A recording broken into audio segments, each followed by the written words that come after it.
Legacy. Cool with AC or cool with a heat pump. Cool your home with Legacy Heating and Cooling. We just dropped a massive payload at NISQ 4. Time to unload some deals at the Truckload of Savings event. If you've been waiting to upgrade, we've backed up the savings with unbeatable offers on our toughest Fords. Right now, haul away exactly what you need and take advantage of massive price drops across our entire lineup, including the legendary Ford F-150 for the job site or the weekend getaway. Shop the Truckload of Savings at nisqford.ca. Nisq Ford, above expectations. Sports 1440, Stingray radio station. CKJR broadcasts from West Edmonton Mall and Wetaskiwin. Download the free Stingray music app and listen wherever you go. Have your sports curiosity cured. Here comes Fox. 5 seconds remain. Fox to Wemby. Wemby tries a three, puts it up, off the mark. Anunoby the rebound. It's over. It's over. Knicks fans, this is not a dream. Your long wait has ended. Go ahead and cry. After 53 years, the Knicks are finally NBA champions once again. A veteran of the sports reporting game for over 25 years. Kone driving forward. Played through towards Karius. It's Karius with the goal. He's only just come into the game. And now Karius writes a new story in Canada's sporting history with the country's first World Cup goal on home soil. When his country needed him, Kyle Lowry did not miss a beat. He buries it. It's 1-1. Breaking down Edmonton's favorite teams. The perfect storm. It's reaching its anniversary of their first title. Once again, the Carolina Hurricanes are Stanley Cup champions. This is Sports 1440 and the Kevin Karius Show.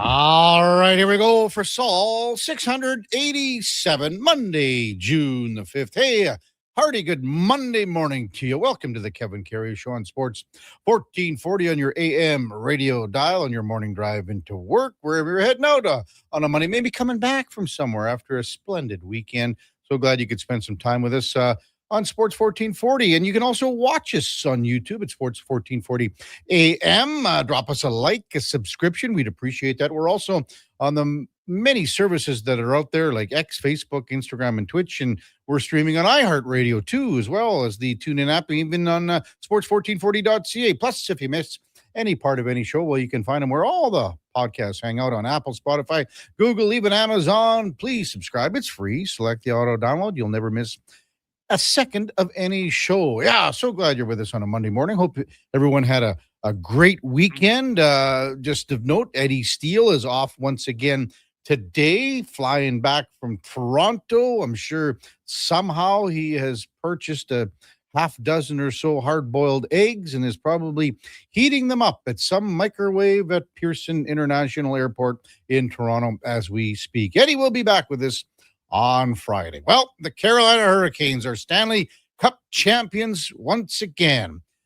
20 years ago, the Canes beat the Edmonton Oilers. Last night, they shut out the Vegas Golden Knights in a clinical performance.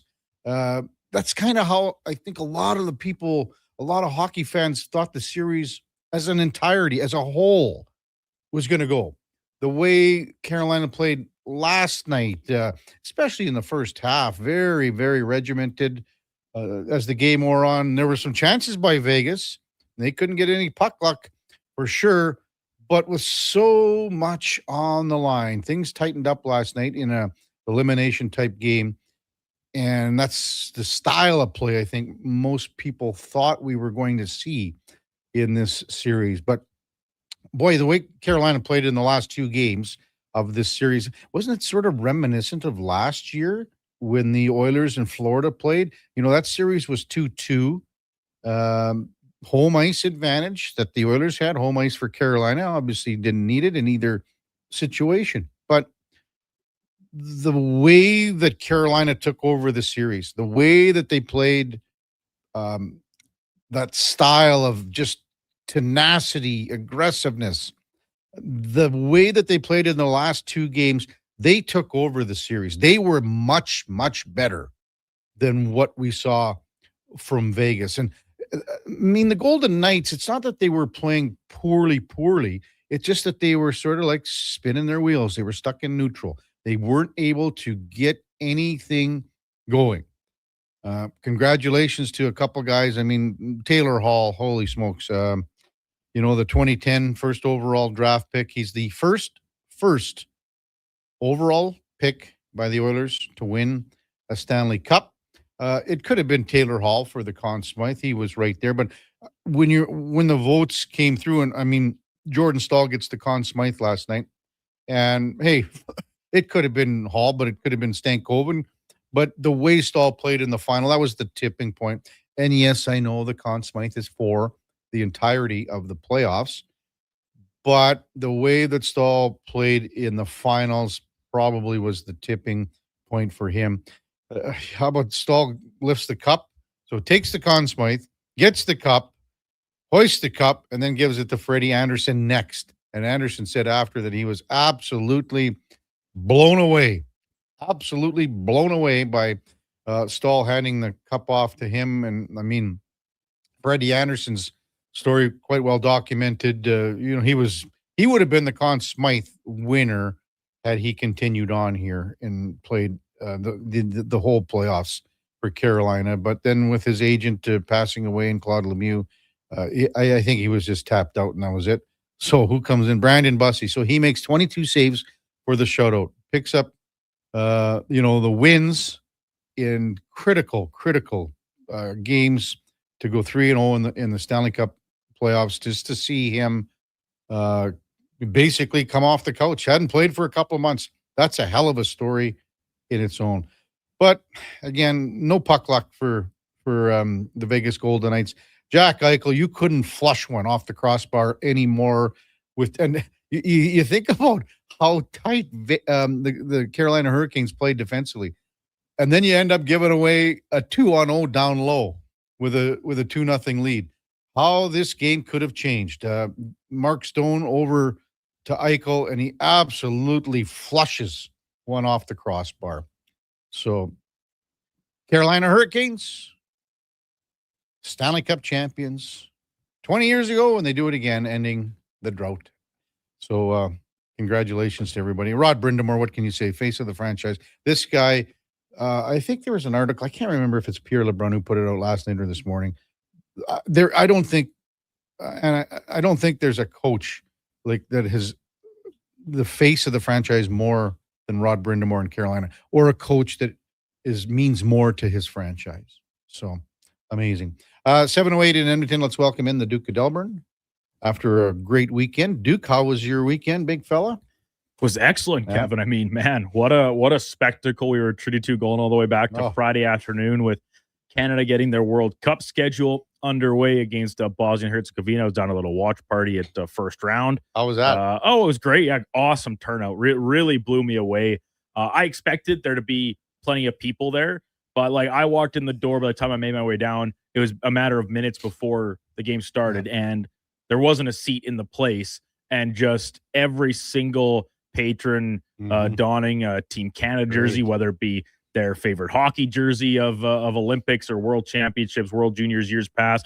Plenty of soccer kits, Davies jerseys, Jonathan David jerseys. Was Davies the most popular? Oh, for sure. Yeah. Of the ones I saw, no doubt. But that doesn't necessarily mean there was a shortage of other ones, even ones that didn't have names on them. But just the full immersement into this time of year, with the understanding that we did still have the NBA Finals and Stanley Cup Final to be decided, but it really has the World Cup fever kind of taken over in this city. So, question for you then, like the mood at first round, and it was the one here, right? No, downtown, okay. yeah. So, what was the mood like? I mean, with Canada trailing, and we're getting down to where It's Yeah. getting pretty close here. And then What- Kyle Aaron scores. What was the move? There was some pretty palpable tension inside the bar where you could almost feel the same as if you're watching on TV, how it seemed like it was in the stadium out in Toronto, where they were just waiting for the Canadians to break through, because man, they were, to my very untrained soccer eye, clearly the better team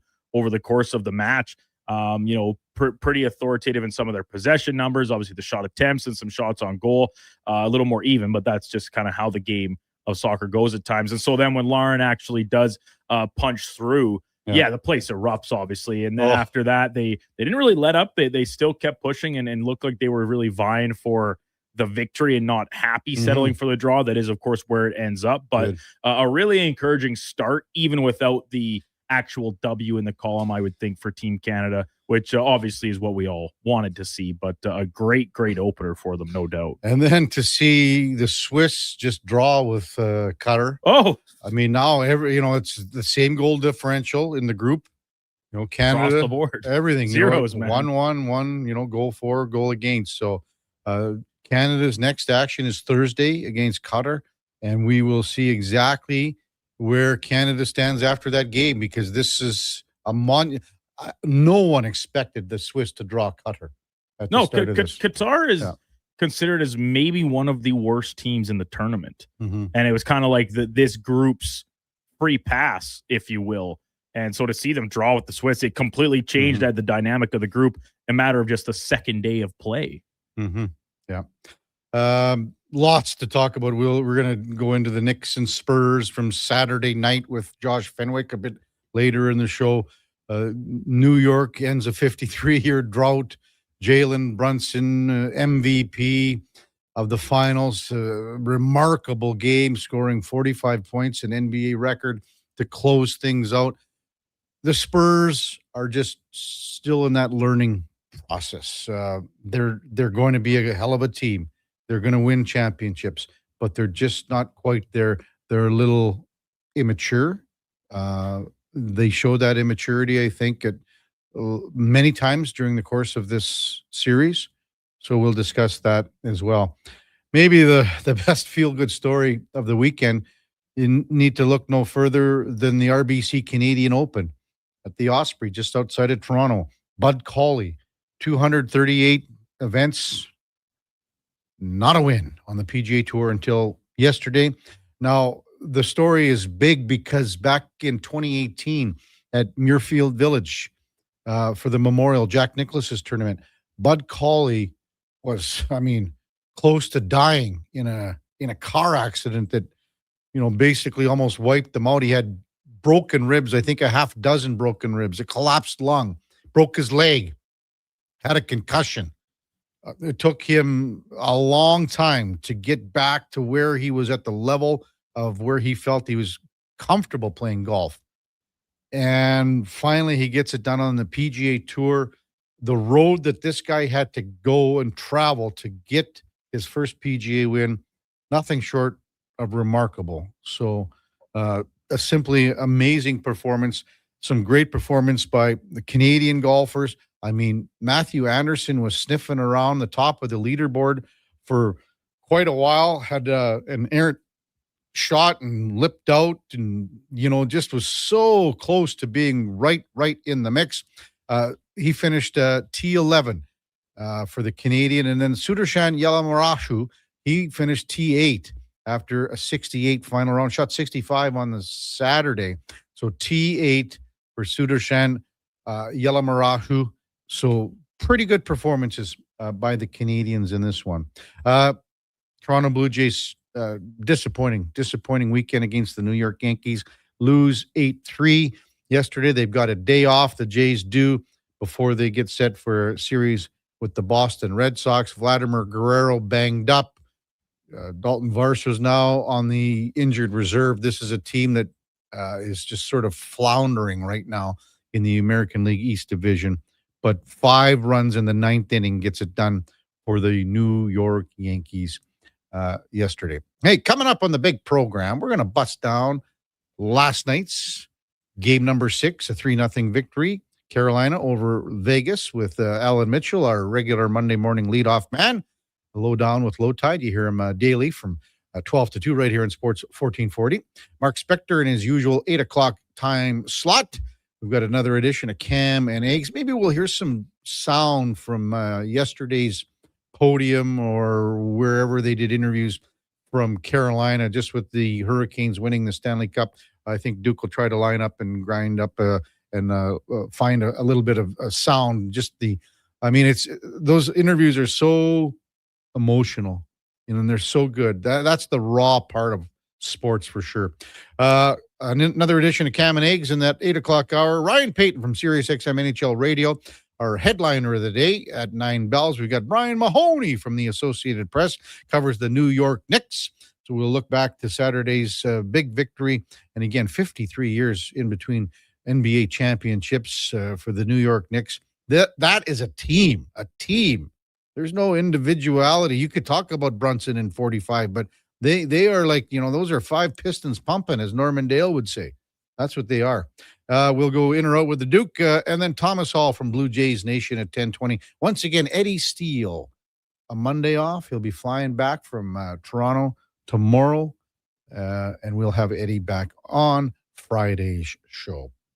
When we come back, Alan Mitchell, you hear him right here in Sports 1440 Daily, the Lowdown with Low Tide. It's a Kevin Carey Show with the Duke of Delburne, Josh Fenwick on Sports 1440 AM Radio. We're streaming on YouTube, X, Facebook, Instagram, and Twitch.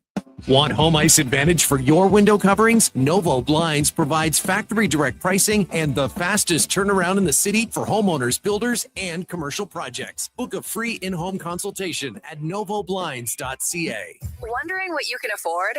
Let Go Auto do the math with our free car loan calculator.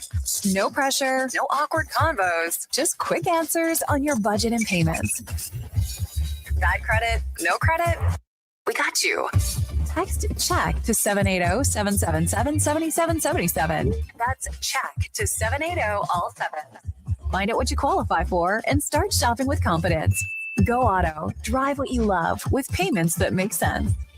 At Leading Edge Physiotherapy, healing doesn't have to feel heavy, because in our SwimX aquatic therapy pools, you literally float your way to recovery. Whether you're dealing with arthritis, back pain, joint injuries, post-surgical rehab, chronic pain, balance issues, mobility challenges, or just feeling a little creaky, warm water and gentle resistance have your back, your knees, and your hips. Trusted by pro sports teams and rehab hospitals, our SwimX pools help you move sooner, hurt less, and recover faster. So take the load off. Let the water do the work. Life shouldn't hurt. LeadingEdgePhysio.com. Whether you're a craft beer connoisseur or more of a wine aficionado, there's always something new to discover at Sherbrooke Liquor, a unique, family-owned, independent liquor store. The selection, incredible. The non-alcohol section is also very impressive. Sherbrooke Liquor, expert, knowledgeable staff with a passion for unique finds. More than just a liquor store, we're a community. Alberta's best, the one and only Sherbrooke Liquor. Wine, spirits, and oodles of beer. Visit SherbrookeLiquor.com. Come for Canada's largest trade shows, the biggest names in entertainment, exhilarating sporting events, and more. And stay for the experience at the Edmonton Expo Centre. Looking for the perfect place to host your next big event? From trade shows to galas, meetings, and concerts, the Edmonton Expo Centre has the space, event expertise, and service to make your next event unforgettable. With over 522,000 square feet of flexible event space, in-house catering, and operational expertise, they bring your biggest vision to life. Learn more at EdmontonExpoCenter.com today. Don't miss a moment of Blue Jays baseball this season. Join play-by-play announcer Ben Showman for the games live on Sports 1440. The Toronto Blue Jays are on Edmonton's home for all things sports. Sports 1440. Soccer?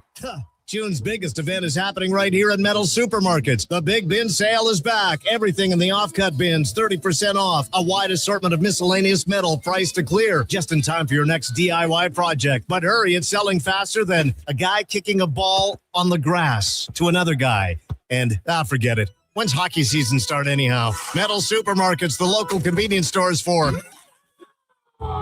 Southside, West End, metalsupermarkets.com. For over 60 years, the folks at Diablo Boots have been selling the best Canadian-made boots. Handcrafted in Winnipeg, Canada West makes the best quality cowboy, biker, and work boots for Diablo Boots with replaceable soles and heels. Why buy cheaper quality like Ariat, Justin, and Red Wing made in China when Canadian-made is better? Support Canada's workers and Diablo Boots for the best boots. So save on boots by Save On Foods. That's Diablo Boots, 3340 Gateway Boulevard on the east side of Save On Foods. Canada West West and Diablo Boots, the two best names in the boots business.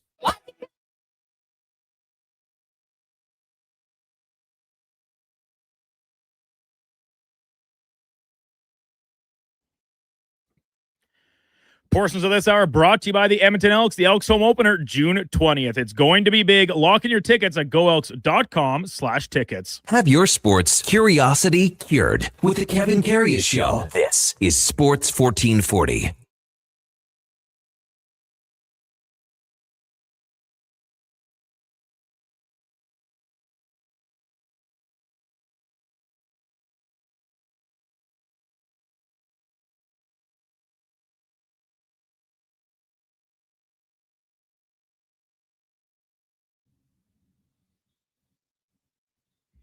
All right, welcome back to the big program, 720 in Edmonton. So glad you're with us. It's supposed to be good temperatures today in the City of Champions. Right now, it's about 10 or 11 above. We're going to get some rain maybe later and then rain tomorrow. But man, oh man, it was nice yesterday. Clouded over later in the day, but more rain in the forecast for sure. Time now for the Puck Report, brought to you by Fountain Tire. And at Fountain Tire, we focus on one thing, your vehicle. From tires and wheels to oil changes and vehicle repairs, we have you covered. Visit fountaintire.com to book your appointment today as we welcome in the host of the Lowdown, Alan Mitchell. Good morning, Tide. How was the weekend, Big Shooter? I was very good. I when you were describing that, I'm like, it felt like we were going to get some real, big time storms. It was about, 3:30 or 4 o'clock yesterday. I went out to my garage and it was hot, just hot. And then I went out, took the dog out about a half an hour later, and it was windy and chilly. And I'm like, this is weird because the hot air went somewhere. But, I think we're in the season now. June has been weird. Whole spring has been weird, but we're going to get some thunder boomers at some point in time. But it's great to have the sunshine out and the green grass. It's one of my favorite times of year. I thought we were going to get some last night, the way the clouds were forming and the humidity in the air. I was golfing at the Ranch Golf and Country Club yesterday, Tide. We had an auction item for the Jason Greger Month of Giving. Got to give a shout out to a couple of, father-son that came in from Millet. Nice. Yes, Jared and Lincoln, and had a whale of a time. We just had so much fun with them yesterday. Golfing at the ranch. So thanks for supporting the Month of Giving. I asked them if they ever tried the Millet Monster. Do you know what that's about? I don't. I know that Millet is a really nice little community, and they've got some funky little gift shops there along the main avenue. You're right. You're exactly right. Yeah, the Millet Monster, there was a restaurant that would put together a 10-pound hamburger. Good Lord. And if you could finish it, you didn't have to pay for it. Yeah, I'm at a point in my life, Kevin, where contemplating that and having it go through my system is one of the scariest things I can ponder. Absolutely. So, Carolina Hurricanes, Stanley Cup champions, they got better. They got better as the series went on, and Vegas was just, as I've been saying for the last few days, just sort of spinning their tires. What do you think of last night's game where they wrapped it up? Yeah, I think, the Hurricanes are, they're a forechecking team. They're extremely well conditioned. They didn't lose very many games, and they got goaltending from just a random guy. I mean, we can build it up all we want, but nobody felt like Bussy was going to be the guy. But I do think that your point about Vegas is well taken. I think that they just didn't. Eichel and Marner, you name the top guys on that team. Last night, they did not have, in a game they had to have great games. They didn't. And I'll give Carolina tons of credit because they were demons on the forecheck and they skated miles and miles. And they really did make, I felt like they played too many soft plays where they were, I don't mean soft plays, but too many plays where they weren't, putting the puck deep in the Vegas end. They were just chipping it out and late in the game. And I think that, tends to be a disaster, but really well positioned. And Slavin, put his game in the loo. He just plays so well, and I, credit to Carolina Hurricanes, credit to Tulsky, credit to Tyler Dello and Dennis King and Cody Nicolette. I know a lot of guys who are on that team in terms of management and scouting. So I'm really happy for them today. I'm quite pleased, and but I also, the players are the one that have done it and did it. I was so pleased for Taylor Hall when he scored that early goal. Not to be overly critical of Carter Hart, but I think that was maybe a positioning goal. He got a pad on it a little bit, but that was, often in a big game like that, you score first and you tend to win the game. And that was I think a turning point in the game, getting that first goal, because Vegas they weren't getting shots, but they were pressuring the Hurricanes early in that game. I thought that first goal that Hall scored, as you say, Tide, was the positioning of Hart. I thought, was hugging the right post just by 2-3 inches too much, which was, that's the difference in that puck going in, or maybe, hitting his bottom of his glove, top of the pad. That's what I thought. On the second goal, I mean, Mitch Marner didn't exactly sell out either, trying to block a shot. He looked like he was almost trying to get out of the way, and it goes off him, the shot from Blake. So I thought that was on Mitch Marner a little bit. Yeah, and I know all Toronto Maple Leafs fans are thrilled that Marner didn't win the Stanley Cup, but I thought he faded. Honestly, I thought he had a really good start to the playoffs. But a lot of these Vegas guys, I think they ran out of gas.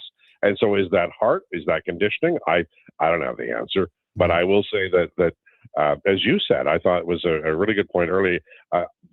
At the end of that game, I don't think anybody doubted who the best team was. And coming in, there were a lot of people who were like, well, Vegas slight favorite or whatever. I picked Carolina in 7. They didn't need the 7th game, but I think some of that had to do with the fact that Vegas appeared to be out of gas.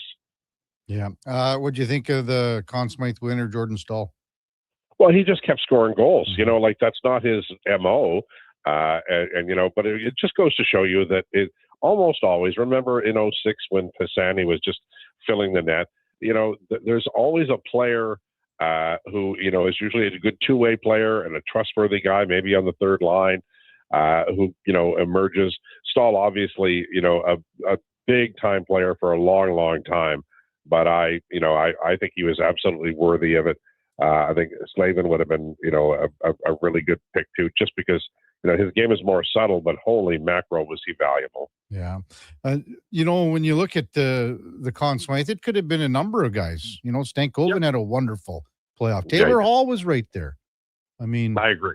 I don't know. There's nothing like Stahl's a great choice, but it could have been anyone, and you could have all went, yeah, that's fine. I'm fine with it, Yeah, I think if Hall had I thought he was the best player on the ice last night, and he got shivved early. I mean, and he went to the bench, and I'm like, damn it, because I always cheer for Hall.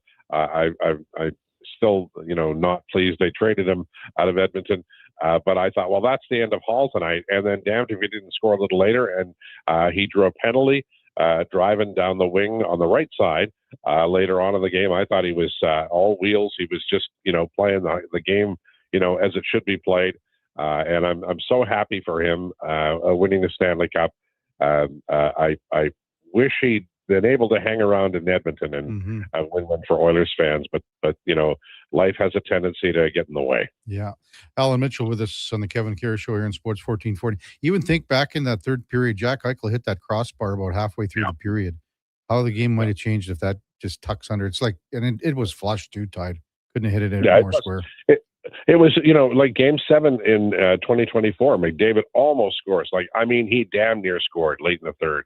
And they were hitting posts and crossbars and God knows what else. And that's why, I think that whenever we talk about a champion and we go, this team 1-7, oh my God, aren't they great? We have to remember that luck is a major factor. And Vegas didn't have luck on their side last night. I think they were the second best team. But as you say, if that Eichel puck goes in, well, it's a different game. It's not like they were blown out or anything. Well, then the joint gets jumping again. So there's the building was sort of dead. Obviously the Hurricanes took the building out of the game. They took the fans out of the game. Yeah, they did. Yeah, they did, and they just forecheck like demons. They're just good at it. Well, I had to do a radio show this morning, and I was kind of asked the question. Well, the Carolina Hurricanes play every shift like it's their last shift that they're ever going to play. Yeah, You know, it's true. And that's every player. And Yeah. the Oilers need to take a page of that. Yeah, they do. But, you know, you'll have fans say, well, they just roll 4 lines. Rod Brind'Amour won't play anybody a lot. Well, here's why. Mhm. Because they're devoted. Like, let's say there are 50 pucks, Kevin, that are passed from the defenseman to the forward, either in the defensive zone or just outside the into the neutral zone. Mhm. Let's say there's 50 of them. If Carolina turns over, 7 and a normal team turns over 3, that can be a big difference because offense can lead on turnovers. It can lead to offense. But even if you don't get any offense out of it, they're getting fewer entries into your zone under control. And I think that those little margins, I remember talking to Eric Tulsky about that years ago on the Lowdown. There's a name drop there. And I he was like, no, there's so much. And I'm like, no, the neutral zone isn't that important. He goes, no, it is. And he would tell me why, because you're turning over pucks. You're making the opposition shoot the puck in and then chasing. A lot of the control of the game is won in the neutral zone. And so that's what they do. They're a really smart team. They figured out what matters, and then they go do it. And I know they're undersized. I know that people who hate analytics are not fans and always say they're never going to win. Well, I think that argument no longer applies. I'm not saying analytics is the be all and end all. You still need to be evaluating and scouting and making sure everybody gets great effort.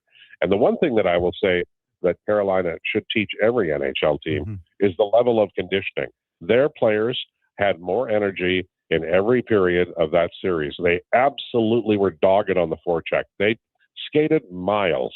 And I think that, whatever they did, whatever their conditioning regimen, I think that it should be copied by every team. Well, I mean, I don't, even what Taylor Hall said, I think you may have heard that comment, Tide, when he got to Carolina to play the system and to play the type of hockey that Rod Brind'Amour demands. Taylor Hall said, I wasn't in good enough condition. I wasn't in good enough shape.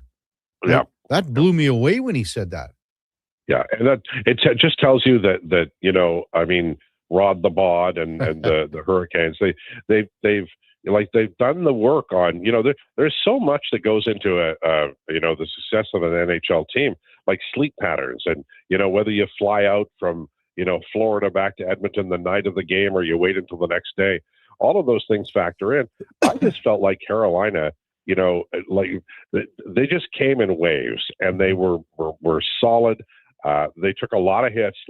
Vegas always plays like just at the edge and then a little bit, but I don't think Carolina stepped out of their game and started hitting back, and taking dumb penalties. They did have the goalie interference penalty early, but I thought they played within themselves. They were very disciplined, and they had better legs. They had faster boots.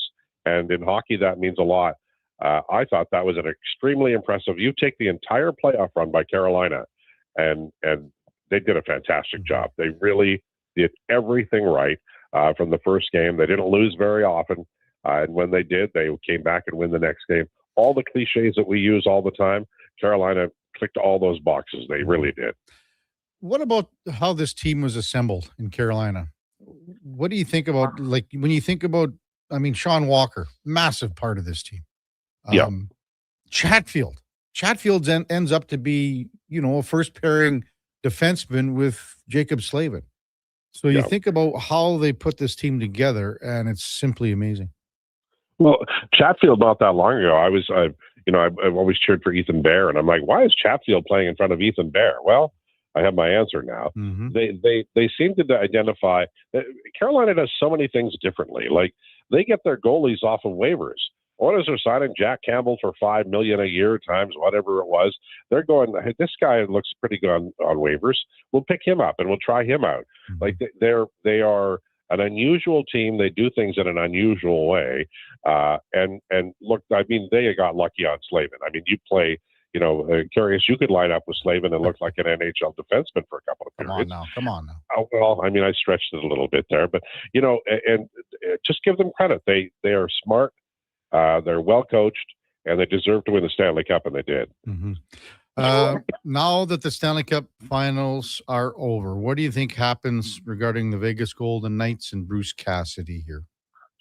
Well, I mean, Gary's basically given them the green light to keep doing what they're doing, so I don't think that changes.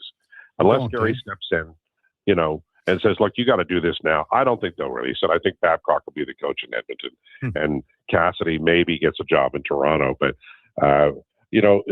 the Vegas Golden Knights are doing something that is highly irregular. And it's also, I mean, it is brutal. This is a coach who's looking for an opportunity to work. That's kind of the business. And Vegas has decided, no, we're not going to do that. And so Gary says you can do it. And the nature of the NHL is the after effect will be that everybody who gets a coaching job will have language now introduced into their contract, which means some happier lawyers. But I think, unless what could happen is Edmonton hires Babcock, and then Vegas says, oh, okay, anybody can interview him because LA's got their coach, Edmonton has their coach, and then he ends up in Toronto. But I think that Vegas was allowed to impact the offseason in an unprecedented way. And, the NHL is absolutely in love with any team in the deep south of the United States. And I don't think this is anything that should be viewed as unusual by fans of the Edmonton Oilers. I can only say what Frank Saravalli says on this show Tuesdays and Thursdays, Tide. And, what Bill Daly said, I guess it would be almost 2 weeks ago when they had the media availability and saying, and Frank has interviewed Bill many times, and he said what Daly said in his media availability leads him to believe that Cassidy will be made available after the Stanley Cup Finals to talk to teams. Now, the thing that's different here is what is the language in his contract? Is it once you're free to talk to teams, is it all the teams or is it some of the teams? So that's the thing that has to be made clear here. Well, I think Vegas has already gotten what they wanted. They like being the outsider. They like being the Oakland Raiders, for lack of a better term, of the NHL. They disrupted the interview process in Los Angeles and certainly in Edmonton. And you can see why Foley might not want the intel going to Edmonton from Vegas. I get it. I understand it. But the unprecedented nature of this and the fact that the NHL just doesn't have anything written down so that, it's like, remember when Lou Lamoriello signed, I can't remember the free agent, but Ilya Kovalchuk, and he went over the cap and it was turned down and they robbed him of a first round pick. Lou got his pick back. Like the NHL plays favorites. They just do. And this is another example of it. Vegas is being allowed to do something that's unprecedented.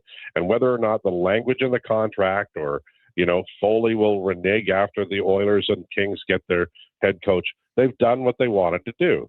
And the NHL has, they look a little bit like Stampede Wrestling, although I love Stampede Wrestling, because they never write anything down. The rules change on the fly, and it depends on where you are geographically and whether or not the commissioner is going to shine a light on you. That's why we're going to have another damn team in Phoenix, just so you know. Well, down the road we will, I think. Did I ever tell you, Tide, how disappointed I was when I moved to Calgary in the late 80s and found out that Ed Whalen was the play-by-play man of the Calgary Flames? What's going on here? This is the guy from Stampede Wrestling. He can't be doing NHL hockey.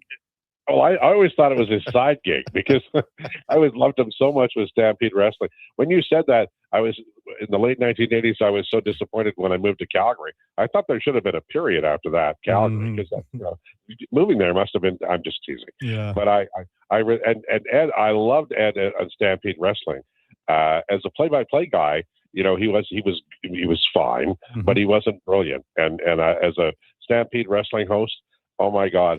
I hated Torquemada so much because Ed would say, it's a foreign object. And I think, damn it, that Torquemada did it again, Foreign object, yeah. But Ed was Calgary. That's what, he was Calgary through and through and through. Got a question for you, Tide, just before we wrap it up from Kim in St. Albert. Says, ask Tide if he was at the Belrose High School graduation on Saturday. I was, as a matter of fact. There you go. Yeah, it was a beautiful ceremony. my stepdaughter graduated. Very proud of her. Oh, good. And she was. I got everybody was 3 cameras. Her mom Karen and my daughter and me. We were all videotaping it, and I mine was the worst. It looked like I'd done it on a potato phone.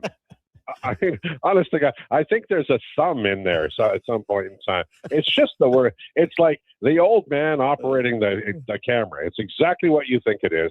So we'll destroy that and pretend we didn't do it. Well, that would have been a great ceremony. So congratulations to your stepdaughter. Good stuff. What's coming up on the show today, Tide? Well, we'll have Gregor on, and we're obviously going to drill deep on the Carolina Hurricanes, but also the NBA final, New York Knicks party. And what's going on there? And we'll, the Jays. I'm telling you, I can't wait for Donovan to be on the show Tuesday so we can talk about Hoffman again. But it's going to be a wild show. And guys, just so you know, we're going to talk about the big assets that the Oilers have. That they could send away. I wrote about an article in The Athletic about it. There, aside from Darnell Nurse, there are some interesting guys. If they want to make trades for the new coach, they've got some players and some picks that have value. So we'll talk about that today because I think it's pretty important. This should move pretty quickly. I think Nurse moves sometime this week. Where do you think he goes? Honestly, I think he's going to end up in Philadelphia. Okay. Well, I would prefer he ends up in Pittsburgh, but I don't think he will. Mm-hmm. I mean, it'll be. I'm with you here. I think things are going to be moving quite quickly with the Oilers this week. So, Tide, great stuff. Have a great show, and we'll talk to you next week. All right, sounds good, boys. Be good. Yeah, that's Alan Mitchell. You hear him daily, the lowdown at 12 to 2 right here in Sports 1440, and that's the Puck Report. Brought to you by Fountain Tire. Book your appointment at fountaintire.com. Today, we care about one thing, and one thing only. It's your vehicle. I've had a little friendly tete-a-tete with one of our listeners, Freezer Bag, talking about what I said about the Conn Smythe. Now, Duke, am I out to lunch here? Freezer Bag seems to think, and I don't think he's listening to what I said. This is my contention. If the Carolina Hurricanes, Freddie Anderson, plays all of the games in the Stanley Cup final, and the Carolina Hurricanes win the Stanley Cup final, Freddie Anderson, in my view, would have won the Conn Smythe. It's hard to argue against it because the numbers that he had already accumulated, like from a save percentage perspective, the goals against through 3 rounds were so impressive that even with the 3 games we saw him play in the Cup final, even with them ballooning quite a bit and 4 goals against in each, and then he obviously gets pulled en route to what was still a loss for the Hurricanes, is a loss that Bussy ends up taking. Being in for the winner. I think if his play had returned to somewhere closer to what we saw in rounds 1 through 3, then he absolutely would be. Because when you have a goalie in today's NHL put up a sub 2 GAA, a 9-10 or whatever the final figures could have maybe ended up being, and it's a lot of hypotheticals here because through the first 3 games, he was not playing as well. And we now know from some of the post-game stuff that he ended up tweaking something in game number 2 and then try to play through it in game 3 before getting the yank. So, and it was a knee injury. We kind of, and myself included, were quite speculative that maybe it was a concussion or something related to that from the contact he took in the crease during that game he got pulled. Not the case. So I think he would have definitely been in contention. He didn't end up receiving any Conn Smythe votes. I was actually just looking at the list because I have a topic for it during in or out here. No, he didn't get a single Conn Smythe vote, and Bussy got 1 third place vote. So, which, I mean, the guy, he played 4 games. How can you really give him? And as well as he played, particularly last night, it was certainly his best. He got better with each game he was in, but I digress. To the point, if Anderson played every game, he would have gotten votes. There's no doubt about it. He would have won, Duke, because, again, if you think about it, I mean, Jackson Blake led the team in scoring. He had less than half the amount of points that Connor McDavid had. And he was even 9 behind this year's leading scorer, which did still end up, of course, being Marner. So the vote, the other players on Carolina would have basically cannibalized each other. Between Hall, Stankoven, and Stahl, those 3 guys are, again, any one of those 3 could have been named the Conn Smythe. But if Anderson plays Freezer Bag, if he plays the series, and plays the rest of the 3 games that Bussy won, and Carolina wins. So listen to what I'm saying. Carolina wins. Freddie Anderson plays all those games and wins. Has 16 wins in the playoffs. Freddie Anderson's the Conn Smythe winner. And so Freddie's final numbers, and this is up to the point he got yanked, obviously, he's still a 1.89 goals against average and a save percentage of .910. There's no doubt in my mind he gets the Conn Smythe. When we come back, we'll get to some more of your texts, 833-401-1440. I think our text line has gone down too, Duke, and has on mine anyway. Has it? Benny's nodding his head. Our text line is down. Oh, no. What are we going to do? It's the Kevin Karius Show with the Duke of Delburne, Josh Fenwick on Sports 1440 AM radio. We're streaming on YouTube, X, Facebook, Instagram, and Twitch. Looking for a truck that could handle anything Alberta throws your way? Wolf GMC Buick has the offers to get you behind the wheel. Get 0% financing for up to 72 months on select new 2026 GMC Sierra 1500 models. Plus, trade in an eligible 2015 or newer pickup and receive a $1,000 truck trade-in bonus on select Sierra models. Ask about bonus offers for heroes, students, recent graduates, and more. Visit wolfgmcbuick.com. Cattail Crossing Golf and Winter Club. Fun and friendly with morning rates Monday to Thursday. Just $65 for 18 holes with cart. $55 for seniors. Includes a $5 food voucher for dining at Cattail's Out of Bounds restaurant. There's early bird golf Saturday and Sunday. $50 for 9 holes with cart and snack voucher. 9 and dine Fridays after 4. $130 per pair for 9 holes cart and a $40 Out of Bounds gift card. Plus, Glow Golf every second Friday and bring your dog golfing on Mondays. Visit cattailcrossing.ca. At Fountain Tire, success is a team effort. They're committed to their team members and their customers. And that means treating your vehicle like it's their own and finding solutions that suit your needs. Because whatever the road brings ahead, they're on it with you. Visit fountaintire.com today. Mr. Rooter buries evidence in the desert. I didn't mean to do it. I was forced into it. Yeah, forced. But now, no one will ever know. You've done well, Mr. Rooter. You did something awful, but you've covered your tracks. It's done. The last transcript that shows I did a semester of Christian school. Uncover evidence of the proudest plumber, Mr. Rooter. This jersey was worn by the legend himself, signed and everything. You can't just wear it. I'm framing it with expressions and images. Your prized jersey deserves better than the closet. Think Expressions and Images, your local custom framer since 91. You name it, we frame it. Don't miss a moment of Blue Jays baseball this season. Join play-by-play announcer Ben Showman for the game live on Sports 1440. The Toronto Blue Jays are on Edmonton's home for all things sports. Sports 1440. Missioner Allen Auctioneering's Calgary, Edmonton, Winnipeg Public Unreserved Equipment Auction is this Friday at 9 a.m. featuring articulated dump trucks, backhoes, excavators, forklifts, graders, loaders, packers, reclaimer, skid steers, telehandlers, turf mowers, plus commercial trailers. Info at maauctions.com. Heard of Uline? You know, the have-it-all in stock, ready to deliver shipping and industrial supply specialists. The company that does things for you that are unheard of, like keeping 41,000 items in stock in our own warehouses. With customer service reps on the line to get you what you need when you need it 24/7, 365 every time. Maybe you heard it here first. Want to hear more? Visit uline.ca. ULINE, your shipping and industrial supply specialists.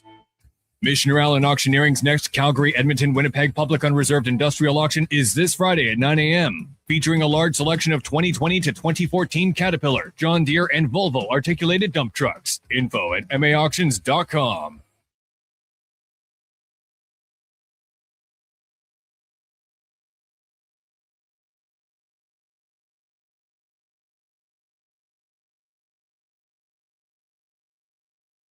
Sports 1440. All sports, all day. On YouTube, Facebook, and X. Thanks for listening to Edmonton's sports leader.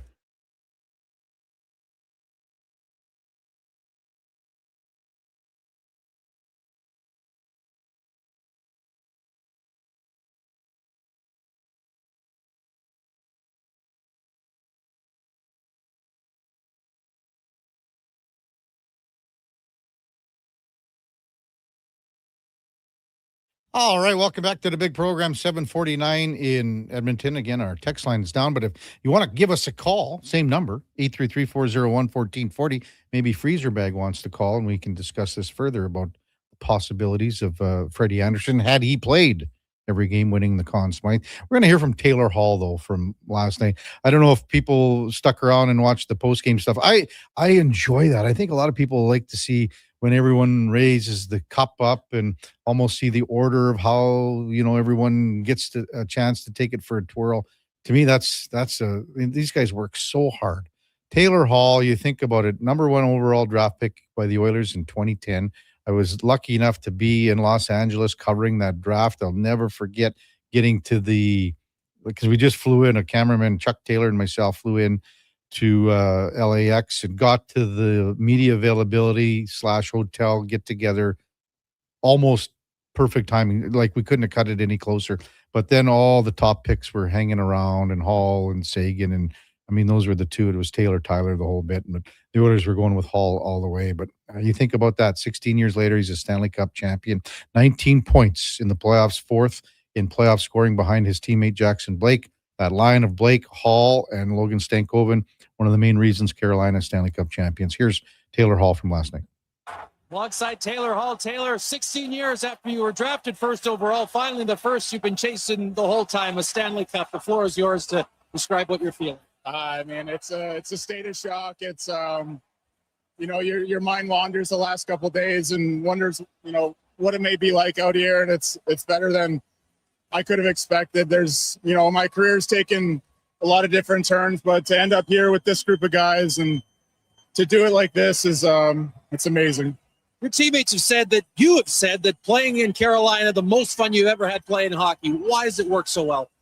Well, we're a tight-knit group, and it's just the way we play. You see that third period, we're so invested in what we're doing, and there's a credit to, Rod and the coaching staff and really the guys that have been here for 7-8 years. Allow players like me to come in and have success. It's an amazing group, and I'm really happy for those guys that have been here forever. They deserve this so much. I mean, you talked about all the different turns your career has taken. At one point, you shared a lovely letter that an old minor hockey coach yours had written for you and said something along the lines of, as long as you don't lose sight of your dreams, everything you want can happen for you. Did you ever lose sight of something like this? I mean, no, not really, but I just, life's all about luck sometimes, and you get lucky in the places you go, and you get a group that believes in you and a coach that believes in you, and there's a lot of belief in our whole group, really, and a lot of special things can happen when that takes place. So I'm at a loss for words. It's incredible. There's so many people that support me that I'm happy for, that are here tonight. It's not just me. So my wife, my 2 boys at home. It's amazing. Last one for you. The two, you've got your 2 kids at home, but the 2 kids on your line, Logan Stankoven and Jackson Blake, what do they mean to your career now? I mean, we're cemented in time now. We had a great playoff, and those guys deserve it. They work so hard. They care a lot. They've given me such a spark, and we had a good game tonight. We needed to have one, and we did it. So those guys aren't getting rid of me anytime soon, I don't think. Taylor, congratulations. Thank you. This too from Hockey Night in Canada, Rogers Sportsnet. Those on-ice interviews, we'll probably hear a few more of them as the morning progresses. But if you think about Taylor Hall, I'm not saying he was a throw-in or anything like that, but this was the Mikko Rantanen trade, to Carolina on the middle of January in 2025. So Taylor Hall goes from Chicago to, the Carolina Hurricanes and ends up winning a Stanley Cup. He's going to be cracking the 1,000 game. What's he at? 989. So he'll get to 1,000 games next year. He's got 302 career NHL goals, 787 points. You think about, and Adam Larsson's just, you will not find a better individual, better teammate, better guy, but still that's a trade back in 2016 that you can't make. You cannot make that trade. That's like Peter Chiarelli. That trade will go down as one of the worst ones that this organization has ever done. You can talk about all the trades that, this year here with Jari and Skinner, the Kulak, the whole bit. That one, that's 10 years ago. 10 years, it feels like it's a million years ago. To New Jersey, and he wins a Hart Trophy in New Jersey.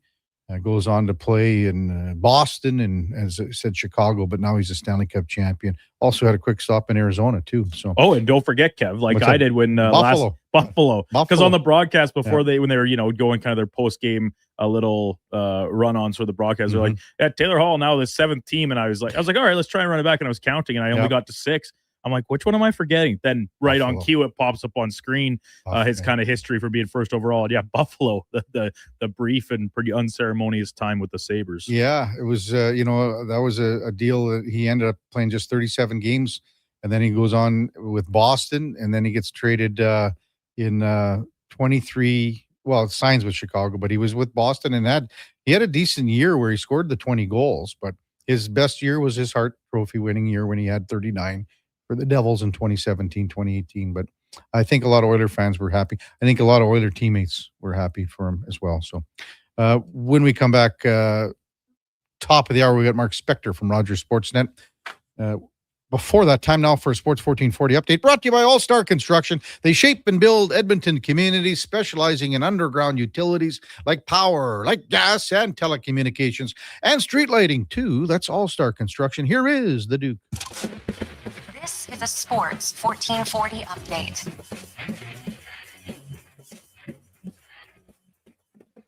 The Carolina Hurricanes are 2026 Stanley Cup champions. They shut out the Vegas Golden Knights 3-0 last night in Sin City to take the best of 7 in 6 games. Hurricanes 20th anniversary of their first cup in franchise history back in 2006. Brandon Bussey, 22 saves for the Goose Egg in the clinching game. And captain Jordan Staal winning the Conn Smythe as playoff MVP at 37 years old, becoming the oldest player in league history to take home the honor. World Cup continuing from across North America. Yesterday, Germany with a beatdown on Curacao 7-1. Netherlands and Japan played to a 2-2 draw.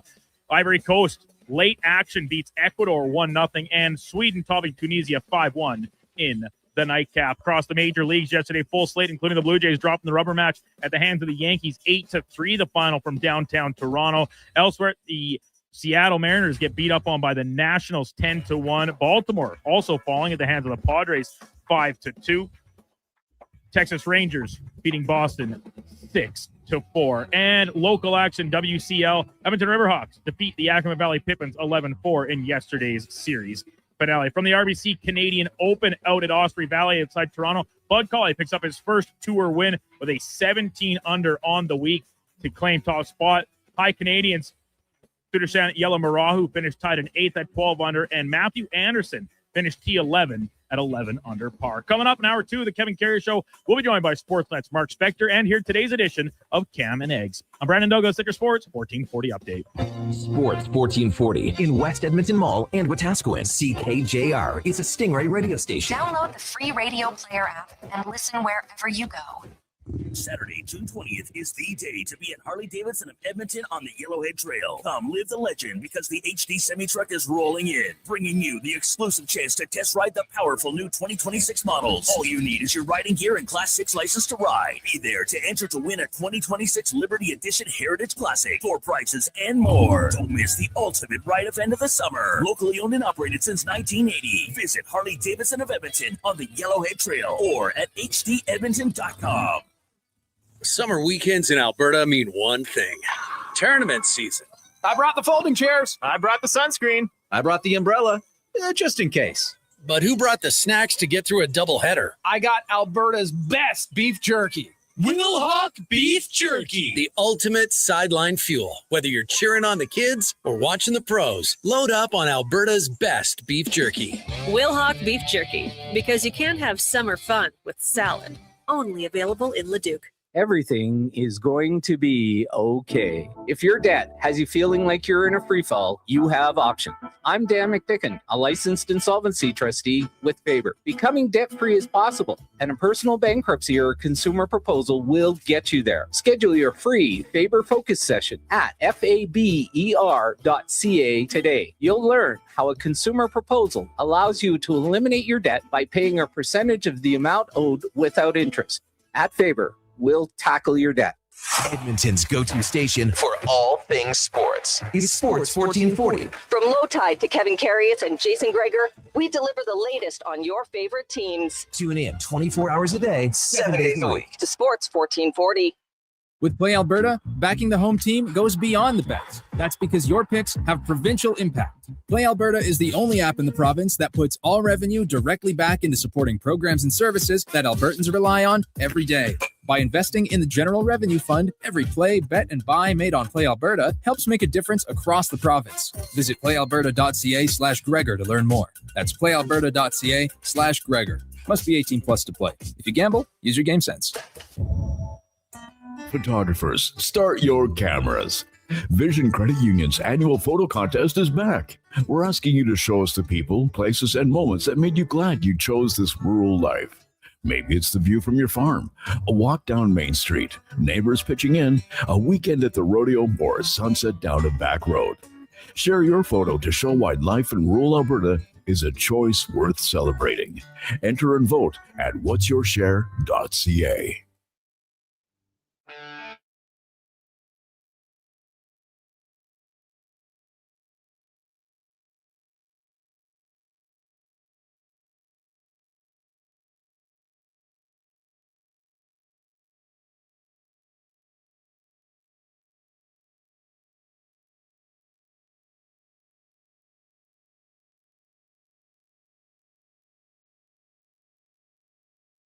Your game, your station. Sports 1440. And watch us on YouTube, Facebook, and X.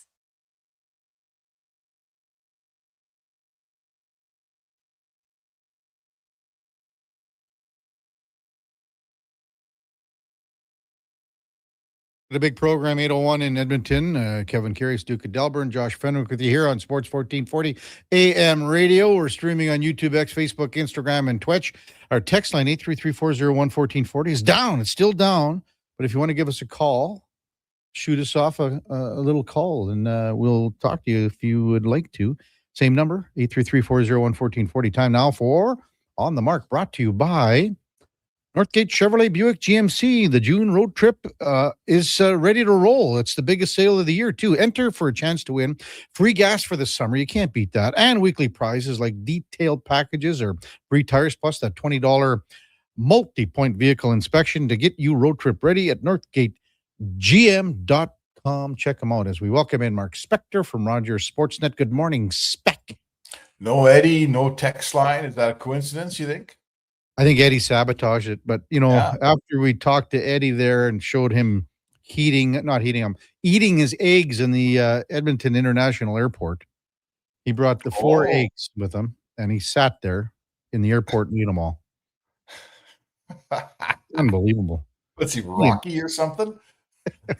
He should eat raw eggs too. What are you, in some canola field today, Spec? Out here, the canola's already yellow. Yeah, whatever. Yeah, that's a picture from last year. We all know that, Spec, for sure. Mm-hmm. Hey, I saw your post. I got home. We were camping. I saw your post about how light it was when you were having a fire out at the lake. Was that about 10:30? Yeah, on Saturday night. What a beautiful weekend we had everywhere here in northern Alberta. So yep, when you're slugging it out in January and it's dark all the time, man, you got to enjoy at night when you're sitting there on the fire at 11 o'clock and you can still see the sun setting. So we were west. We were even wet, like we were near Rocky Mountain House on the weekend. And so you think about that. So you're in another few hours west, so it's even lighter. And I was having a wine on Saturday, and all of a sudden, hey, so what time is it? 11:30. And I was like, what? And, to keep track.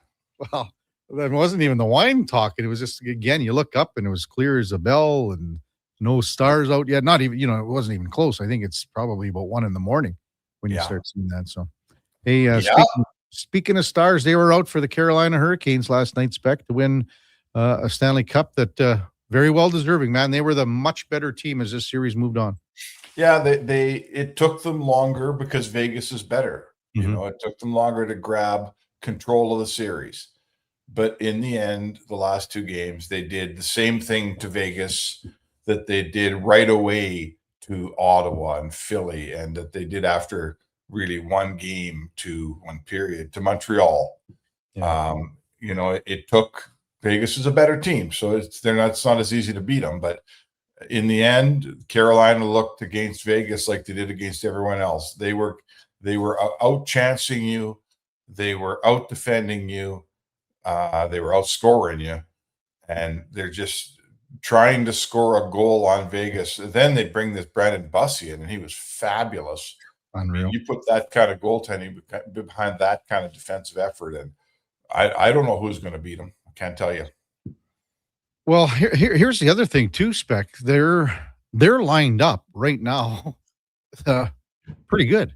Like they've got guys signed like Jackson Blake, pardon me, is going to be just over $5 million through 2034.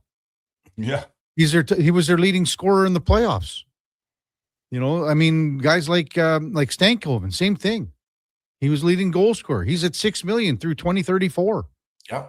You know, Aho, their best probably player, is a bargain moving forward. Ehlers is pretty good too. All these, Svechnikov is at 7-7. They are poised, depending on their goaltending moving forward, which is pretty damn good too with Bussey and Kachetkov. They're poised they could be a team here that could go on a bit of a run here and have some pretty good success. Yeah, and you know, until you do it, right? Until you do it, we can ask questions. Like I would say to you that they've been really a good team the last however many years it's been, 6 years. But they've never done it. You know, they couldn't beat Florida either. Just the way Toronto couldn't beat Florida, just the way Edmonton couldn't beat Florida. And until you do it, there's going to be questions. Yeah, sure, you got all these guys signed, but what do you won with it? You know, how long has Carolina been good before they finally won? Well, now they've won. Yeah. But think about what Kenny Holland would always say. Hey, Spec, right? You know, he would go, you got to be top 5 team for a while. Keep knocking on the door. And you always got to be in it. And that's where the Oilers were in that conversation until last year. Right. And, you know, I would say to you last year was Edmonton's not as good as Carolina, and I'm not saying they are right now. But last year was a bit of an abomination, or nominal. It was a bit of a one-off here. But anyhow, Ken's right, and Carolina's a great example of that. They just pounded away, and they finally found, you know, they what ended up happening is their path. The year that they finally put this fantastic team together. And, you know, we saw them here. I've said it a million times. When I saw them in January, I thought, holy man, there's one team in the league that plays like this. I haven't seen anyone else play this organized, the system so strong, a bunch of guys coming at you exactly the same shift after shift. Great looking team. And this year, it coincides with what I think it's fair to say a pretty easy run through the East. You know, Ottawa, Philly, and Montreal, right? 3 really young teams that just flat out couldn't handle what Carolina brings. So, you know what? After several years of getting Florida, a veteran team that could handle it and can handle it, and they're hard to beat, Carolina hangs around. They're good again. Florida takes a year off, and Carolina's standing there going, yeah, we're not taking a year off. We're here. And I don't care who you put in front of us this year. We're better than all those teams by, you know, they lose 3 games all the way through. Exactly. And now you're in the cup against a Vegas team that, you know, by the time Carolina got there, the way they were playing, the goaltending that they found, the style that they're plying, Vegas couldn't handle it either. In the end, Vegas was better than Montreal, but not that much better than Montreal against Carolina, right? I'm going to throw this one at you, Mark Spector, with us on Sports 1440. And, you know, it's crazy to say, but is there a possibility here that one of the best things that happened to this organization is Mikko Rantanen saying, I don't want to play there. I don't want to play in Carolina. Well, I mean, this whole thing about having no $10 million players is working for them. I'll say that to you. Yeah. I'll say that to you. They've like, I don't know how it's going to keep working. Someone's going to come up and want to get paid or leave. One of the two. Maybe that their owner, Tom Dundon, is notoriously thrifty. Mm-hmm. He doesn't like spending money on staff, on people around the arena, on scouts, on his coach, on anybody. So maybe he's never going to accept having a $11 million guy on his roster. I don't know. And eventually it'll have to happen just with the cap going up. You think as the cap goes up, but you know what? For now, Kev, you won. So everything you're doing is right. Right? When you win, no one can look at you and say what you're doing doesn't work. All this, Eric Tulsky's the first one of these sort of former analytic blogger guys. A lot of those guys working around the league who've really put it together, and he won a Stanley Cup. And he's right. That was a great hire. He's a fantastic GM. Everyone's talking about Dello and King and those guys working for him. For the next few months, all those hires are right because you won. Mm-hmm. Now it's going to wear off, and you got to win again. And you got to be competitive again. If you win one in a row, sometimes you turn into the, I'm trying to think of a team, the 2006 Carolina Hurricanes, who won one in a row and then never won again for 20 years. I'm not sure I see that in this team. This team looks like it's got some staying power. Well, no, if you look at it, the only thing that Tulsky's got to do this offseason is sign Alexander Nikishkin. That's it. Yeah. That's the only thing that they've got to do, and they've got $12 million in cap space. Yeah, and I mean, what happens here, too, is a guy like Nikishin, if it's his turn to have a payday, and he's a good defenseman, man, he's probably he has an agent, and that agent's going to bargain hard, and that agent doesn't care if Stankoven signed for less money, and that agent shouldn't care if they didn't sign Rantanen because he wanted too much money and all that stuff. That Nikishin wants to get paid going rate, and this happens with teams that win, right? Guys get money. And if there's a bunch of other guys who've done more and been around longer and are getting paid less, that can sometimes be a problem. Let's see what happens in Raleigh. But you know what I'm saying, Spec? Normally, if you win, you put together a championship team, for the most part, you're going to lose some guys. They're not losing anyone here. No one. And that's pretty good. Well, and the other thing is guys generally want to stay. When you got a team like this, why would you want to leave it? Yeah. Right? I mean, you're right. I'm looking at their UFA list. Nothing. There's nobody. Not one guy except for Nikishkin. Maybe, Delorier is, but yeah, whatever. Maybe you run him back. He'd probably sign there for $1 million or whatever. Who knows? Oh yeah, whatever. You doesn't matter. Figure that out. But no, they do, and they don't have bad contracts. They've signed guys like Slavin makes 6.4 basically. It is. Listen, it's a thrifty franchise, and they just won the cup. And a lot of these owners that throw it around might look over there and go, "How come they can do that? And I'm spending so much money and I can't? What's going on here?" Like think about this. Think about the second line spec next year. Their second line, which was maybe the best line in the playoffs. It was the best line in the playoffs on any team. Their second line next year, combined salary is going to be $14 million and change. Yeah. I don't know what to tell you. That sounds pretty good to me. Better believe it. It's pretty good. Yeah. So, it's and they've got the right people in place that lead it, right? Mm-hmm. They've got obviously a smart GM. He makes the right moves. They've got a legendary coach here that players just love. The amount of references last night in the post-game interviews to Rod Brindamore, from players. Like, some teams win despite their coach. Some coaches have a shelf life. Mm-hmm. Some guys, they got 3 years and they're out. Rod Brindamore's been there forever and they all love him. Mm-hmm. How rare is that? Did you see him take the tarp off in the dressing room? Yeah, oh yeah. Rod the bod, man. Was it like looking in a mirror for you, Spec? Yeah, it was. It was very much like looking in the mirror, yeah. Hey, what's going to happen with what's going to happen with the Oilers this week regarding the Vegas Golden Knights? Not just I shouldn't say the Oilers, because depending on what how the lingo goes in the contract, do you think Vegas says, okay, Bruce Cassidy, you're free to talk to whomever, or what do you think is going to happen here? Well, I mean, it would still be, in the end, the reason, the underlying reason, the number one reason why teams free their employees that they've fired up to coach somewhere else is so they don't have to pay the guy $4.5 million next year. That's really the reason. The owner says to the GM, you want to fire this coach? How many years you got left? The GM says he got 1 year left at 4-5, but don't worry, he's a hell of a coach. He's going to go work somewhere else. Someone else will pay him. And the GM says, okay, hire a new coach, but I don't want to pay two guys. Mm-hmm. And that's what happens in every franchise in sports, really. Why isn't it happening in Vegas, Kevin? Why is that owner ready to eat $4.5 million so someone else can't have this supposedly coach that's so great, even though Vegas fired him? So to me, that I got to see that continue before I believe it's going to continue. What about you? Yeah, I think they were just waiting. I don't foresee that they're going to keep doing this in Vegas. I think he's going to be free. I just wonder, okay, are you able to talk to all teams, or are you just able to talk to teams in the East? What's the contract say? For me, that's number one.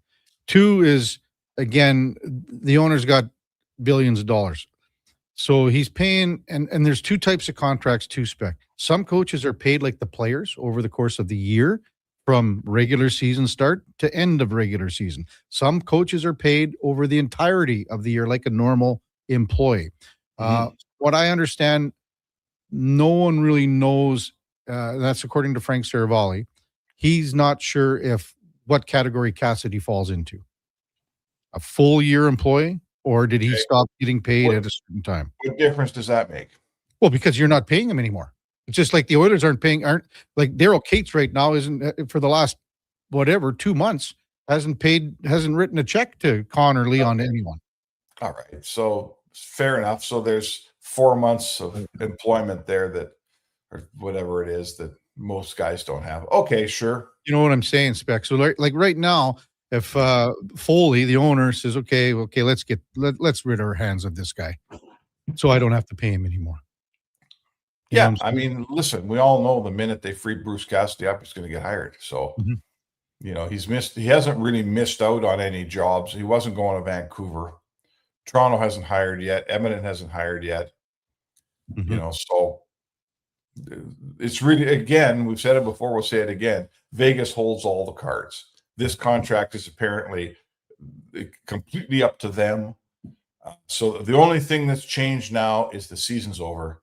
And it's time to already, I mean, even though it's only 1 day for Vegas and their people there, but it's time to start talking about the draft and free agency and next season, even though they played last night. It's time to move on. And this is part of moving on.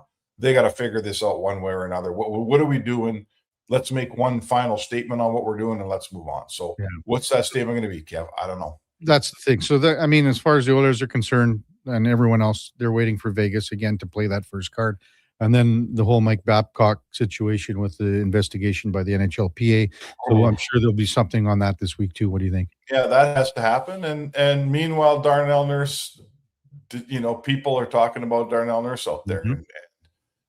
Definitely very actively being shopped to probably the quote unquote 3 to 5 team list that he gave the Oilers.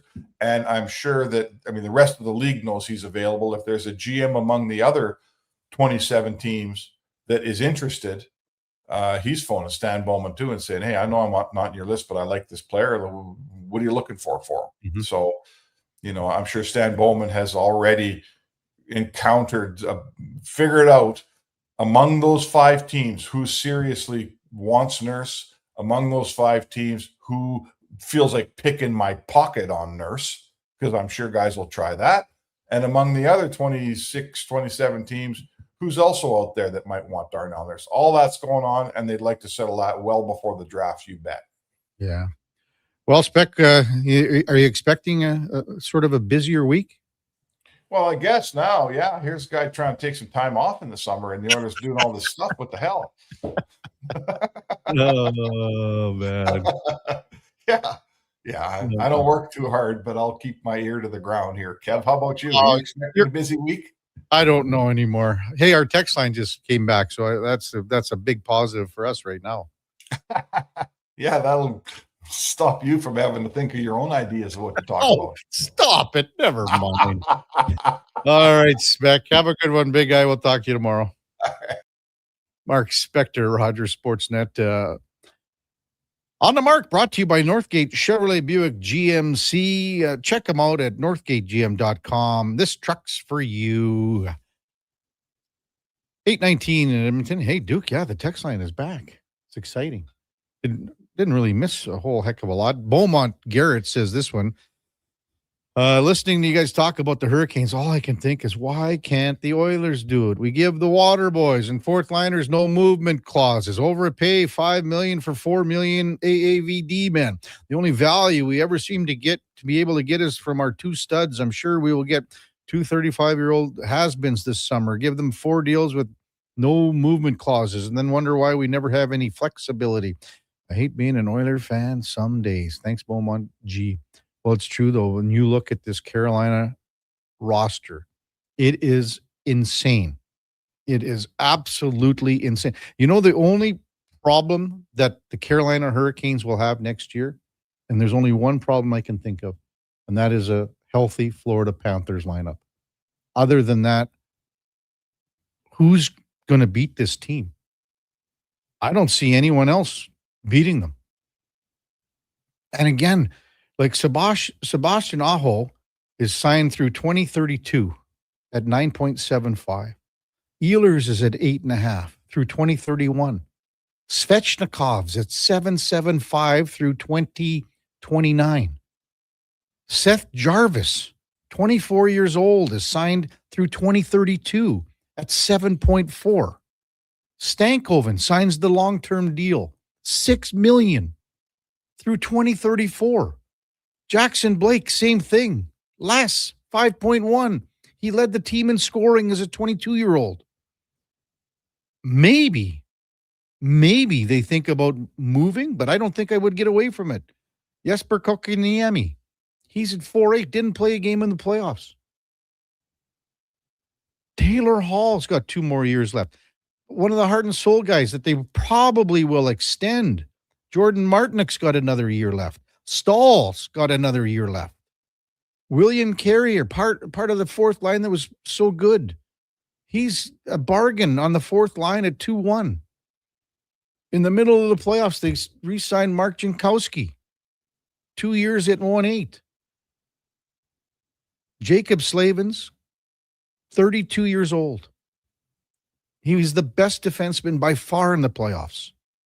6.4 mil for another 5 years. And another guy who was dynamite, JJ, Keandre Miller. 26-year-old guy, signed through 2033 at $7.5 million. Unbelievable.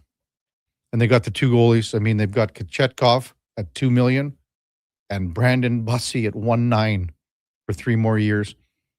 I don't think they would bring back Freddie Anderson. I don't know why. They would think about it, but who knows?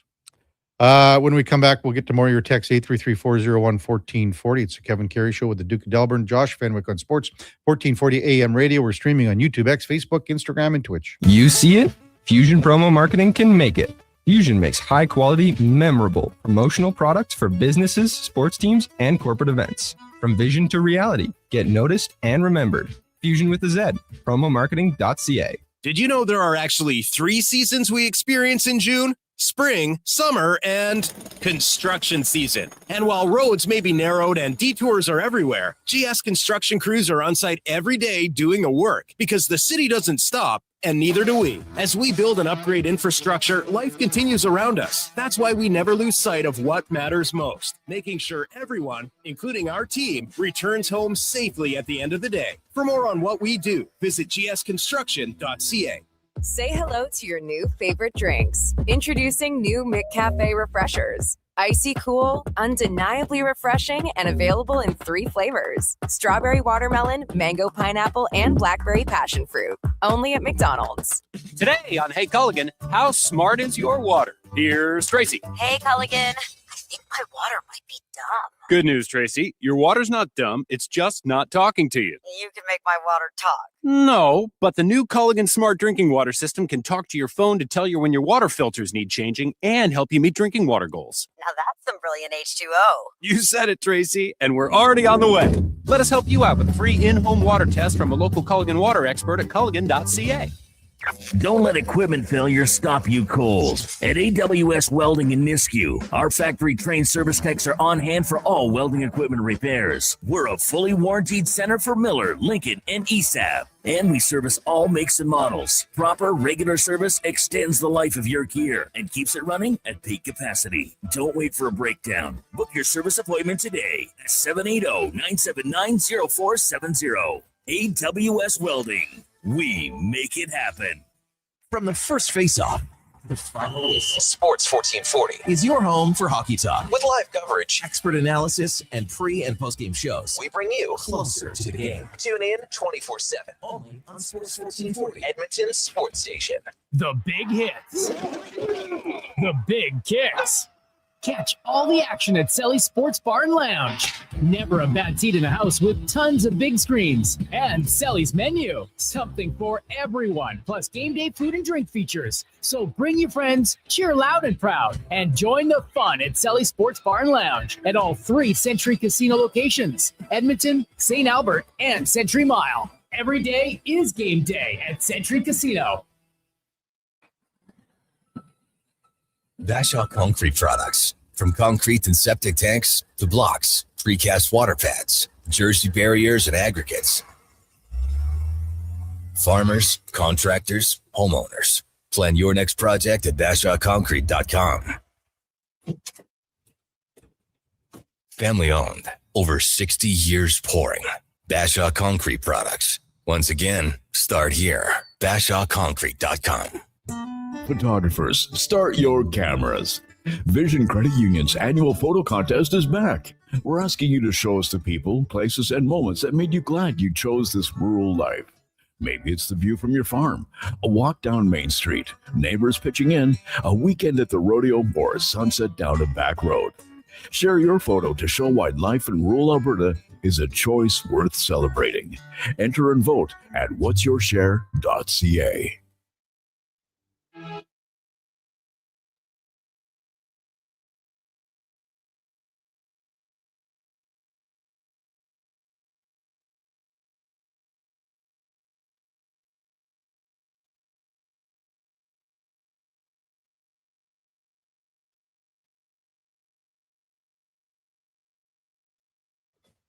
The Karius Show, breaking down Edmonton's favorite teams, even though his favorite Junior A hockey team is the Yorkton Terriers. Thanks for checking in with Sports 1440.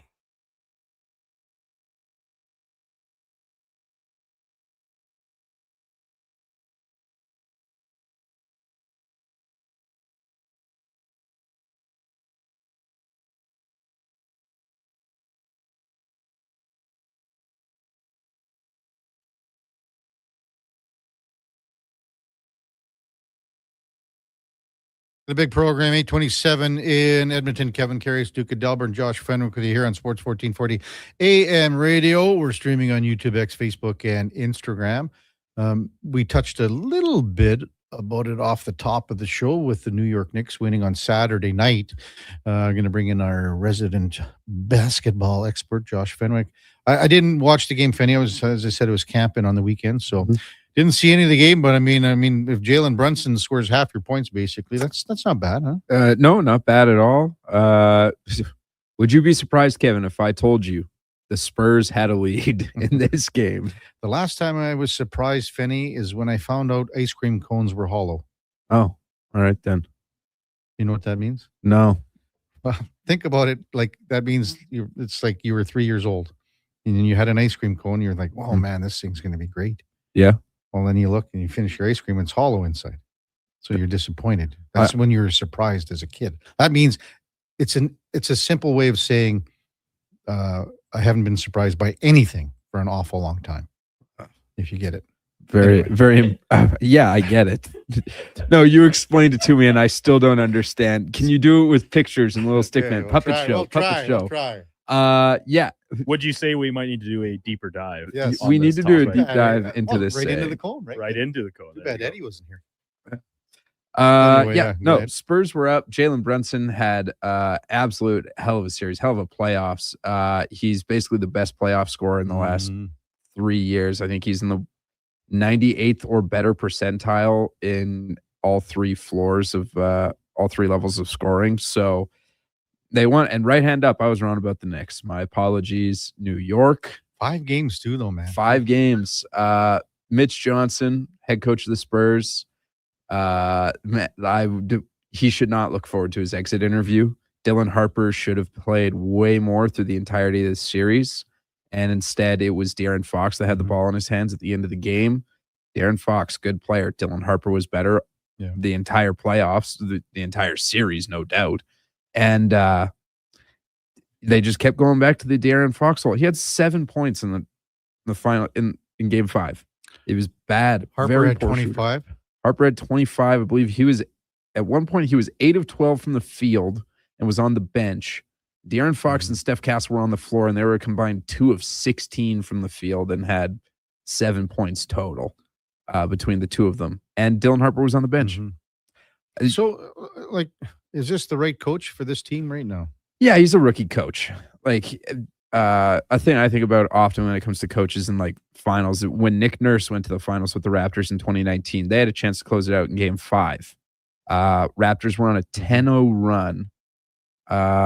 So they had all the momentum. They're at home, and during this run, Nick Nurse calls a timeout, and it sort of just put everything on hold. It let the Warriors get their feet under them. They end up winning. Obviously, Raptors win in 6. But when asked about it in the post game presser, he said, "Got to be honest, I got nervous. I thought they looked a little tired out there, but hey, coaches make mistakes. Tim Duncan pulled out, or Greg Popovich pulled out Tim Duncan in 2013." Right before Ray Allen hit a 3 and Chris Bosh got the offensive rebound. Spurs didn't have anyone to rebound. So coaches make mistakes. Obviously, you hope that he learns from this. Yeah, I think he's probably in the same category as many of the players. As I said off the top, there's still an immaturity about the team. They're learning. They're young. They're going to be there. Oh, yeah. So just keep this together. Keep it going. And maybe, the coach, like the players, and learn from losing before you win here. He's got to be more willing to make adjustments. And Wemby just he needs a go-to move. He needs something that they can throw it to him at the low block or whatever, and he can do a jump hook or something. Yeah, something like that. Kareem had the sky hook. Kobe had a midi. Everybody's got a signature, right? Again, I didn't watch, but I caught up on things last night. How come the Spurs didn't dictate or push or press in the sense that Karl Anthony Towns and OJ Anunoby were in some foul trouble here? How come they didn't press on that? That's the $1 million question. The Knicks were a -40 this series with Karl Anthony Towns off the floor. Those are the minutes where you have to win those minutes because he's out, and if he is in foul trouble, that's when it's supposed to be Victor Wembanyama absolutely going to work on the low block, much like you saw in game 2 when they went on a 14-0 run in the 4th to make it close.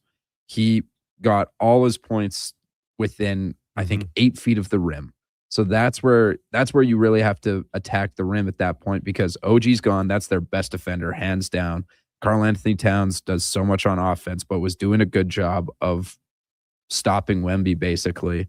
And when those two guys are out, you got to be willing to go, yeah, all right, let's just go crash. Let's go crash the paint. Let's just get as close to the rim as possible. And they weren't doing it.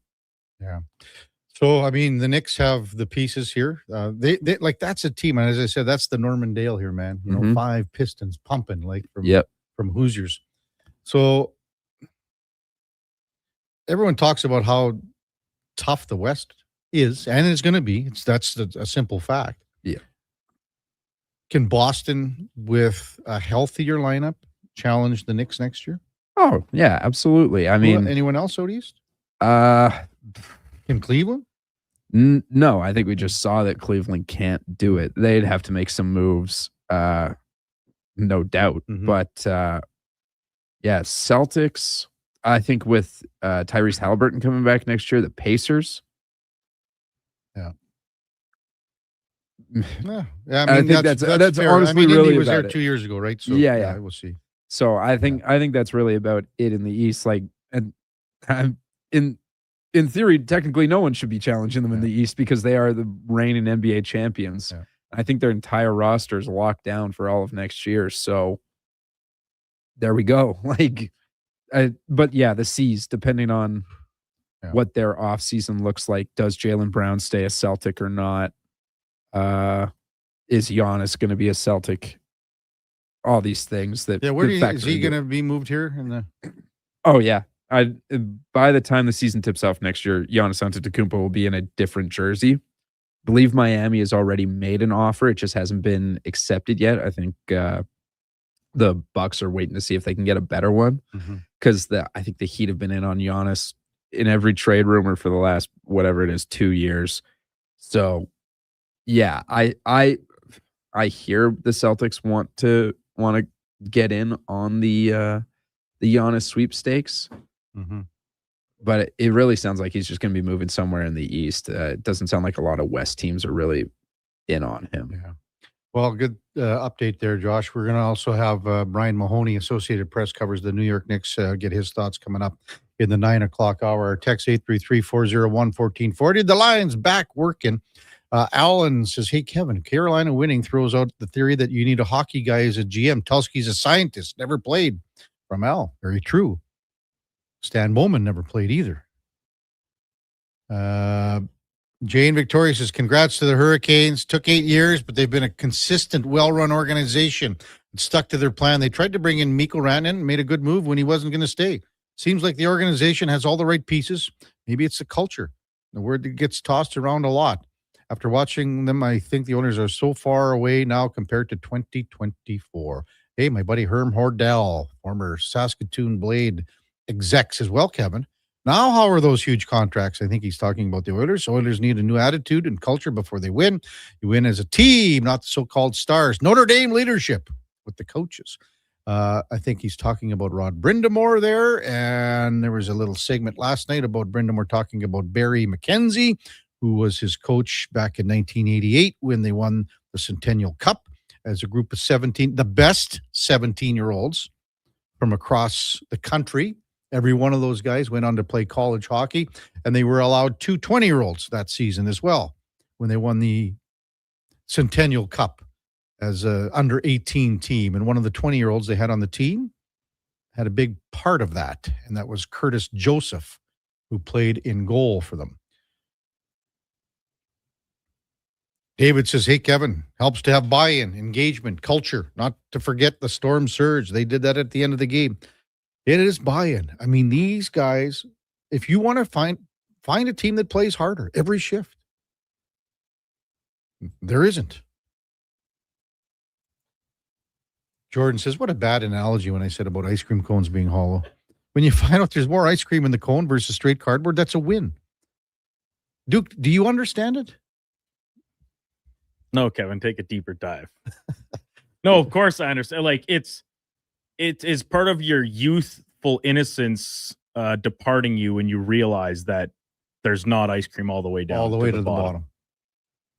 Like when you were a kid, Duke, you know those real, like the crappy cones, right? You can still get them.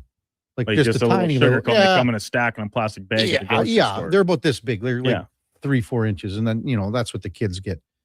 And what normally the cheapos just put one little scoop on the top and give it to the kid, right? Because they don't want it all over the place. So when that ice cream's done and the kid looks inside, where's all the rest of the ice cream? Or it thought it was going to be all full, or the only trade-off there is, especially if you're a smaller kid, you're usually not eating it particularly quickly. And if there's a little bit of melt that goes down, then you do get some in the cone. Yeah. But not really. It's usually just like one round scoop globbed right on top. The cone serves as nothing but a pedestal, really. The gist of the analogy, though, Duke, is that I haven't been surprised about anything for a long time. Well, because you, Kevin Karius, are very sharp. Oh, come on now, Duke. Come on. Well, isn't that the point you're trying to make? Like fool me once, shame on you. Fool me twice, can't get fooled again. Text 833-401-1440. We'll get to more of them when we come back. When we come back, we'll hear from Cam Tate, another edition of Cam and Eggs, and also maybe from the Conn Smythe winner, Jordan Stahl. That's straight ahead on the Kevin Karius Show with the Duke of Delburne. Josh Fenwick on Sports 1440 AM radio. We're streaming on YouTube, X, Facebook, Instagram, and Twitch. Hey, sports fans, we've got a clear choice for you. At Crystal Glass, we provide customers with the perfect glass for any job. From home to auto and even commercial, installation or repairs, we're your team. Call 310-GLASS or visit crystalglass.ca. Crystal Glass. Looking for a solid 4x4 that checks all the boxes? The 2026 Jeep Compass is in stock now at St. Albert Dodge, and this is a great value, starting from just $36,900. It's a Jeep, so you've got 4x4 capability, plus features like an 8.4-inch touchscreen, Apple CarPlay, active lane management, a Park View rear backup camera, and more. Over 30 in stock right now in just about every color you'd want. Head up the trail and see how easy it is to do business at St. Albert Dodge. Tee up at the 2026 Golf-a-thon presented by Popeye Supplements June 19th at Rundle Park, supporting the University Hospital Foundation. Golf all day long for $250, including a cart and food. Go tracksocialclub.com.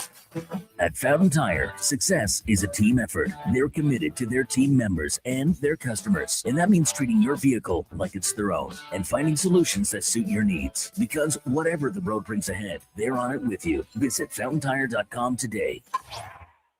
Don't miss a moment of Blue Jays baseball this season. Join play-by-play announcer Ben Shulman for the games live on Sports 1440. The Toronto Blue Jays are on Edmonton's home for all things sports. Sports 1440. Commissioner Allen Auctioneering's next Calgary, Edmonton, Winnipeg Public Unreserved Heavy Truck Auction is this Thursday at 9 a.m. Featuring tandem, triaxle, and single-axle trucks, including tractors, decks, dumps, man lifts, vacs, pickers, and service trucks. Info at maauctions.com. Wendy's 99-cent Frosty is back, and Frosty farmers couldn't be happier. Made with Canadian dairy, they grow up cool, creamy, and mighty thick. It's farm to Frosty. Get a small 99-cent Frosty until August 2nd. At participating Wendy's, taxes extra. Commissioner Allen Auctioneering's Calgary, Edmonton, Winnipeg Public Unreserved Equipment Auction is this Friday at 9 a.m. Featuring articulated dump trucks, backhoes, excavators, forklifts, graders, loaders, packers, reclaimer, skid steers, telehandlers, turf mowers, plus commercial trailers. Info at maauctions.com. I'm Rick Showers from No Bull RV, and this is the time of the year most RV stores wish their lot was full. At the new RV stores, product is trickling in, mostly just for taking orders. But having an RV on order doesn't mean much when the weather's great for camping today. No Bull has hundreds of quality used RVs on the lot now. Right, Rick? That's right, Bob. Walk into No Bull RV today, and you could be in the great outdoors next weekend. No waiting, no hoping it'll be here by summer, just the perfect used trailer, motorhome, fifth wheel, or toy hauler that you need. And every RV at No Bull is one of a kind. Every family is one of a kind too, Bob. Think we can't find the perfect one for you? Take a look around. At No Bull, you'll save thousands compared to the cost of a new RV. You can build your summer plan on hope, or you can know for sure. And ask about our Camp Ready service plan when you're here to make this the best summer yet. And that's No Bull. NoBullRV.ca. Monday morning, you show.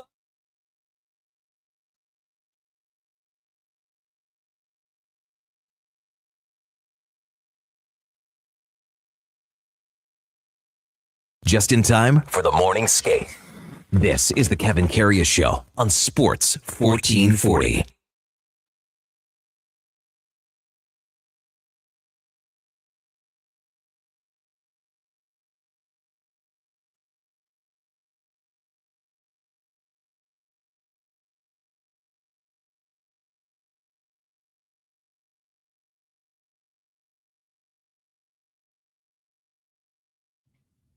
All right, welcome back to the big program, 8:43 in Edmonton. Kevin Karius, the Duke. Josh Fenwick with you here on a Monday morning. Hope you had a fabulous weekend.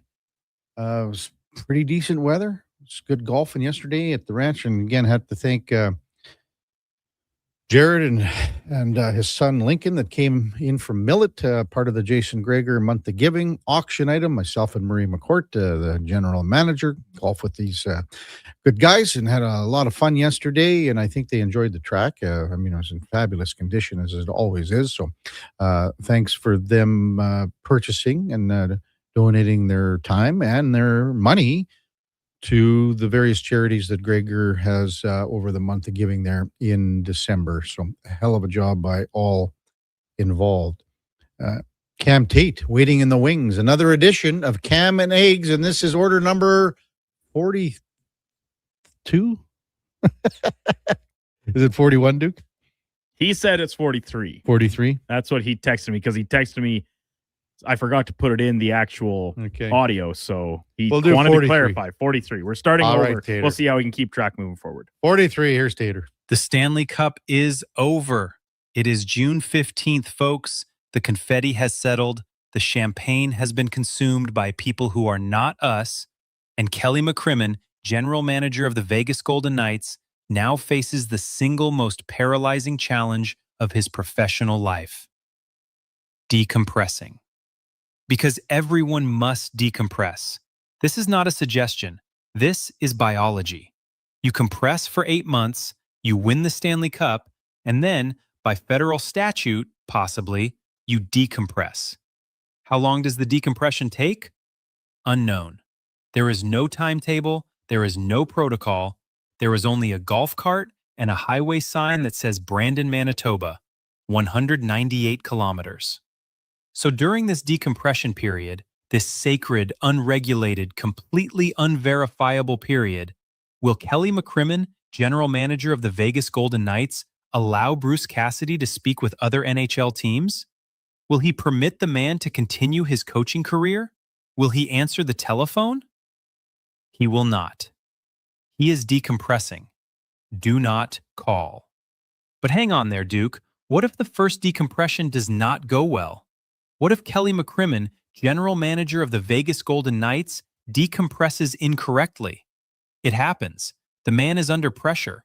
He may need a second decompression, sandwiched, and this is the important part, between a golf holiday. 18 holes, 9 to compress, 9 to decompress. This is the system. The general manager did not create the system. He is simply a man inside the system, in a golf cart, somewhere near Brandon.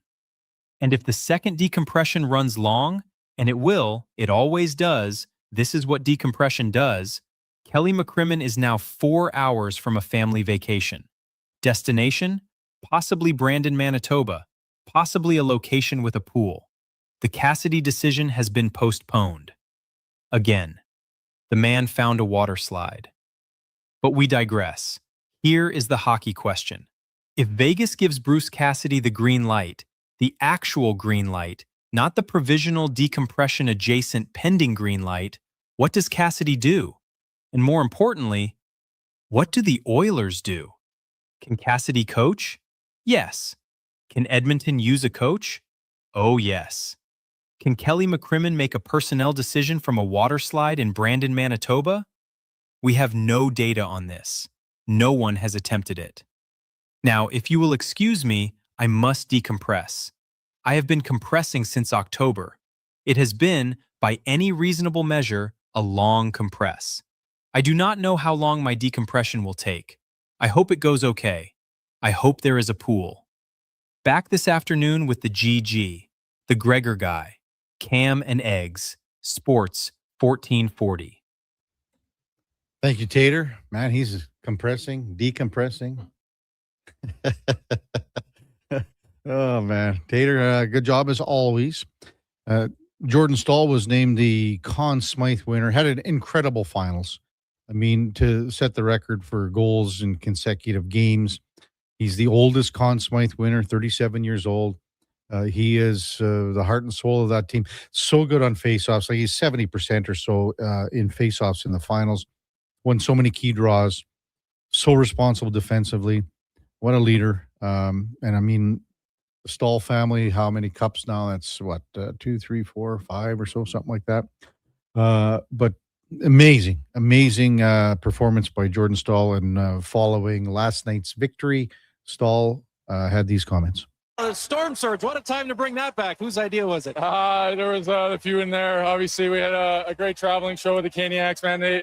They show up, and they're the best. There's none better, bar none. And we're just so proud of this group, and being able to pull this off is a dream come true.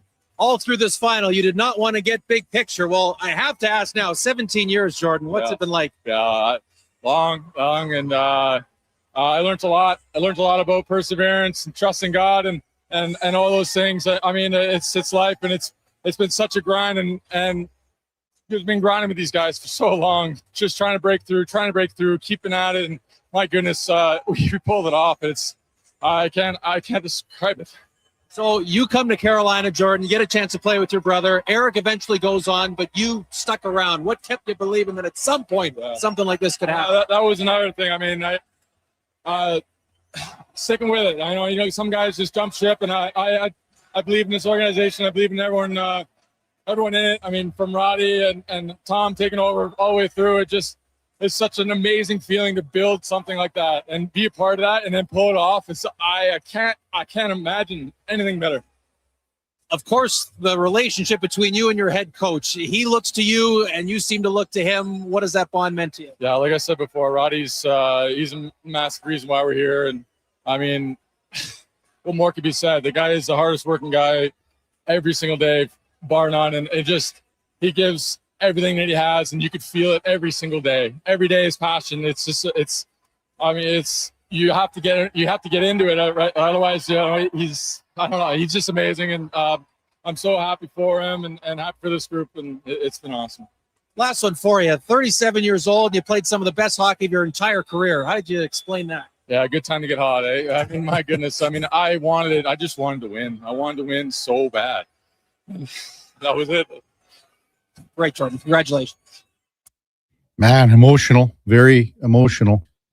So I believe it's 3 cups. Jordan's got 2 for the Staal family, one with the Pittsburgh Penguins back in 2009, and then obviously last night, and then Eric Staal 20 years ago with the Hurricanes.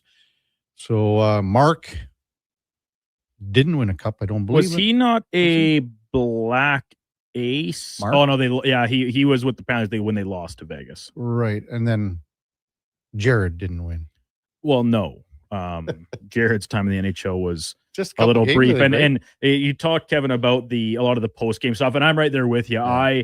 We say this so many times during the regular season, doesn't matter what game I'm watching, as soon as the buzzer goes, like the TV's off. I'll catch up on some post-game audio and stuff usually the next morning when we get in here and whatnot.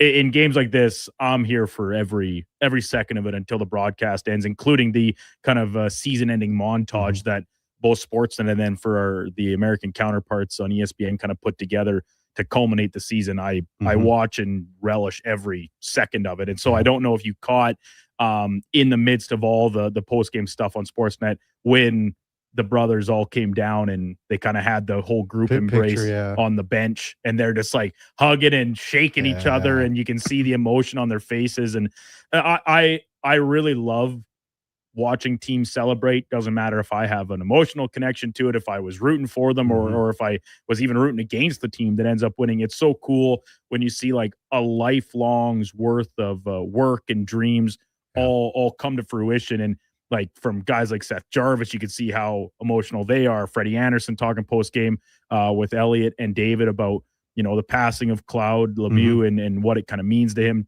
to have his name beside his agent and close personal friend on Hockey's Ultimate Prize. Like, you can't help but kind of feel some things stir inside you, and the human element that goes along with the great spectacle that we know is sport. It is really, really unparalleled in my eyes. And then when they had all the Staal family, like the spouses and nephews, nieces, kids, and everything, the whole gang. Man, there was about 40 people in that photo on the ice. Thanks to Kyle Bukoskis for that interview again from Hockey Night in Canada. I wonder if something's going to happen with Ron McLean here. And I don't know, did you see the apology, Duke?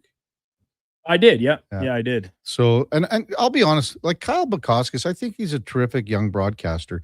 I don't think they needed to get him involved in like that skit at the start there. from the Hangover. Yeah, and I know what they're trying to do. See, that I actually didn't see. Okay. The skit originally. I saw Ron's kind of apology about it in the intermission. I think it would have been right. They going into the third period. I think Bukowskis goes out on the roof, of some hotel, emulating what the skit in that scene from The Hangover is. And then they got Phil, the Stanley Cup purveyor, and he sort of looks like he's passed out on a couch up there, maybe being the one guy that we didn't see much in The Hangover. What was his name? That was his best. Doug? No. The guy that they found. Doug? That was Doug? That's the groom. Okay, the groom was Sorry, Doug. My mistake. Yeah. So anyway, and then McLean obviously said the roofie thing, and then apologized for it. I wonder if something will happen. We'll see. And hey, it is a wholesale change for Rogers Sportsnet for next year. On that panel, it's going to look different. Really? Yeah. All these contracts are up, Duke. Oh, are they? Yeah. Interesting. Yeah. Contracts are up. Like guys, it'll be a different. I'm sure a producer is going to come in and try to put a stamp on it. As long as they don't try to do what they did the last time when they bought the rights and they brought in old Georgie boy there, Stephanopoulos or whatever. Not Steph. What's his name? Strombolopoulos. They brought him in, and that put them behind the 8 ball as far as what they were trying to do at that point. So it's interesting because it's such a fine line, and this doesn't matter if it's in TV or radio or any other entertainment and beyond. Like when you have the opportunity to try and move something forward and progress it with positive change, but then you don't necessarily need to tweak a ton with a losing or a winning recipe, which I think Sportsnet in their current iteration of some of the talent they have on the panel and obviously a lot of their broadcast crews are bang on. Like it's terrific. They're going to be looking at a lot of things. Like don't be surprised if they decide like maybe a guy like Biznasty, they go after and try to do that and try to get a guy like him and someone else and figure out what they've got. That wouldn't surprise me at all, Duke. Well, and I don't know for sure what Biznet's contract status is with TNT. He probably enjoys it being there, but like this would be a little different for him. But he's been on this. He's done hits with Sportsnet a ton in the past, and like I said, they got a good rotating cast. I love when they bring on active players during the playoffs and stuff. Like we saw Ryan Strome, Jordan Binnington, Jason. No, not Demers. Brennan Dillon, Schlemmer's other buddy. And I find like some of those guys, like sometimes a little feeling out process, but they bring such a different dynamic and element that I think, the fresher the players are removed from the game, usually the little bit of better, more capable insight they can provide because it's so shortly removed. Coming up at the top of the hour, we'll check in with our buddy Ryan Payton from SiriusXM NHL Radio, and then Brian Mahoney from the Associated Press covers the New York Knicks. Can't imagine what the scene in New York's going to be like here for a parade and all that. Oh boy. Before all that, time now for a Sports 1440 update brought to you by Fusion Promo Marketing. Expand your brand, high-quality promotional products for businesses, sports teams, and corporate events. Get noticed at fusionpromomarketing.ca. That's Fusion with a Z. Here is the Duke. This is a Sports 1440 update.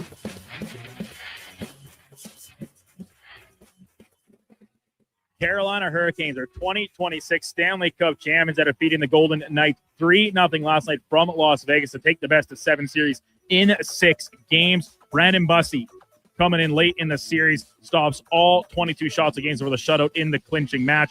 And Jordan Staal, team captain of Carolina, taking home the Conn Smythe Trophy for playoff MVP, the oldest player in league history at 37 years old to take home the honor.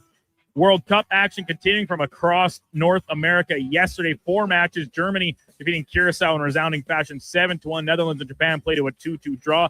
Ivory Coast with a late tally to get past Ecuador 1-0 in Sweden, taking down Tunisia 5-1. In the majors, the Blue Jays dropped the rubber match at the hands of the Yankees 8-3, the final from downtown Toronto. Elsewhere, Baltimore losing to San Diego 5-2. Washington run it up on the Mariners 10-1. And in one of the later games, Texas defeating Boston 6-4. Local action from the West Coast. Lake Edmonton Riverhawks defeat Yakima Valley 11-4 yesterday afternoon. And the RBC Canadian Open from Ospey Valley, just outside of Toronto. Bud Cauley with his first win on the PGA Tour, shooting 17 under on the week for top honors. Canadian Sudarshan Yellamarahu finished tied for 8th at 12 under, and Matthew Anderson just behind at T11 with an 11 underscore on the week.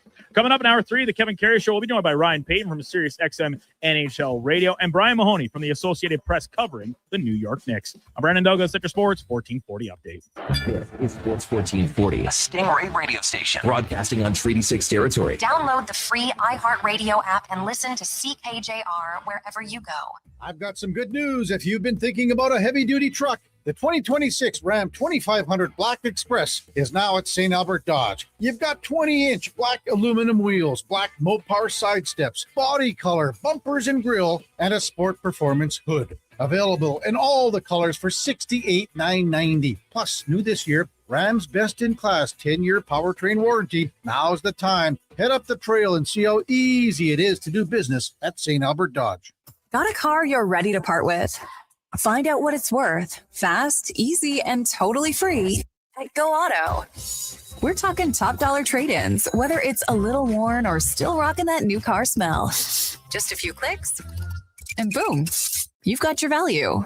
Text value to 780-777-7777 to start. That's value to 780 all sevens. Why guess what it's worth? Let Go Auto show you the money. It's time to hit the greens.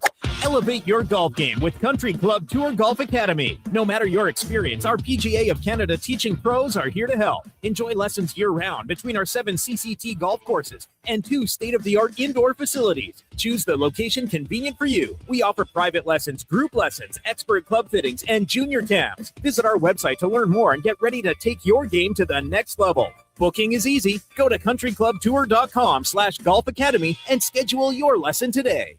Missioner Allen Auctioneering's next Calgary, Edmonton, Winnipeg Public Unreserved Heavy Truck Auction is this Thursday at 9 a.m. Featuring tandem, triaxle, and single-axle trucks, including tractors, decks, dumps, man lifts, vacs, pickers, and service trucks. Info at maauctions.com.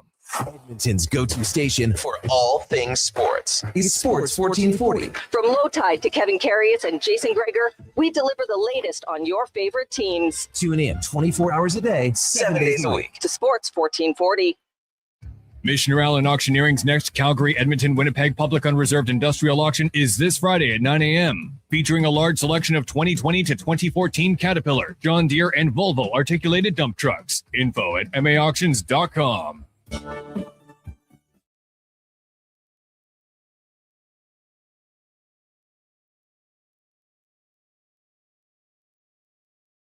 Have your sports curiosity cured with the Kevin Karius Show. This is Sports 1440.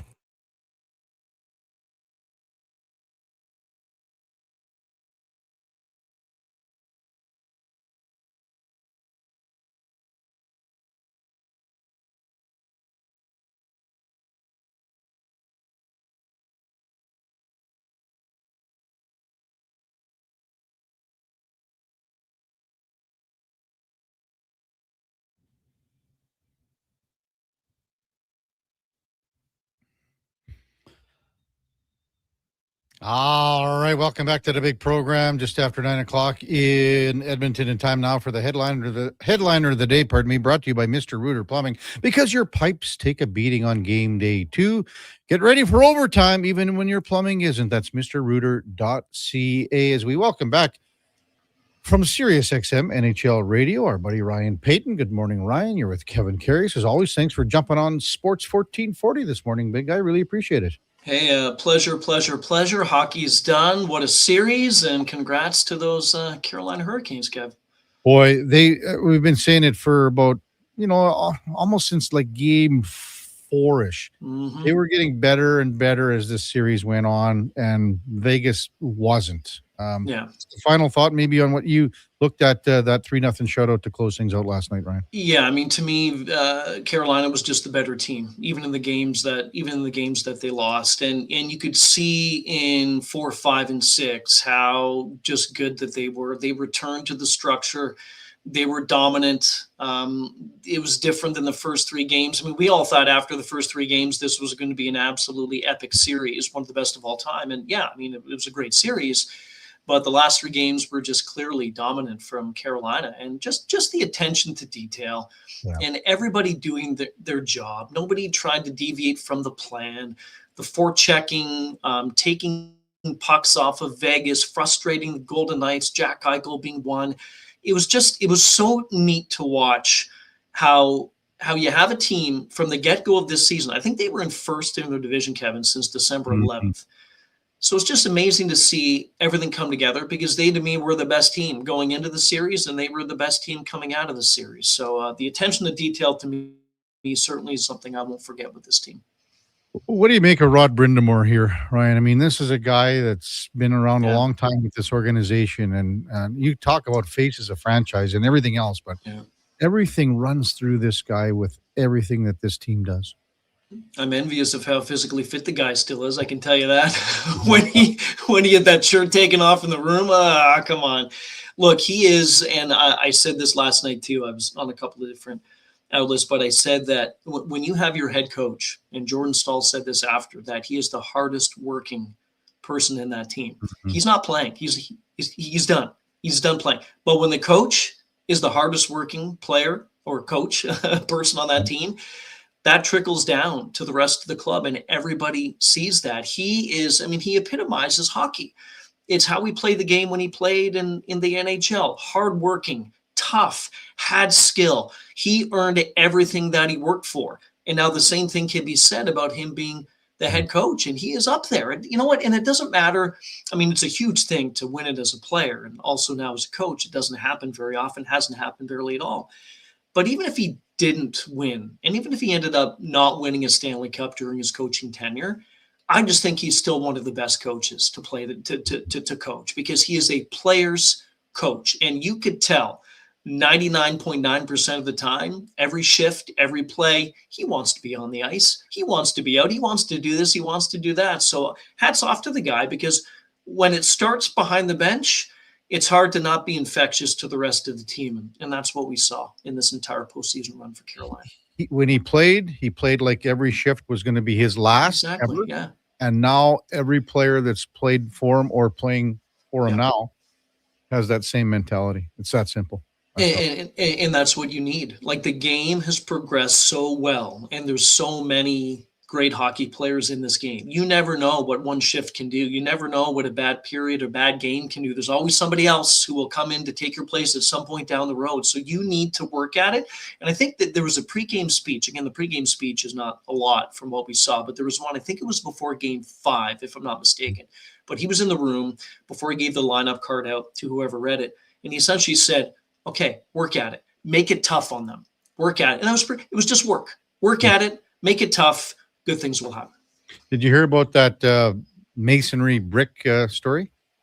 No, I didn't.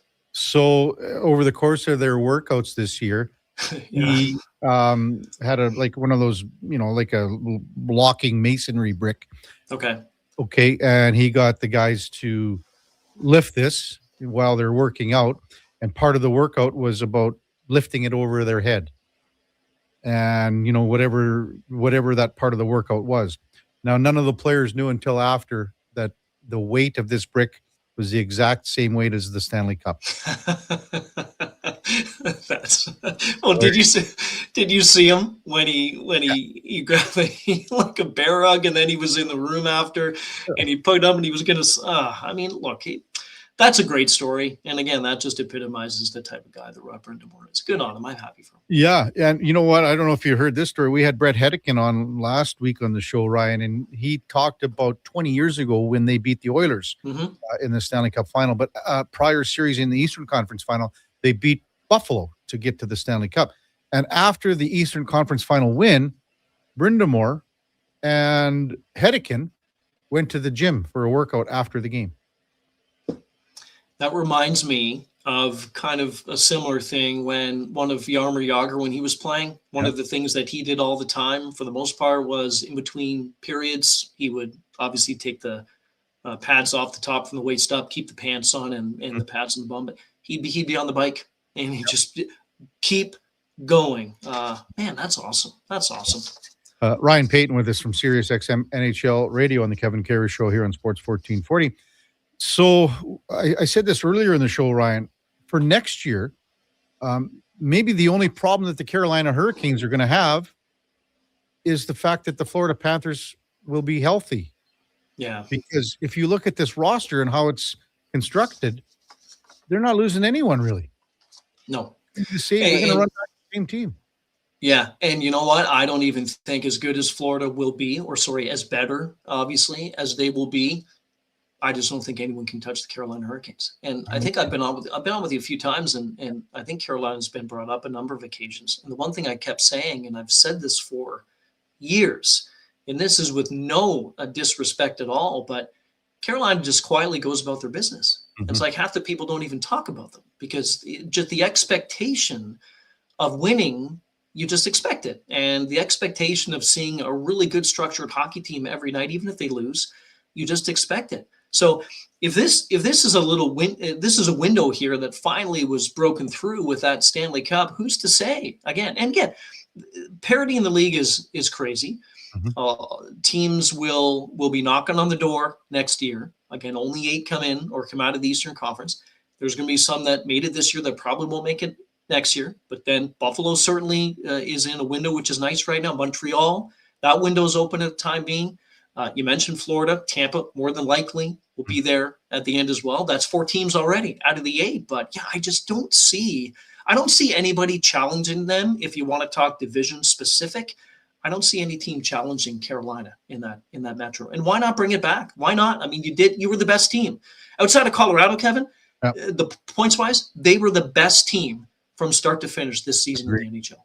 Without question. And I mean, you're just saying, like, even the second line that they had in the playoffs between, Hall and Blake and Stankoven, next year or for the next 2 years, if they keep those guys together, that's $14 million on your second line, which was the best line in the playoffs.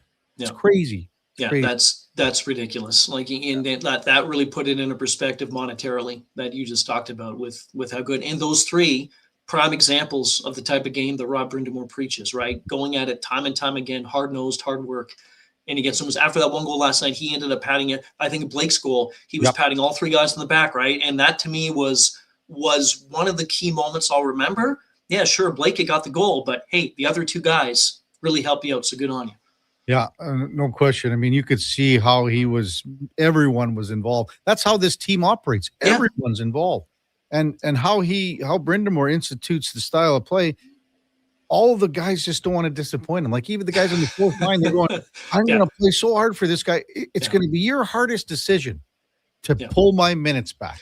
Like, think about if that as a coach, that's going to be your toughest thing that you got to worry about. Yeah. And how much does that tell you that they respect the head coach? It's one thing to win a cup as a coach. I get it. That's the ultimate goal.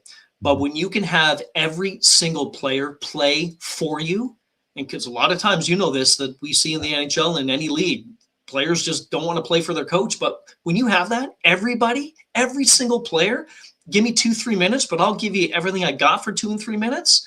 That to me is awesome. Absolutely. And you look at Nick Delorier. Yeah.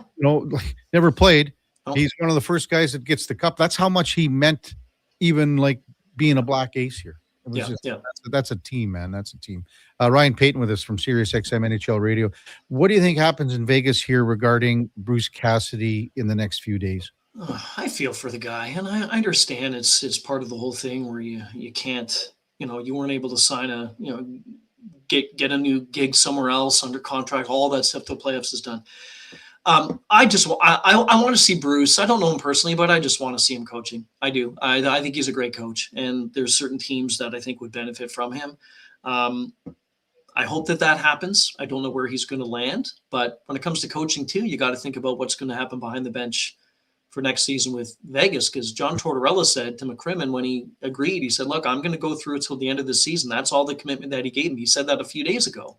Or probably not more than that. But so you don't know what's going to happen with that. But yeah, I mean, I love Bruce. I think he would do wonders for a team, and he's itching. He's itching to get back. So give the guy a chance, let him go, and let him try to win with another club. I just can't wait to see what that contract states. Like, does it state once they say you're able to talk to teams? Is it all teams? And there's only 2 left technically, right? Yeah. So. I think I know that contracts are important, and I know that lately we've been hearing about Larkin and Nurse, and Stevie Eiserman saying to Dylan, "Hey, can you expand the list a bit to give us a little bit more leeway here?" I think there's got to be some different wording in these things. I know that when you're a player and the agent, you want to have as much security as you can possibly get. You want the long-term deal. If you can play in a city you want to for 7, 8, whatever it is, that's fine. And you can put out your no, I've got a no move, I've got a no trade. This is my list of whatever.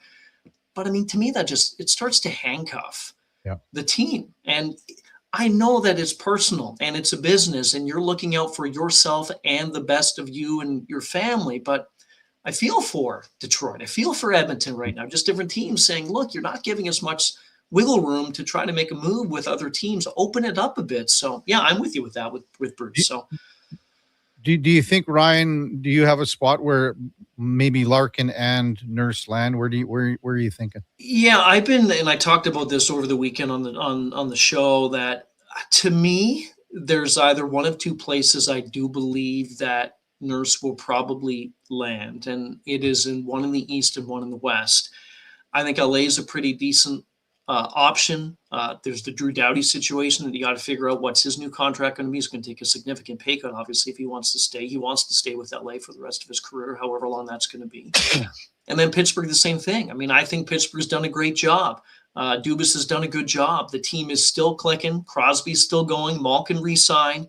I know it's the aging core with Letang on the back end, whatever, but I think those two teams would be potentially good opportunities for Darnell Nurse. And when it comes to Larkin, I mean, I've been hearing Montreal as one. I mean, think about that for a second. If he, with the guys that they have in Montreal, Caulfield, Slafkovsky, Demidov, Hudson, Suzuki, and then if you add a Dylan Larkin, I mean, already the window's open in Montreal. I know they fell in that third round to Carolina, but still. So, I mean, that would be something. But again, players, Kevin, in this league, they have all the control. They have all the control, and this didn't happen years and years ago in the NHL, but it's turned into such a players' league right now. Who would you say the front runner to coach the Maple Leafs is? Well, I got a call yesterday, so I'm now on the list of 150 that they've spoken to. You talked to. How'd your interview go, Ryan? Oh, well, it's okay. I don't know if it made the short list, to be honest with you, but I think it's down to about 20 plus. You talked to 55 people. I know, yeah, you want to make the right decision, do the due diligence. I said originally that it was I would have liked to see Manny Malhotra, but he's obviously in Vancouver, so that's not going to happen. If they're going to go in a direction of, and again, they've been flip-flopping. I was hearing and I was really under the understanding and the belief that they were trying to go in the direction of somebody different, somebody new, somebody who has not coached in the NHL before. I don't know if that's going to happen anymore. Yeah. I go back to the person I thought that should still be in Toronto, and it should be Bruce Cassidy. I will stick with it. I'll maintain it. Joe Pavelski, certainly his name has been up in the works, and he said there's interest, and that's a former player. If you want to go in that direction, that's fine. But I just want this whole circus thing to come to an end, to be honest with you, Kevin, because whatever Chayka is doing, it's exhausting. And I know you have to exhaust the search. I understand that. But you know, the longer this takes, if you have now on the list of 20, whatever it is, you're going to see guys getting taken off that list with the vacant spots. So if you don't want to lose so-and-so, you better make that decision at some point soon and try to do it before the draft. That's what I would certainly try to do. Hey, man, the circus that you guys got going on in Toronto isn't even close to what we're going on here. Yeah, I know. You know, just for the pure enjoyment, I'll get tickets to your circus just to sit back and be an observer. Come on in. There's lots of room. As we say out here, Ryan, the tent isn't big enough for the circus. No. Hey, as always, thanks for coming on. We're going to be busy for a few more weeks, and then she's the off season. But as always, thanks for your contributions to our show. Really appreciate it. Thanks, Kev. Always a pleasure. Yeah, that's Ryan Payton, Sirius XM NHL Radio, and our headliner of the day brought to you by Mr. Reuter, batting 1,000 against clogs. That's mrreuter.ca. When we come back, we're going to just take a trip back to Saturday night, and what a historical, magical evening for New York basketball fans and the Knicks winning their first league championship in 53 years with Brian Mahoney from the Associated Press. That's straight ahead on the Kevin Karius Show with the Duke of Delburne, Josh Fenwick on Sports 1440 AM radio. We're streaming on YouTube, X, Facebook, Instagram, and Twitch. At Hughes, it's all about getting in and out quick and clean. No cash, no problem. With Hughes' new tap and wash system, all you need is your debit or credit card to get your vehicle sparkling clean. Find us at HughesCarWash.com. Okay, new strategy. I'll just live in the freezer till October. It's spacious in here. It's spacious. There's a better way to survive the coming AC season. Pro Solutions is your one-call solves-it-all expert for AC repairs, tune-ups, and new installations. We offer convenient financing options and fast appointments so you can enjoy your entire home, not just the freezer. Now I can leave the frozen peas where they belong. Book now at prosolutionsinc.ca. Our new McCafe crafted sodas just drinks or something more. Like Sprite Berry Bliss, Creamy Strawberry Coke, and Orange Dream. All swirled with fizzy flavor and topped with silky cold foam. Only at McDonald's. At participating McDonald's restaurants in Canada. With Mortgages to Go, you'll be good to go. Mortgagestogo.ca says yes when the banks say no. That's why Alberta has trusted Mortgages to Go for over 23 years. If you need cash and have equity in your home, you're approved instantly, guaranteed. Call 1-888-888-5998. That's 1-888-888-5998. With Mortgages to Go, you'll say,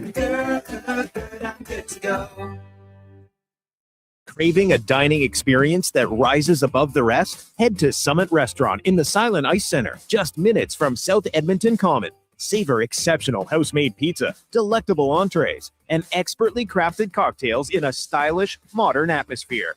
Perfect for a casual meal or a special night out. Summit offers a refined experience where every bite and sip reflects our dedication to quality. Elevate your dining experience. Make Summit Restaurant your destination tonight. Alberta, we're wild and tough and beautiful. We agree that good enough isn't good enough. And though everything that matters starts with a home and a family. At Lux, our family has been handcrafting windows and doors for this incredible place for over half a century. There's no place we'd rather be. Everything we are is windows and doors. A company born and bred and made in Alberta. Wendy's 99-cent Frosty is back, and Frosty farmers couldn't be happier. Made with Canadian dairy, they grow up cool, creamy, and mighty thick. It's farm to Frosty. Get a small 99-cent Frosty until August 2nd at participating Wendy's. Chances extra.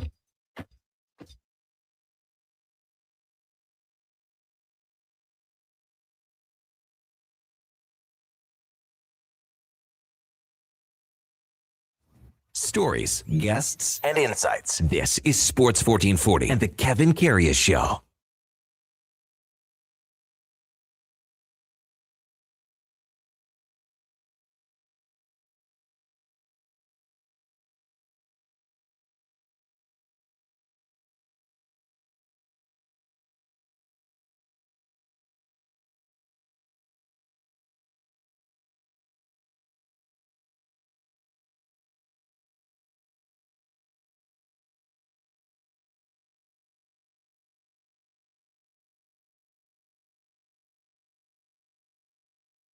Oh, one of the best tunes ever. Ace Frehley, you can't beat it. Man, oh man.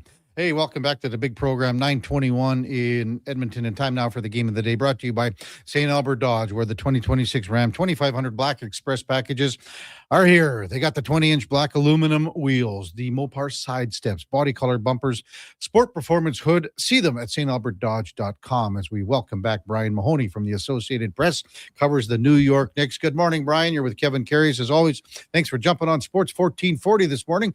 Really appreciate it. Hey, how are you, Kevin? Well, I mean, I can't be any better, but I can't imagine what it's like to be in New York. Maybe just let us know what it's been like the last 48 hours or so after what we saw on Saturday night. It's got to be just simply amazing. A whole lot of orange and blue everywhere, from the buildings to the jerseys in the streets. People were out. That was people waiting a long time for this. When that game ended, People were sending me pictures of fireworks. It felt like a holiday. It really did. And it's going to last a couple more days until they have the parade on Thursday. Before we get to the parade, I was reading your article this morning in the Associated Press and maybe drawing some comparisons to past great Knicks teams. Can you let our listeners know where you think this team sort of ranks in Knicks lore? Well, it's such a short list. They only won 2 titles. 1970 was an iconic title, their first one when Willis Reed comes back from injury to play Game 7. I don't know if you can top that. But then, they won a couple of years later with another great team. But then it's been such a long gap, 53 years, that I think this one gets no worse than second place. This is not only just an NBA title, but all New York City titles. This one goes pretty high up on the list. Yeah, I can't imagine if you're thinking about all the great titles that all the great championship teams have won in New York.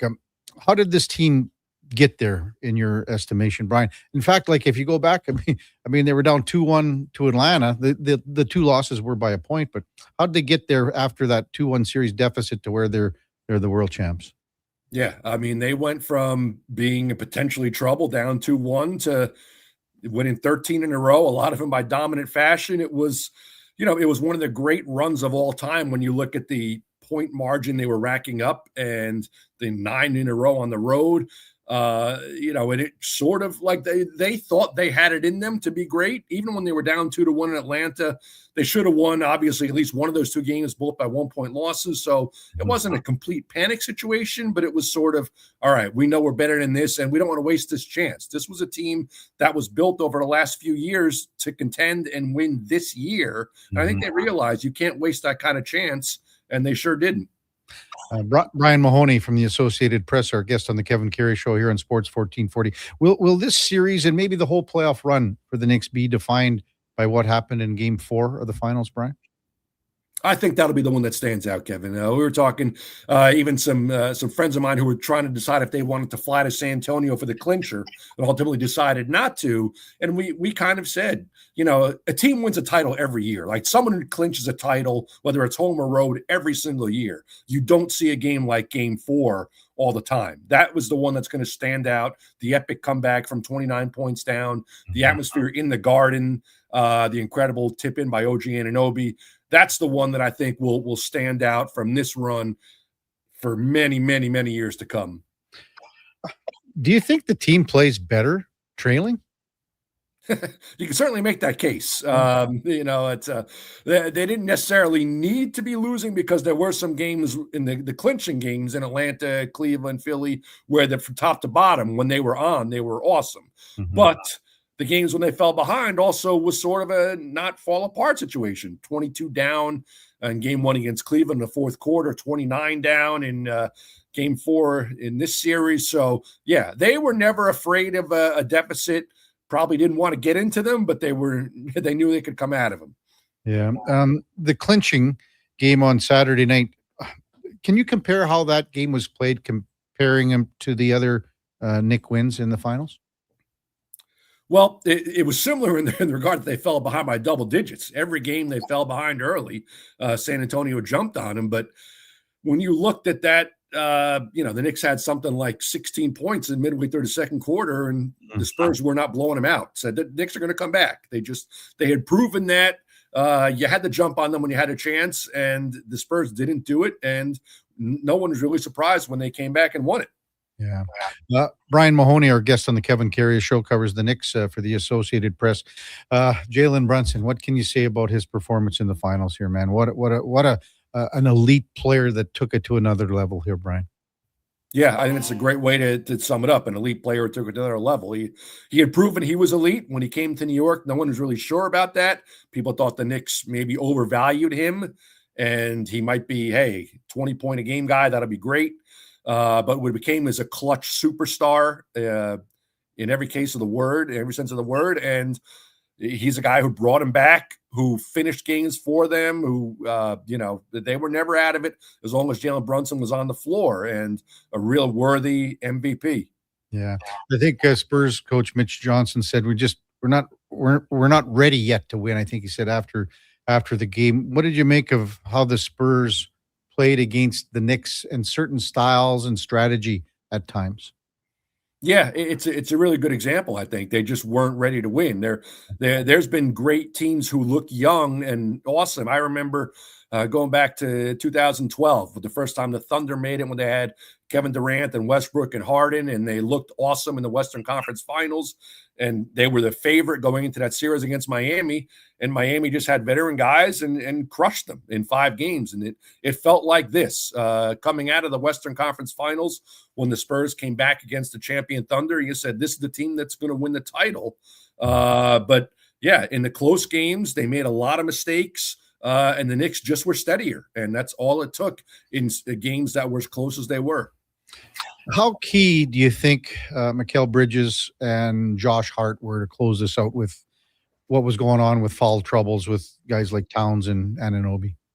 Yeah, those guys never panicked. Josh Hart, you knew, was going to make some kind of contribution.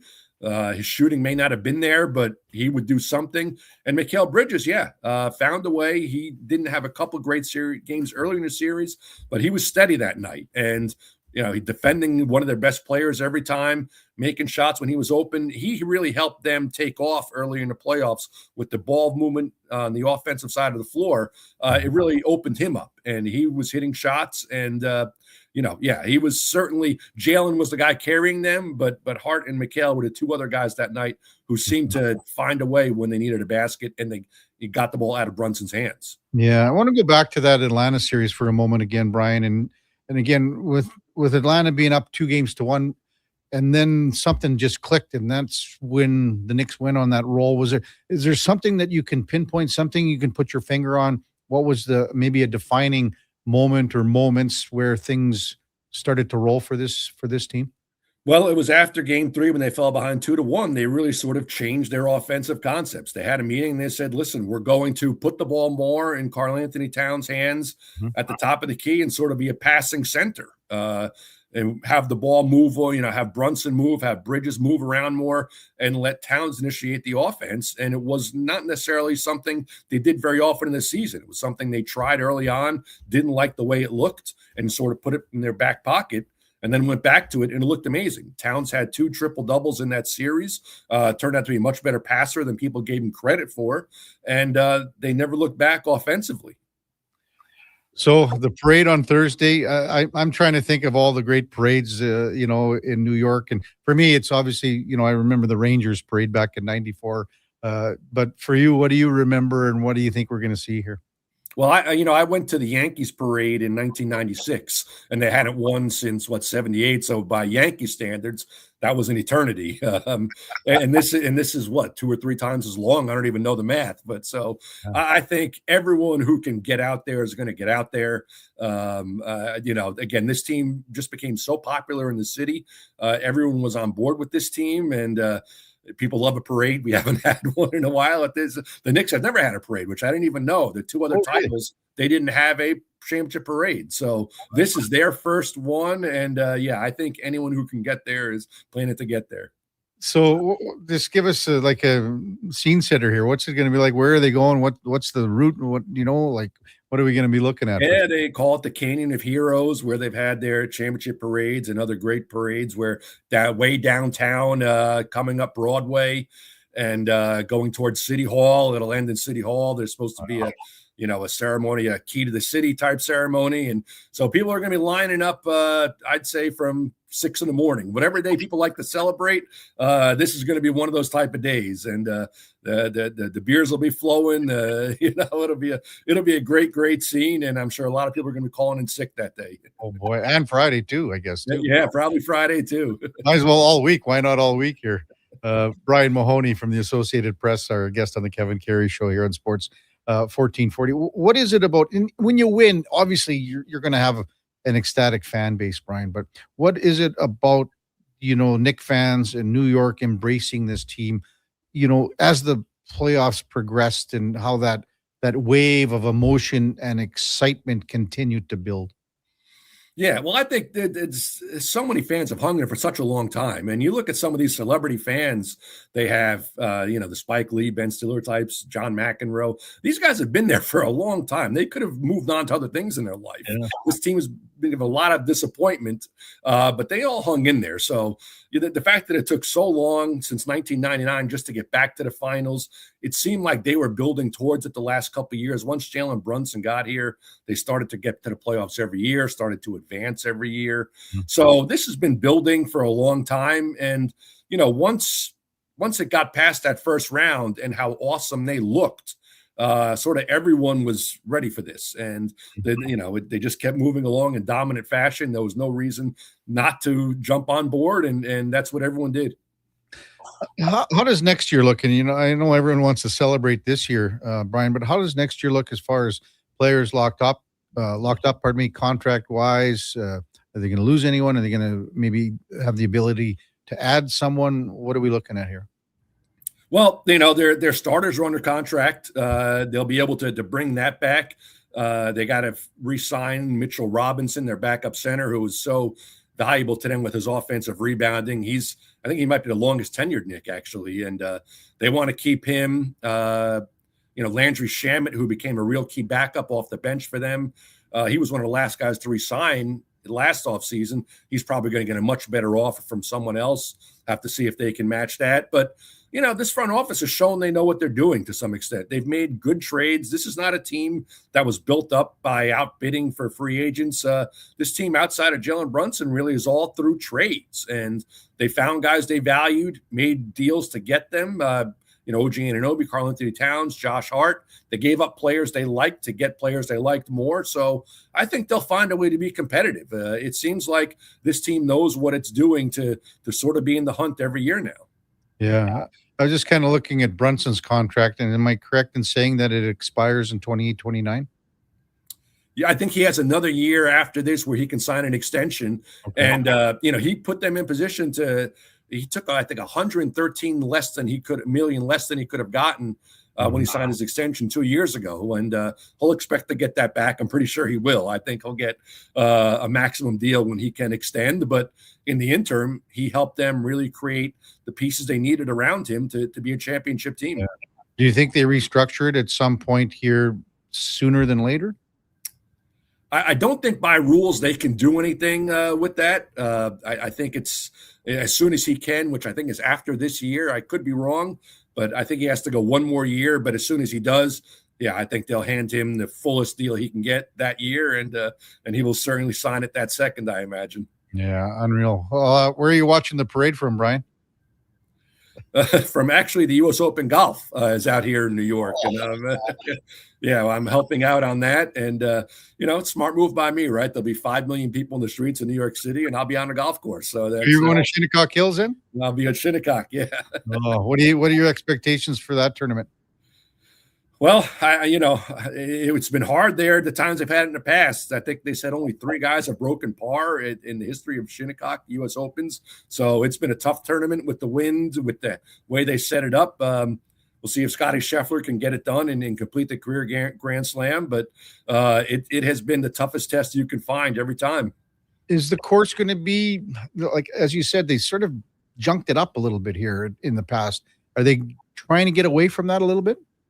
I think they know that they want, the U.S. Open, they pride themselves on being the toughest test in golf, but I don't think they want it to be that tough. The last time they had to literally water one of the greens during the round because it got so dry. And look, sometimes that is hard to prepare for with, when you got the sun and the wind, the elements do sort of take control a little bit. But I think from the start this time, they want to make sure it's not quite that difficult where it's almost unplayable certain holes. What about rough length, thickness? Is going to be like a nightmare again? I'm sure the players will say so.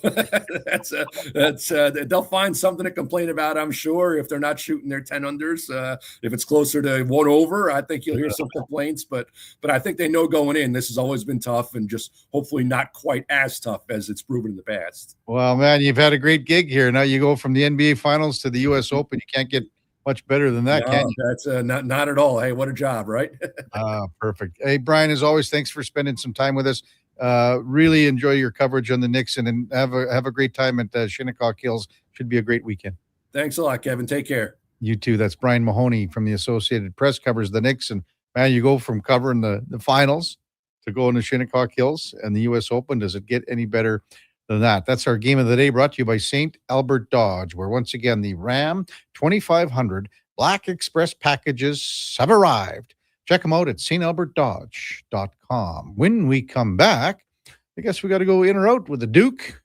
We'll also check in with Thomas Hall from Blue Jays Nation. Jays got a day off today, and then they are back at it tomorrow as they have a series with the Boston Red Sox. And the Jays right now, 10 games back of the American League East, leading New York Yankees. That series, by the way, is at Fenway, so it's going to be Dylan Cease on the hill. Max Scherzer, the former Red Sox, on day number 2, and then Trey Savage for the Jays. Oh, boy, it's going to be tough. When we come back, in or out, Kevin Karius, Duke of Delburne, Josh Fenwick on Sports 1440 AM radio.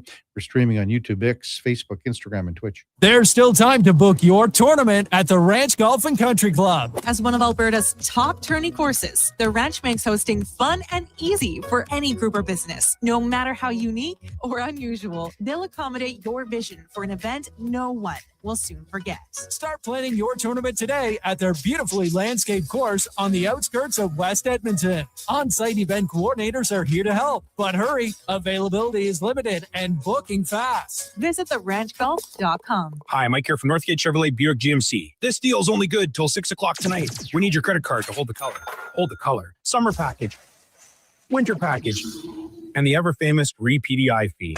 I gotta pay you to rebuild the car? Does this sound familiar? At Northgate, we do things differently. We offer 0% financing, a great selection of new, pre-owned vehicles. So if you'd like to do business a different way, stop in and see us today. 13215 97th Street, or visit us online at northgategm.com. You're in Northgate country. You don't just need property services, you need problems handled. HireGood provides cleanup, debris removal, site monitoring, and safety attendance across Edmonton. We reduce issues on your property, keep spaces safe, and take pressure off your team. We resolve real problems for businesses while creating real impact, because our team is built on second chances, and they show up every day ready to prove it. Visit hiregood.ca or call and mention Jason Gregor for a first-time discount. HireGood. Stable jobs create stable lives.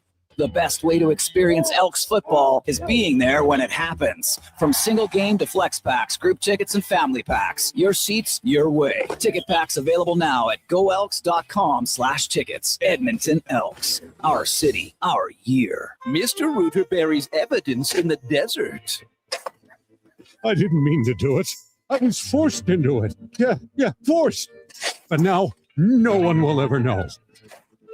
You've done well, Mr. Reuter. You did something awful, but you've covered your tracks. It's done. The last transcript that shows I did a semester of Christian school. Uncover evidence of the proudest plumber, Mr. Reuter.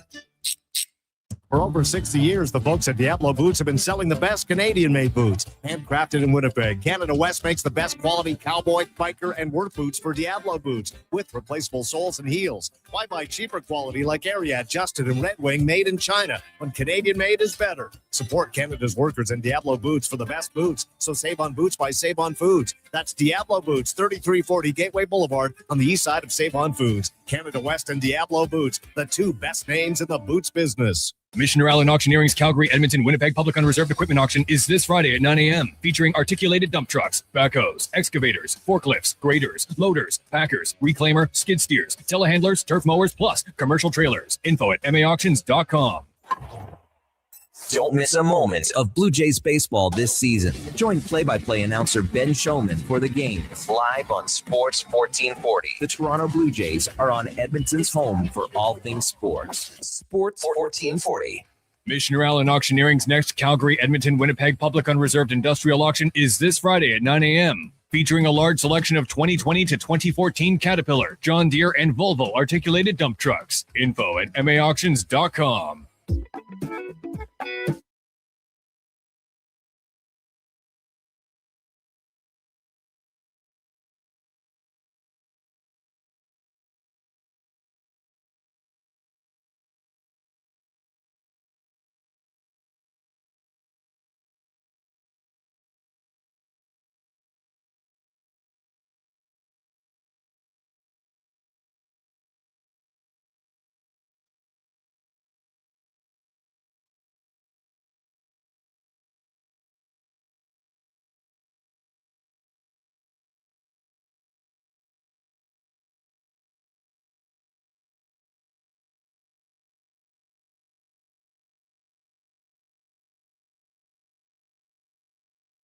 You're listening to Sports 1440 and watch us on YouTube, Facebook, and X. Sports 24/7. We are Sports 1440. All right, welcome back to the big program. 9:43 in Edmonton. Text line 833-401-1440. Braden texts in, and he's absolutely correct. And I had for some reason I thought he was, and I don't know why, but I was maybe confusing his time with the Detroit Tigers. Braden says, Kevin, I don't think Mad Max was ever a Red Sox, and you're correct. Never was. My mistake. And for some reason, maybe I was thinking, I don't know why I was thinking that, but obviously he was with the Tigers and Arizona, Dodgers. He's played for a number of teams. Washington. I don't know. Maybe I was confusing him with like a guy like Kurt Schilling or something. I'm not sure. But Braden, you are 100% right.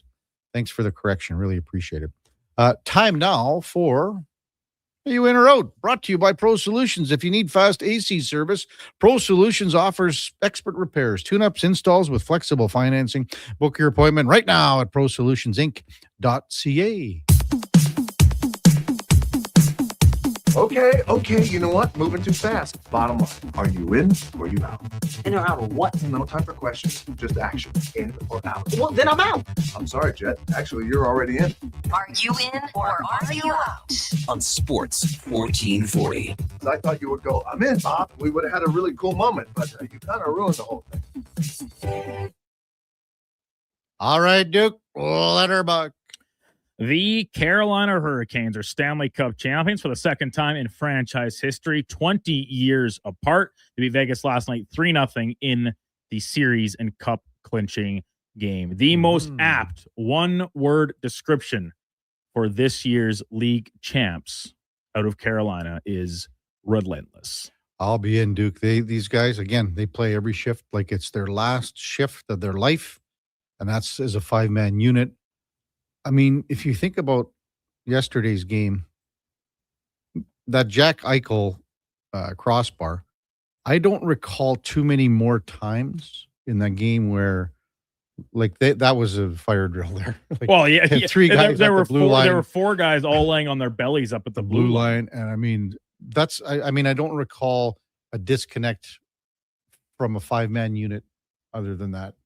That was that noticeable. You know what I'm saying? Vegas had a couple chances here and there. Mm-hmm. And they had they had a couple looks in the power play. The one, I think it was Dorofeev that Bussy came across and made the kind of almost diving shoulder stop. There was a save on Hurdle late. Yes. About 2:21 left. That's kind of a weird one that really just speaks to this book on Bussy as being so unorthodox and far from a teaching class on technique and structure, because he kind of like fights off the long range point shot and just punches it right back into the slot, is then falling over onto his backside at the exact same time. And Hurdle essentially shoots it right at him. That was 6 on 5 too, right? I believe so. Yes. So and Bussy was rock solid and great, but you're right, Kev. Like, even when you go into the previous series, and we talked earlier in the show about how sterling Frederik Andersen's numbers were, like, this is a team that the way they play, the way they're built, they don't need an Andrei Vasilevsky. They don't need a Sergei Bobrovsky. They don't need a Connor Hellebuck, right? They need somebody to make the saves when they need them to, which each guy absolutely did for 99% of their playoff run. And the expression you use about playing every shift like it's their last is a great one. And they talked about it a little bit on the broadcast in the third period, because the guys are taking like 20-second shifts at this point, right? And I think it was Craig Simpson that said, well, like, listen, when you play this way, you can't really have a much more than the standardized 45-second outing out there, because you're exhausted when you are just going nonstop the entire time. And it's wave after wave, line after line. Doesn't matter who's on each group. Doesn't matter what deep pairings out there. They just stymie you. They kind of stuff you in a gym locker and say, try and get out. You know, you're the point of like the 25-second shift. Yeah. Like, that is perfection when you watch and you have the ability, because your attention to detail and making sure that pucks are out, and you have that ability to make that line change every time. And when you can do that in succession, 3, 4, 5, 6, 7 shifts in a row, like, that's a methodical how you implement your game plan. You can't ask from a coach or players. Like, just think you're going as hard as you can for 25 seconds and you got the opportunity to make a line change. Like it's perfection. Yeah. And I just, my final thing on it will be how it speaks to it is the wave after wave nature where in the third period of a Stanley Cup final clinching game where you're up by 2, every single line, every single player, every single defenseman still took a regular shift. Yeah. Because to your point, you can't, when you play that way, you can't afford to be running a short bench and double shifting guys. Now, maybe it's a little bit different, of course, if you're chasing and trying to get a goal. Maybe your fourth line isn't getting quite as many looks, but look at how effective this fourth line was all playoffs long. They do their job to an absolute T. So I've been wildly impressed by this team for a number of seasons. Finally getting over the hump, I think, is some real gratification for the way they play, the way they're coached. And, a few people have to kind of walk back some things they've said about this group because of the lack of bona fide superstar or a scientist in the GM chair rather than a hockey guy, quote unquote. So really happy for the group, and then a lot of individual feel-good stories mixed in as well. The team captain, Jordan Staal, certainly one of those feel-good stories. He takes home the Conn Smythe Trophy as playoff MVP. A number of Canes deserving the final vote tally. For those that were maybe interested, Staal with 97. This is off a 5-3-1 first, second, third voting system. Jordan Staal actually by a pretty decent margin, 97 points. Taylor Hall at 59 points, and then Logan Stankoven 17 points. Also garnering votes were Mitch Marner, Nick Ehlers, Jackson Blake, and even Brandon Bussey, 1 third place vote mixed in there. The lone guy, he got 1 second place vote, and it was on Pierre LeBrun's ballot. Jacob Slavin. I thought he was the best player in the hockey game last night, and that is with all due respect to the likes of Hall, Stankoven, and Blake. I just think it just goes to show, even after his kind of breakout at the Olympics and the Four Nations last year, people paying more attention to him. I still think he's once again the team's and maybe even still the league's most underappreciated player. Well, boy, is he ever underrated and underappreciated. Yeah, I mean, and underpaid. Oh, yeah. I mean, 6.3 or 4, whatever it is. Locked in for another 4 to 5 more years, I think.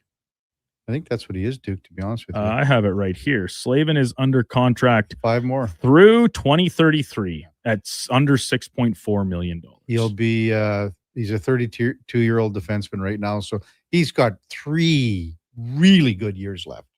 And then after that, he's probably falling into that, he's 35, then he's got 2 more years left, and he's still going to be just fine. Oh, man. What a contract that is.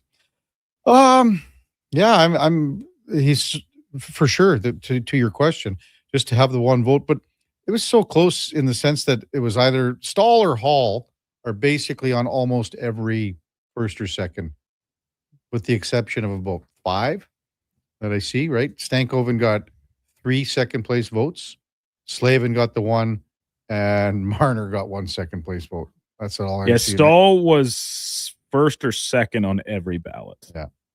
And deserving. I mean, man, oh man. Yeah, you're right. I mean, Slavin could have been on another ballot here and there. Again, Bussey shouldn't be on the ballot. I mean, that's almost kind of a throw in, which, as heavily debated last week, you were not in favor of doing for a, call it bit of recognition or something. We know how important Brandon Bussey was for the Hurricanes to step in when he did. I don't think putting him as a third place vote on your Conn Smythe gives him any more recognition or celebration. I think he's pretty pumped regardless of what happens. So, Bussey, it's only 1 third place vote. It wouldn't have mattered anything, but no, he shouldn't be on the ballot. Ehlers had a few third place votes. Hey, I know that's a guy we talked about last week. I thought he was very good, particularly in the final, even with his own self-criticism right after the game 4-5 where he had the couple different puck over glass penalties, but I mean back-to-back three-point nights in games 4 and 5, and then another empty netter to seal it in game 6. This is a player that in Winnipeg, really going back, and he's changed, he's evolved, but was kind of considered a pretty one-dimensional guy, right? Plays with a ton of speed, goal scorer, but look at where he played in most of these playoffs, on the third line alongside Staal and Martinook. And then even when they swapped him to replace with Jarvis, that's still a line whose primary focus is defense and checking. And Ehlers, with his foot speed, kind of makes up for where a guy like Stahl lacks a little bit in that area. Man, such a perfect complement to what this group was doing. As you said, Stahl had 97 points, and that's the 5-3-1 for second, third. Hall had 59, and then Stankoven had 17. Yeah, and honestly, pick any one of those names out of a hat, even with the likes of Slavin and maybe mix in one or two others. I think there's a lot of very deserving players for this year's playoff MVP, which just further speaks to how the Hurricanes operate as a full 18-plus man unit. Saturday night down in San Antonio, the Knicks added one more comeback to their own ledger in these playoffs as they erase a 15-point deficit to win their first title since 1973. Both the Knicks and the Hurricanes went 16-3 en route to their respective championships. Domination on both sides of these coinciding finals and full playoff runs. Of the two, many comparables. Talk about full team effort, lots of guys deserving of recognition. I actually do think, and this isn't just my hockey bias, I swear, I actually do still think the Hurricanes' run was more impressive. Well, I'm always going to side with hockey over basketball because of how tough it is. Yes. So having said that, though, I mean, the Knicks was an amazing 13-game winning streak, but Carolina to have, again, both, as you said, both are 16-3.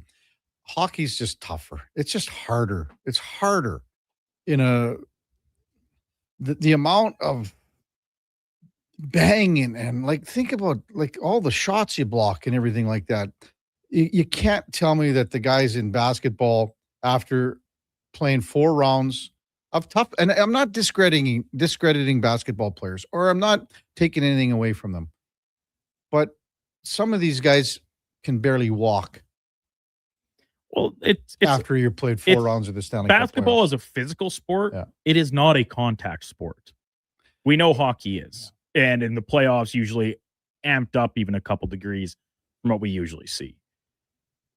And honestly, Kevin, when I was thinking about this, it is actually crazy the levels of comparison between these two teams when you look at their runs this season, like each with a couple sweeps. Obviously, the Knicks had a little bit of a slower start out of the gate, but then both had long layoffs, came back to kind of get waxed a little bit. Now, the difference is the Hurricanes got waxed in game 1 against the Habs and then just won 4 straight in the series. The Knicks didn't need the 5th game because they came back in the second half of that game against the Cavaliers and en route to winning the East. And then in the final, you both go down early despite maybe some people leaning in your direction.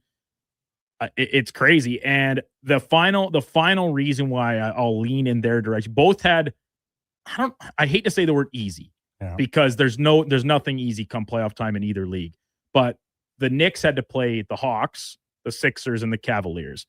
None of those teams, I think, had Larry O'Brien realistic aspirations when you look at the other challengers around the league.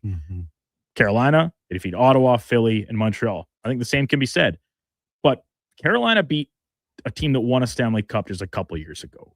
The Knicks, they defeat a very inexperienced, albeit very good, Spurs team that, as their head coach and Wemby said, maybe just aren't quite ready yet. So that'll be my final notch in the Hurricanes ledger comparing these two respective championship runs.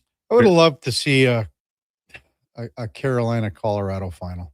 Yeah? I'd like to see how that one played out. Maybe we'll get our wish next year, or your wish next year. Rewinding even a day further to Friday afternoon, Team Canada kicking off their World Cup schedule. They play to a 1-1 draw with Bosnia-Herzegovina. Kyle Lauren with the goal for Canada in the second half. Really good game. I was really impressed with what the Canadians brought to the pitch, but the area that they need to improve most moving forward, and if they want to get out of this group stage with what's even across the board after the surprise draw between Qatar and Switzerland, is their finishing. They had a lot of great looks. You need to find a way to get more than just one pass on that many opportunities. What was the best chance, Duke? There was a crossbar? One, because I'm so bad for this, is remember who actually had the play, but the shot from pretty in tight past the keeper, but then defender comes back and makes a great play. He kicks it just straight up off the crossbar and then back out. And then they had a couple other looks where they just straight up missed the net, and it's so funny because sometimes in soccer, the shots are not close, not even in the same time zone. and you say, yeah, there's people in front of you, and the Bosnians and Herzegovians made some really good defensive plays with blocks and getting legs in lanes. But overall, like, I just thought with the looks Canada had afforded themselves with their play and possession, they certainly should have had more than just one goal on the afternoon. Yeah, I guess that would probably be the easiest to say, Duke. Again, I was out camping, so I didn't see any of the game. Yeah. You know, they got to beat Qatar here. They got to beat them. Oh, yeah. You know, so they win that game, and all of a sudden you're looking pretty good, because you would think was, you know, maybe Qatar and Bosnia and Herzegovina, you know, ended in a draw, and then you're looking at that last game against the Swiss. So yeah, I'll be in, just finish, and I think that comes with it. And when you're trailing, you could feel like, I'll be honest, Duke, I listened to it on the radio a little bit. Okay, so that was sort of cool to listen to it. I mean, it's the first soccer game I've ever listened to on radio. I can tell you that. Where did you find it? It was on Laura's phone when we were driving. Oh, okay. Just So found she the just streaming. I think it was something on TSN 1050, maybe. Okay, yeah, that would make sense. They have the rights, so that would definitely. So listen, and I it's probably just a simulcast, I bet, from who was. Yeah, I doing would it. I think don't so. even know, but anyway, it was decent to watch. So, or to listen to. Pardon me. So yeah, I'll go with the finishing, and it was if they can capitalize a bit more. So that's where I'll go with it too. Yeah. Canada will be back at it Thursday afternoon, 4:00 against Qatar. Right before that is when Switzerland plays Bosnia and Herzegovina. So they'll even have a little bit more clarity on how their group could shake out at that point. Finally, Kev, Ice Cube. Oh boy. Turns 57 today. Decorated rapper, actor, writer, producer even. He was a founding member of the group NWA back in 1987. What did that stand for? I'll let you figure that out on your own time. Dr. Dre, of course, also in that. Eazy-E. I know what it is now too. I just figured. What? Okay, Kevin. No, come I on, didn't grow up. I was thinking. No, Duke. I thought it was something about New World Order or something. The film, Straight Outta Compton, which is of course the same as their debut album's title. It's an unbelievable movie. Ice Cube's son plays him in the film, is a spitting image of him. Absolute doppelganger. The castings were all excellent. Paul Giamatti is the villain. Wow. He does such a good job in those roles. Basically take your pick of what movie. And so I think this film is a top 3 musical biopic of all time. And there's many others to round out your top 3, whatever order you want to put them in. So like does Bohemian Rhapsody go Yeah, into this? and I knew you were going to pick that. You bring that, like, this is like your favorite movie you've ever seen. No, I and I thought it was just okay. Yeah, I wouldn't say favorite, but you know what movie I really liked was the Angela Bassett in the Tina Turner What's Love Got to Do with It. So that counts, right? Yeah, 100%. So I think that was a hell of a movie. So I would go that one. I also like Ray. Mm-hmm. You know, that I liked. I think what's his name was so Jamie good. Foxx. Jamie Foxx was so good in it. Very. Penny, did you ever see his wife in the movie? Yeah. Well, he never did. Shocker. So I'm going to be out, Duke. I think there's too many for me. Okay. Like I think Walk the Line for me, Johnny Cash. Yeah. That's I would probably put that one up there. Yeah. And I agree with Ray as well. Yeah. I think those are probably my top 3. I haven't seen What's Love Got to Do with It, so if I had, maybe it would take over one of these spots.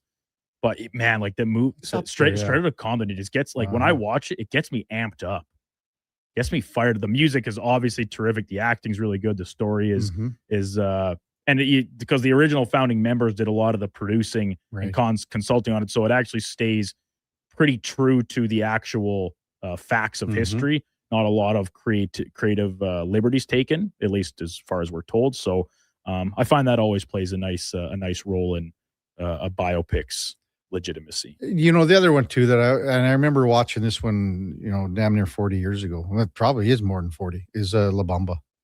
With Lou Diamond Phillips. Have you seen that one? I have not. Oh, I have not. You So I have will to check that out. That is a really good movie. Really good one. What else? There was one other one I was looking at too. I was looking down a list, and this list included 8 Mile, the Eminem movie. Yeah. I pause at that one's inclusion because it's loosely based on Eminem's upbringing, but I don't know how much of the actual film is true to story. Mm-hmm. And then there were a few other ones. The Buddy Holly story where Gary Busey played him.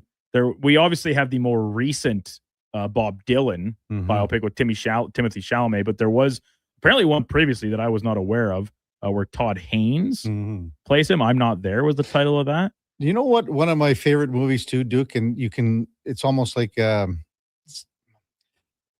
at the very end, there's the Christmas scene. And so it's not a Christmas movie, but it falls into this category. It's Green Book. Have you seen it? The Green Book? It's called Green Book.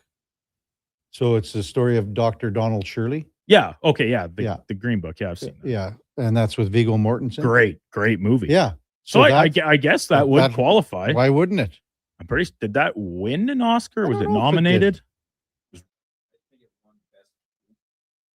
I believe it won Best Picture that year, and Academy Award for Best Picture. And Mahershala Ali won Best Actor. Great movie, really good. Wow. And then it's actually number one on this list. Just one list I looked at, Kev, from Esquire. Amadeus. Rock me, Amadeus. Oh yeah. Okay. Lots of great ones though. Oh man, you could go on and on. There's tons. That's a hell of a question. That's The Doors. VR Greg says. Val Kilmer, Walk the Line, Northside Lou. Yeah, there are so many great movies when you say about the musical. Elvis, there's that Elvis one that's out, that guy. Oh, yeah, Austin. I thought Austin Butler was really good as Elvis. I thought with Tom Hanks as Colonel Tom was terrible. Really? Yeah, I thought it was just like so corny. And maybe that's actually how he was. I have no clue. But I did, the Colonel. I did like the movie though. I thought it was pretty good for sure. Yeah. I thought the singing was once again really, really impressive. I like it when the actors have the ability to kind of put their own takes on the songs in a tribute type fashion. So when you watch What's Love Got to Do with It, Duke, and that's with again Angela Bassett. I can't remember the guy. Lawrence Fishburne. Lawrence played, Fishburne Ike Turner, played Ike Turner. Who's excellent. It's a very abusive movie. Yeah. I mean, he pounded the out of her every day. But there's the part where they sing CCR's Proud Mary. And they run that from start to finish. And it is amazing. Absolutely amazing. Good stuff, Duke, on In or Out, brought to you by Pro Solutions. Check them out at prosolutionsinc.ca. When we come back, we'll get to some of your texts, 833-401-1440. And then also coming up in the 10 o'clock hour, we're going to talk a little Toronto Blue Jays baseball with Thomas Hall from Blue Jays Nation. World Cup is underway. Spain taking on CPV. Scoreless Cabo Verde. Where's that, Duke? Where's it located? West coast of Africa. And where's what do you call it? Cote d'Ivoire? Cote d'Ivoire, Ivory Coast. That's kind of further south, like on the Horn. So it's still Western Africa, but it actually kind of like south facing. What's the capital coastline? Africa is a continent I don't know. What about CPV? What's the capital of that? Well, that's still in Africa, Kevin. Okay. So that's a continent that I haven't quite yet mastered. Hey, we'll work on that one, Duke. Yeah, that should be my goal over the course of the World Cup. Learn all the capital cities of Africa. What's the capital of Qatar? Doha. Doha. Attaboy, Duke. All before that, Sports 1440 update brought to you by AWS Welding Supplies in Nisku. Product sales, servicing, calibrating, free same-day delivery of in-stock items to Leduc, Nisku, and South Edmonton. Your one-stop shop for all things welding. That's awswelding.ca. Here is the Duke. This is a Sports 1440 update.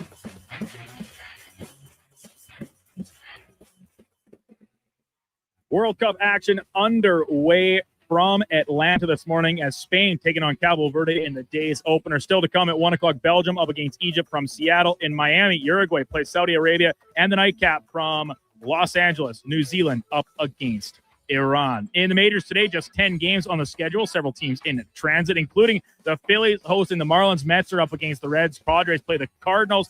Cubbies host the Rockies at Wrigley Field. Tigers are in Houston. And the Pirates take on the Athletics. From the NBA's offseason, Chicago Bulls reportedly finalizing the hiring of Trailblazers interim coach Thiago Splitter as the franchise's new bench boss. He's expected to succeed Billy Donovan, who mutually parted ways with the team at the season's conclusion.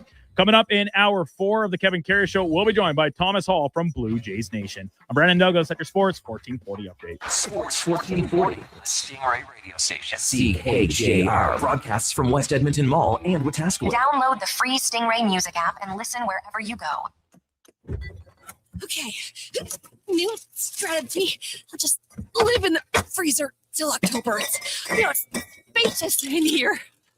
It's spacious. There's a better way to survive the coming AC season. Pro Solutions is your one-call solves-it-all expert for AC repairs, tune-ups, and new installations. We offer convenient financing options and fast appointments so you can enjoy your entire home, not just the freezer. Now I can leave the frozen peas where they belong. Book now at prosolutionsinc.ca. Getting your vehicle sparkling clean doesn't have to cost a fortune. Take it into Hughes today and pay just loonies a wash. Find us at HughesCarWash.com. There's one game that kicks off summer, June 20th at Play Alberta Field at Commonwealth Stadium. The Elks home opener, Elks Alouettes, presented by James H. Brown, Alberta Injury Lawyers. Lock in your tickets now at goelks.com/tickets. Our city, our year.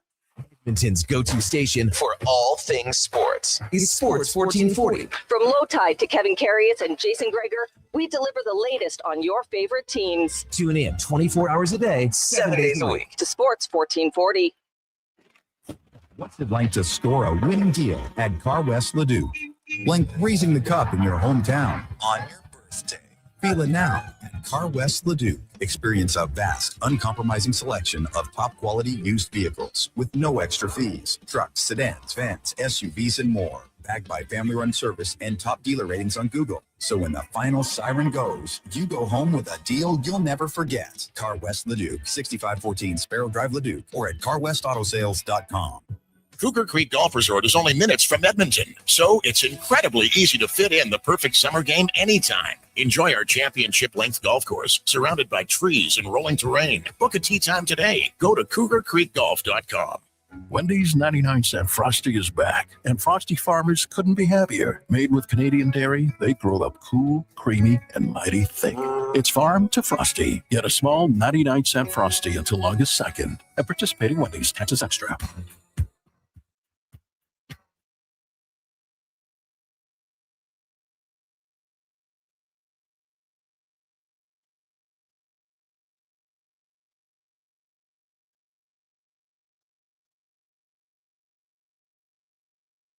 Have your sports curiosity cured with the Kevin Karius Show. This is Sports 1440.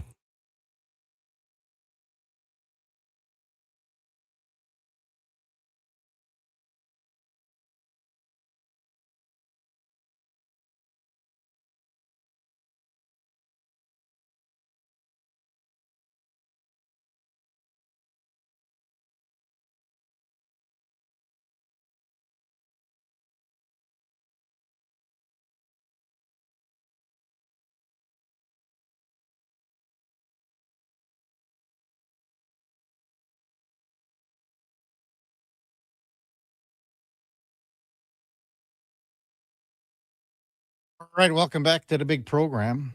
10:11 in Edmonton. Text 833-401-1440. VR Greg says Michael Jackson was great. So that's just out right now, correct? It's just recent? Yeah. Probably still in theaters, I would think. Oh, have to check if it's still on one of the posters up here at the entrance to the theater upstairs. I'm looking forward to seeing that. I didn't go. I'm probably not going to see it in theaters, but once it makes its way to other platforms, I look forward to taking it in. Cam says, what about Prince, Purple Rain? Another one. I'd probably put that one in the same category as 8 Mile. A few artistic liberties taken. Then Kmart says, what about Almost Famous? Would that count?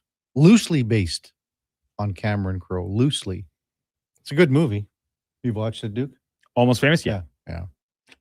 Bobby texts in, hey guys, why do you pronounce Qatar? He says it's pronounced Qatar. Well, in fact, it's funny you say that. We had a text earlier that chastised me for my pronunciation and crediting Kevin. I do believe it's actually Qatar. Well, I think both can be correct. No, I don't. Well, I can tell you, Duke, and then we had a text earlier. I had a lot of friends that used to work over there, and it's Cutter. When they go over there, it's pronounced Cutter from the people that live there. Okay. So, but is it different than, like, what I'm saying is, like, it's both are correct I know to what the you mean, to the yeah. anglicized version. Yeah. You don't have to look any further than our whole Czech Republic Mhm. debate with Laddie. Like, we apparently are supposed to say Czechia now, but Laddie says they still are fine Oh, with just Czech. Czech or Czech Republic. Mhm. So I guess you can go both ways, but I've been told that it is not Qatar, it is Qatar. That's how they pronounce it there. supposed to say Barcelona as we're watching Spain take on Cabo Verde. So Cabo Verde. You know what that translates to, Kevin? No. The Green Cape. Oh, really? Verde, yeah. It's a scoreless 12:30 into the game. Beerman says Spinal Tap, LOL. Better man about Robbie Williams from Rod? That was an interesting.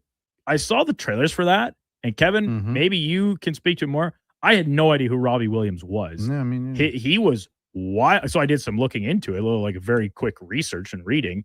Was he was wildly popular in the UK, like phenomenon level, and it just never translated to American like radio and stuff the same as maybe some other crossover artists, like going all the way back to obviously the Beatles and current pop artists like Harry Styles and One Direction, even like Adele, where they've had a lot of success on both sides of the pond, whereas Robbie Williams just never found that in the United States. And as a result, most people here have no idea who he is. Yeah. Text 833-401-1440. Nick says Carolina has 12 million, just under in cap space. A lot of draft capital. They didn't mortgage the future to win the cup. They are a team, not individual stars. Well-run organization, not like other organizations. 100% true, Nick. We've been talking about it all morning long. And get this, the Carolina Hurricanes have more first-round draft picks in the next 3 years. So more first-round draft picks in the next 3 years than Vegas, Dallas, Colorado, and the Oilers combined. Think about that for a moment. Plus, as you said, just under 12 million in cap space. And their entirety of their team is locked up. They have no one to worry about signing.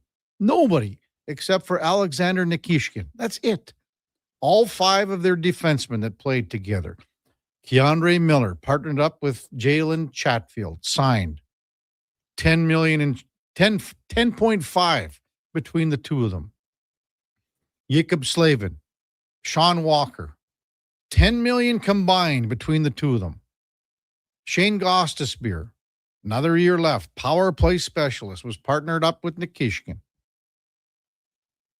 Gostisbehere signed. They only have to worry about Nikishkin. If they want to bring back, and I bet you he signs there for whatever, because he's going to protect these young guys, and that's Nicolas Deslauriers. Didn't play, but you saw how big of a factor he was when they're handing out the Stanley Cup and passing it between player and player.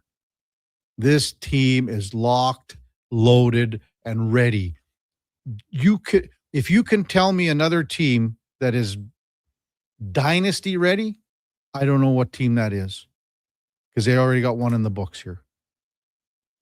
When we come back, we're going to talk a little Blue Jays baseball with Thomas Hall from Blue Jays Nation. It's the Kevin Karius Show with the Duke of Delburne and Josh Fenwick on Sports 1440 AM radio. We're streaming on YouTube, X, Facebook, Instagram, and Twitch. Say hello to your new favorite drinks. Introducing new McCafe Refreshers. Icy cool, undeniably refreshing, and available in 3 flavors. Strawberry watermelon, mango pineapple, and blackberry passion fruit. Only at McDonald's. The best way to experience Elks football is being there when it happens. From single game to flex packs, group tickets, and family packs. Your seats, your way. Ticket packs available now at goelks.com/tickets. Edmonton Elks. Our city, our year.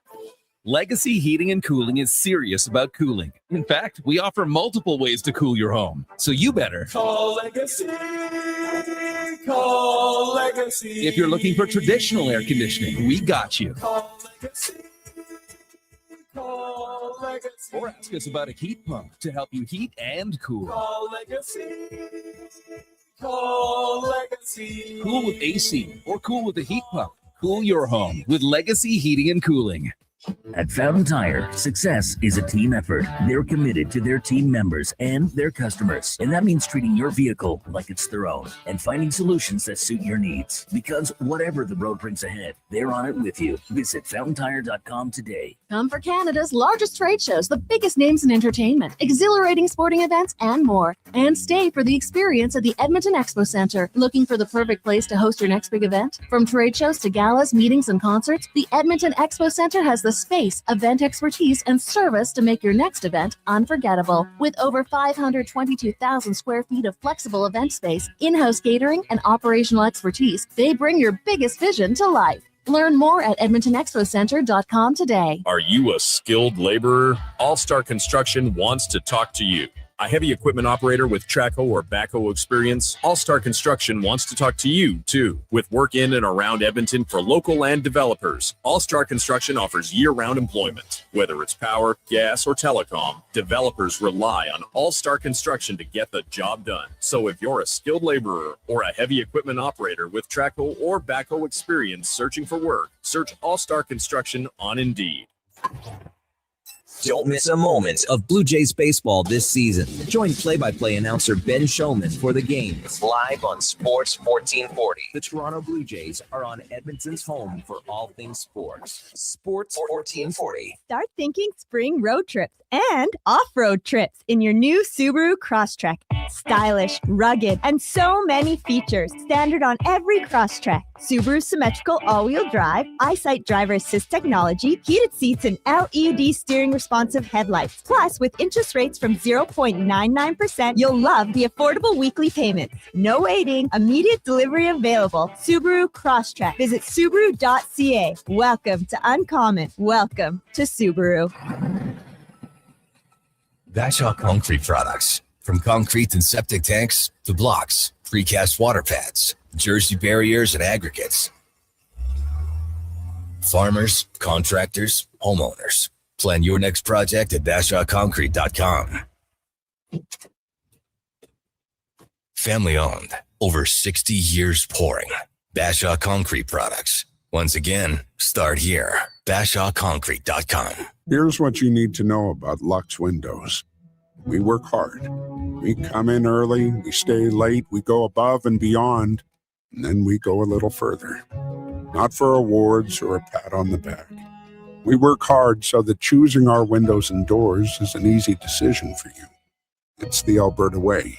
It's the Lux way. Everything we are is windows and doors. A company born and bred and made in Alberta.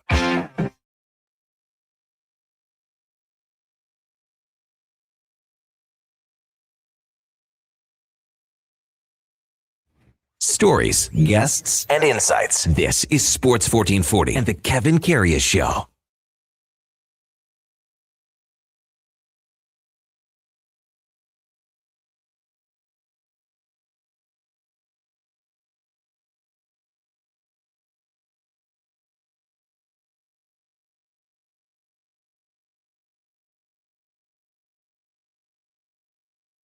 All right, welcome back to the big program. 10:21 in Edmonton. Time to talk a little Blue Jays baseball with Thomas Hall from Blue Jays Nation. Good morning, Thomas. You're with Kevin Karius. Thanks for jumping on Sports 1440 as usual. Really appreciate your time this morning.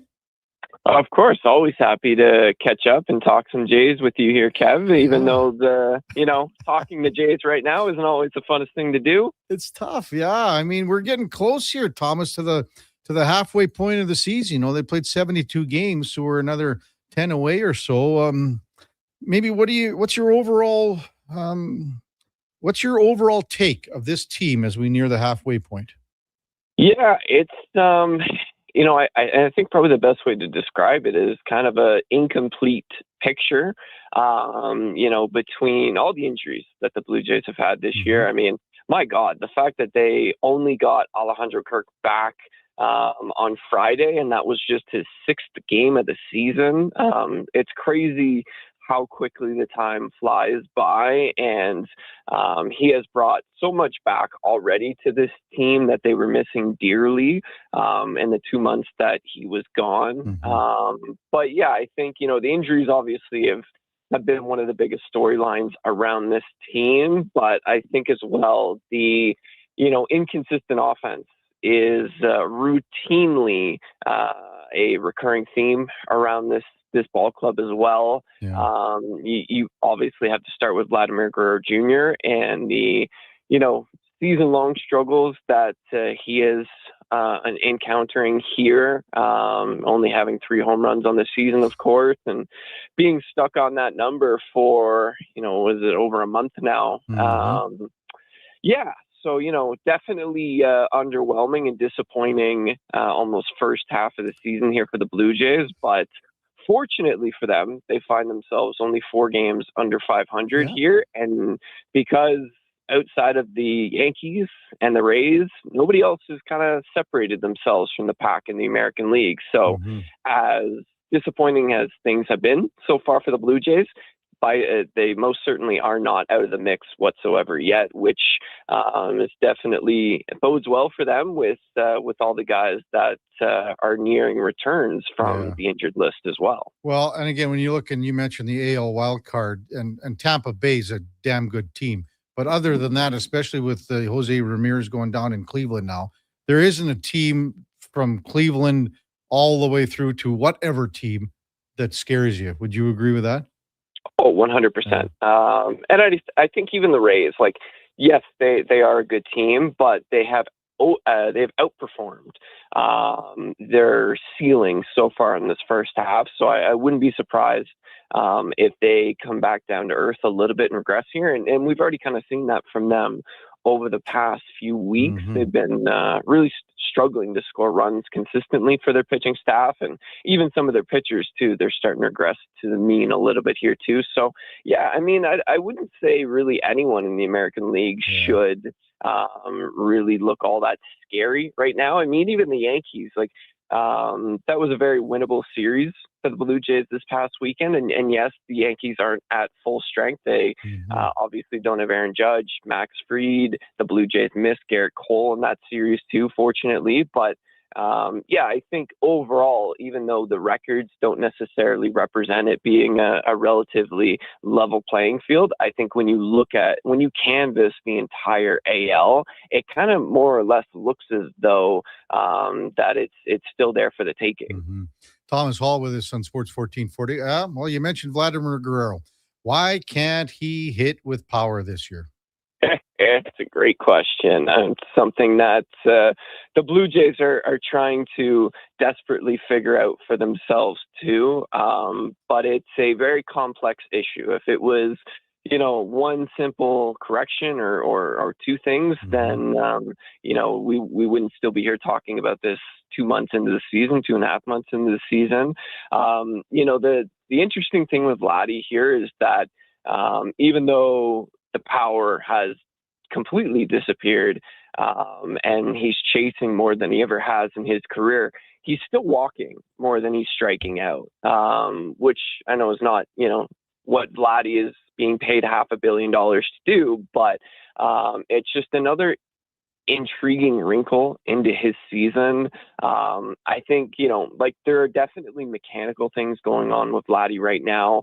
There's a lot of uppercut swing pass to his mechanics right now, and that's pretty much the opposite of who Vladdy is. He's somebody who has more of a downward plane swing, and that's why a lot of the times we see a lot of ground balls from Vladdy. But I think he knows how much urgency there is to try and get the ball in the air and see more line drives and fly balls. And I think that has welcomed some bad habits into his offensive game, on top of the chases too. I mean, some of the swings that we're seeing from Vladdy where it's all upper half, right? His bottom half is completely unraveling, and he's losing all of that power too when he's chasing at those down and away breaking balls and off speed pitches. So, I think as long as we continue to see the poor plate discipline discipline from Vladdy like that,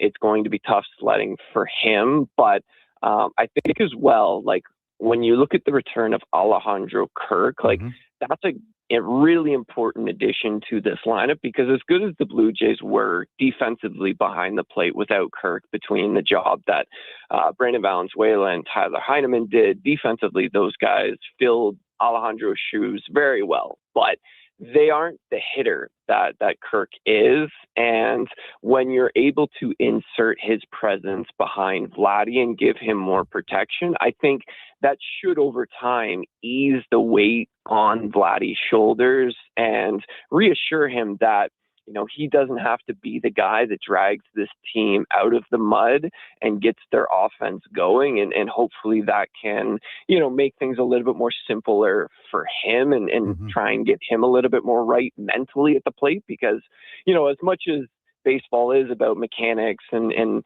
you know, the physical stuff, it is also a very mental game too, that they go hand in hand with each other. So, you know, if you're able to address one of those areas, then that's just one less thing that Vladdy has to worry about every time he goes up to the plate. To me, this is all on his front foot here, Thomas. He takes that front foot and he taps it like he's always been doing, but he strides too far with his lead foot through the strike zone, too early, too fast, and too far. And that's causing him to be off balance and opened up. And that's why there's no power there. And I can't believe they haven't figured this out yet. Yeah, you know, that's definitely part of it as well. I know David Popkins and the rest of the Blue Jays hitting department are working night and day with Vladdy to try and figure this out. I know pretty much every day when I get to the ballpark and I walk down the tunnel to Blue Jays clubhouse, I can always see Vladdy taking pregame hits in the cages there under the stadium, trying to, you know, work his way through these struggles. So I know it's something they constantly are working with him. And you know, Vladdy and the Blue Jays as well, they say, you know, it might just take one swing or one plate appearance or one walk and it clicks for Vladdy. But you know, the longer that drags on, the harder it is and has been for the Blue Jays to score runs, because the offense goes through Vladdy, right? As much as baseball is a team sport and it can't just be one guy in the lineup. When you have George Springer struggling as well, really falling down from earth from last year's, you know, one of the greatest age 35 seasons that we've ever seen in Major League Baseball. But you have him struggling, Alejandro Kirk missing as much time as he has, no Addison Barger for most of the season too. That's been another significant loss. You know, as much as those factors are huge for the Blue Jays, it all starts with Vladdy. And, you know, whenever he starts to get rolling, that's when this offense will go along with him. Who's been their best player this year in your mind? Is it Ernie Clement? You know, Ernie's certainly up there, but I think I may lean more towards Valenzuela. Okay. He's been, you know, one of the biggest surprises this year. He leads all Blue Jays position players in Fangraphs wins above replacement. And this is a team, too, that, you know, it's kind of been fueled by their rookies, too, between Valenzuela, Okamoto, who's, you know, doesn't have the age of a rookie, but this being his first major league season, Charles McAdoo coming up, Yohendrick Pinango, Trey Savage being with the team for his first full season. But I think with the job that Valenzuela has done, like he opened up a lot of eyes within this organization back in spring training. And he got a lot of reps too with Alejandro Kirk playing for Team Mexico in the WBC. But I think, you know, that had a really big impact on Valenzuela getting comfortable catching Blue Jays pitchers. Like the opportunities that he got to catch Max Scherzer, Kevin Gausman, Dylan Cease, like that benefited him so much in the long run for him to be able to come up here, be thrust into this massive spot with, one of the game's best all-around catchers missing 2 months because of a fractured thumb. And it started out being basically a 50-50 split between him and Heineman. And the more at-bats, the more opportunities that Valenzuela got in the field, the more he impressed. And it got to the point where he ran away with that, starting opportunity, if you will, where it essentially made Heineman expendable. And his struggles too certainly helped as well at the plate. But I would think that the Blue Jays would be in a much worse spot if not for the, overall production from Valenzuela that they've gotten here in the first half. Yeah. Thomas Hall from Blue Jays Nation, our guest on the Kevin Karius Show on Sports 1440. So tomorrow it's Dylan Cease up against Peyton Tolle as they open up this set in Boston here, Thomas. Day after, Max Scherzer. What are they going to do about Mad Max here? Because this can't keep going on. Does it get to the point where Scherzer himself says, you know what, for the team, the best of the team, I'm going to take myself out of the starting rotation because it doesn't seem like management wants to do it? Yeah. It's going to be really interesting to see what happens depending on the performance Scherzer has in his next outing here, because I keep hammering home this point that Shane Bieber is the looming factor here. Sounds like he only needs one more start at AAA and then he'll be ready to come back up with the team. And the Blue Jays will be entering a stretch starting tomorrow where they will play 16 games in a row without getting an off day. So maybe there's a scenario where the Blue Jays decide, hey, maybe we'll turn to a 6-man rotation for, a week or so. And maybe that buys Max another start or two. But, after his disappointing return, John Schneider said that he wanted to give Scherzer a larger sample size and not make any, knee-jerk reactions to one bad start after Max hadn't been in a regular routine in a couple of months, which is fair, I guess. But, this is a results driven sport. And, these games are too important to let Max continue to try and work through some things on the mound, and especially when the pitching staff has very little margin for error to begin with because of the offense. You really just don't have much leeway here with Max.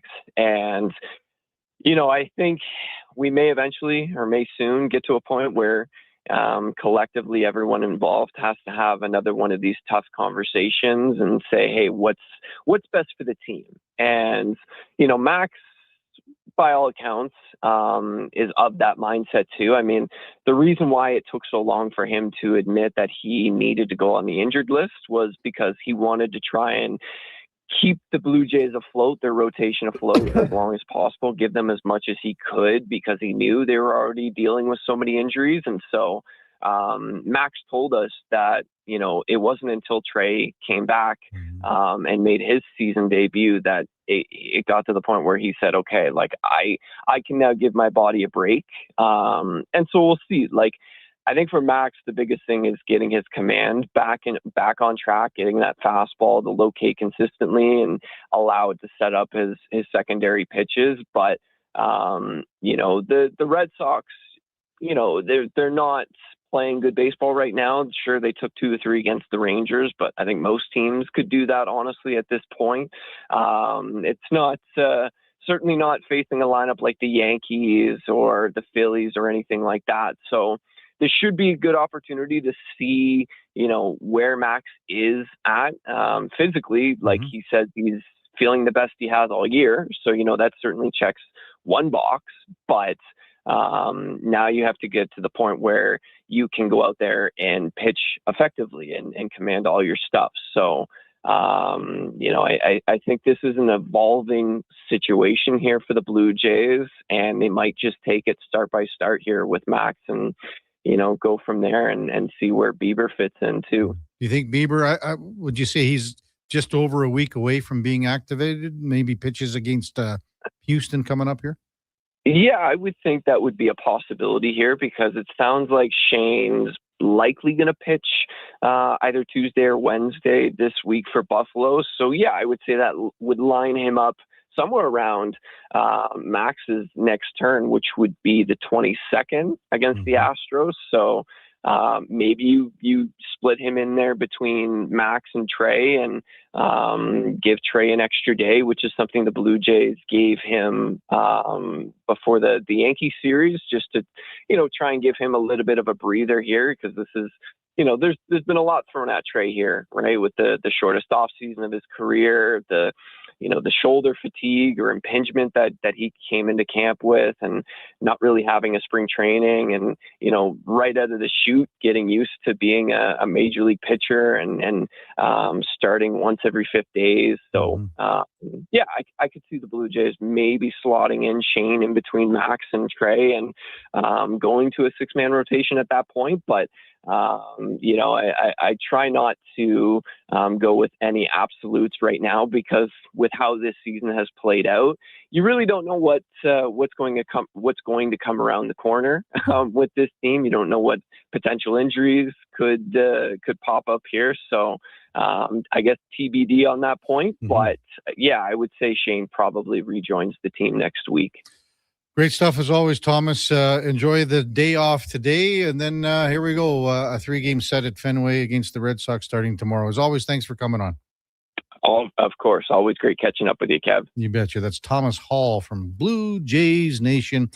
It's the Toronto Blue Jays in Boston tomorrow to kick off a 3-game set. And again, it's Cease versus Peyton Tolley. And then Jake Bennett, Sonny Gray will go in games 2 and 3, Scherzer and Yosavich. And then it's off to Chicago to play the Cubbies. Man, that's going to be some great baseball at Wrigley Field.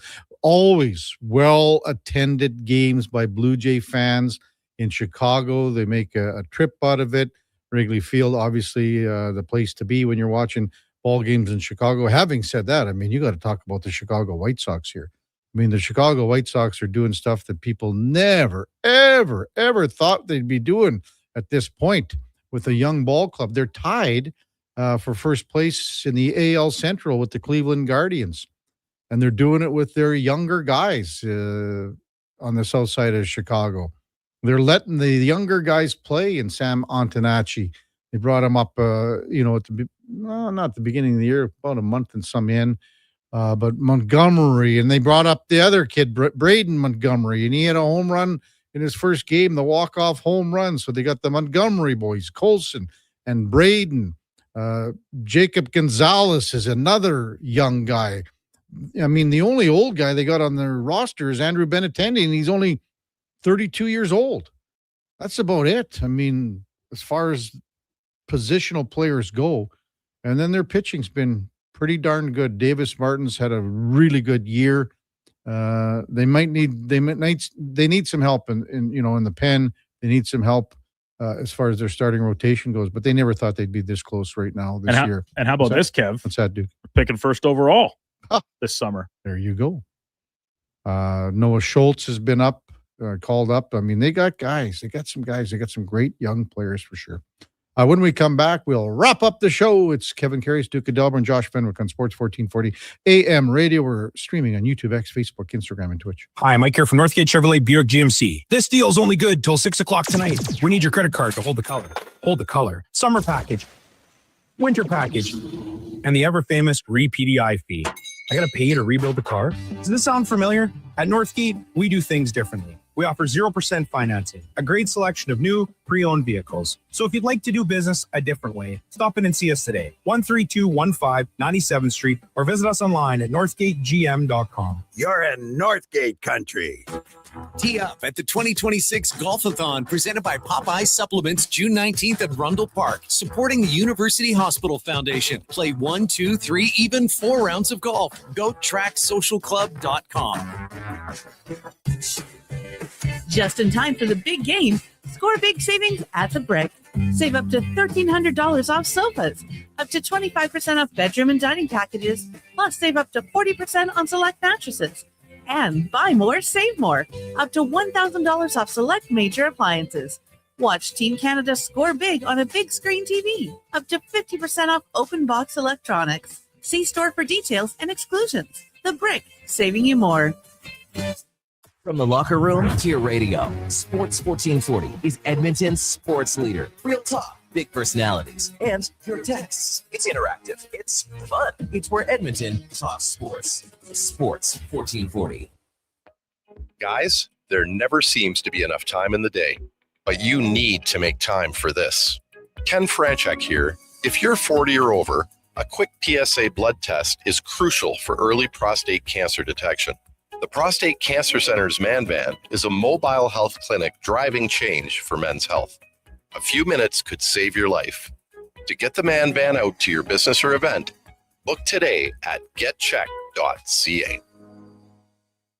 I'm Rick Showers from Noble RV, and 5 years ago, a lot of people bought their first RV. Not because they were really into the RVing, but because camping was literally the only thing you could do with your vacation time. You couldn't go on a cruise, travel was a nightmare. So you bought an RV and you enjoyed it. But now you have all your options back again. And that RV you bought during COVID might be sitting around costing you money. An RV needs love, care, and attention whether you use it or not, right, Rick? That's right, Bob. It's okay to declare it was the right solution for the time, but those times have changed. And you might find that an RV doesn't fit your plans anymore. And that's okay, because we can sell it for you. Pass it along to a family that would choose camping over anything else available in the world today. So bring it to Noble RV. Together, we'll celebrate what it did for you when you needed it and what it can do for you now that it's time to move on. And that's Noble. NobleRV.ca.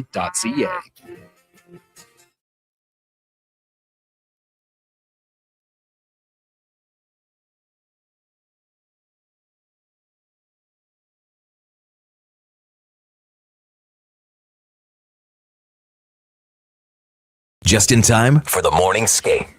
This is the Kevin Karius Show on Sports 1440.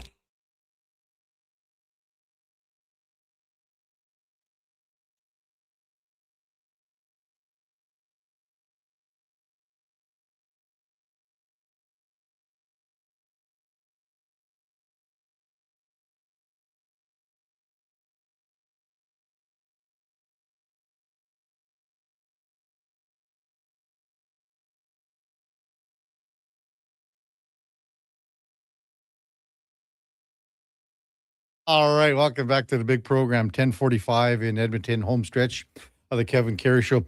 Hey, Duke, I got a question for you. Fanny, you can weigh in too if you want.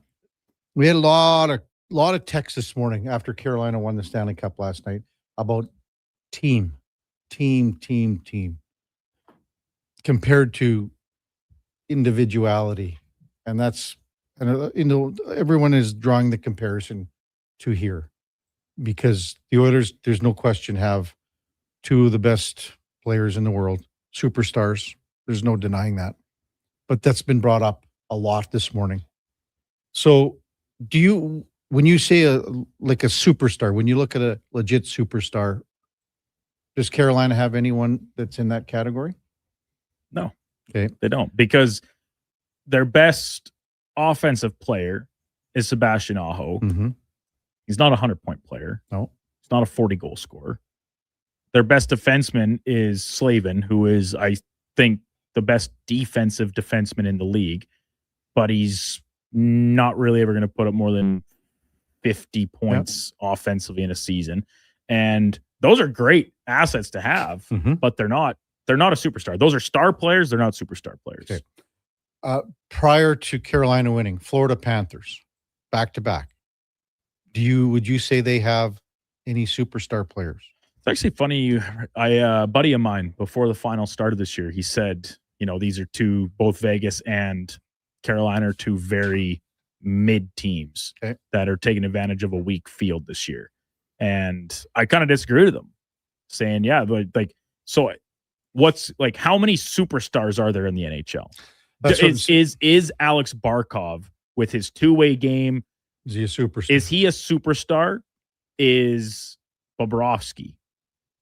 Is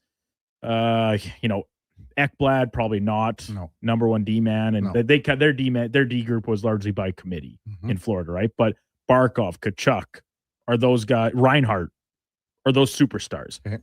Barkov would certainly be the closest to me, and I think he's kind of on the fringe of what I personally classify as superstar players. So I'm in that. I'm there with you. Okay. Prior to Florida, Vegas Golden Knights. Would you say anyone on that team, and I mean, Jack Eichel's the closest superstar. He's never had a 100-point season ever. Never. On that team, they never had a point per game player on that team. Maybe they do. Eichel was 66 points in 67 games. Yeah. Okay. A superstar on that team. I don't see it. Eichel's the closest. Fair? 100%. Okay. Yeah. So, and at the time, Pietrangelo on the back end would be pretty close okay. to. So you got to go back to 2022 when Colorado won to say there's a legit superstars on that team. Well, yeah. McCarr, McKinnon, legit superstars. And even Rantanen. Yeah, for sure. Okay. But you got two for sure. Yeah. Oh, 100%. Okay. 100%. Then before that, it was Tampa that went back to back. Kucherov, legit superstar. So you can have superstars and win, but it's got to be the buy-in from those superstars in how you play. And how many will this be the 4 millionth time, Duke?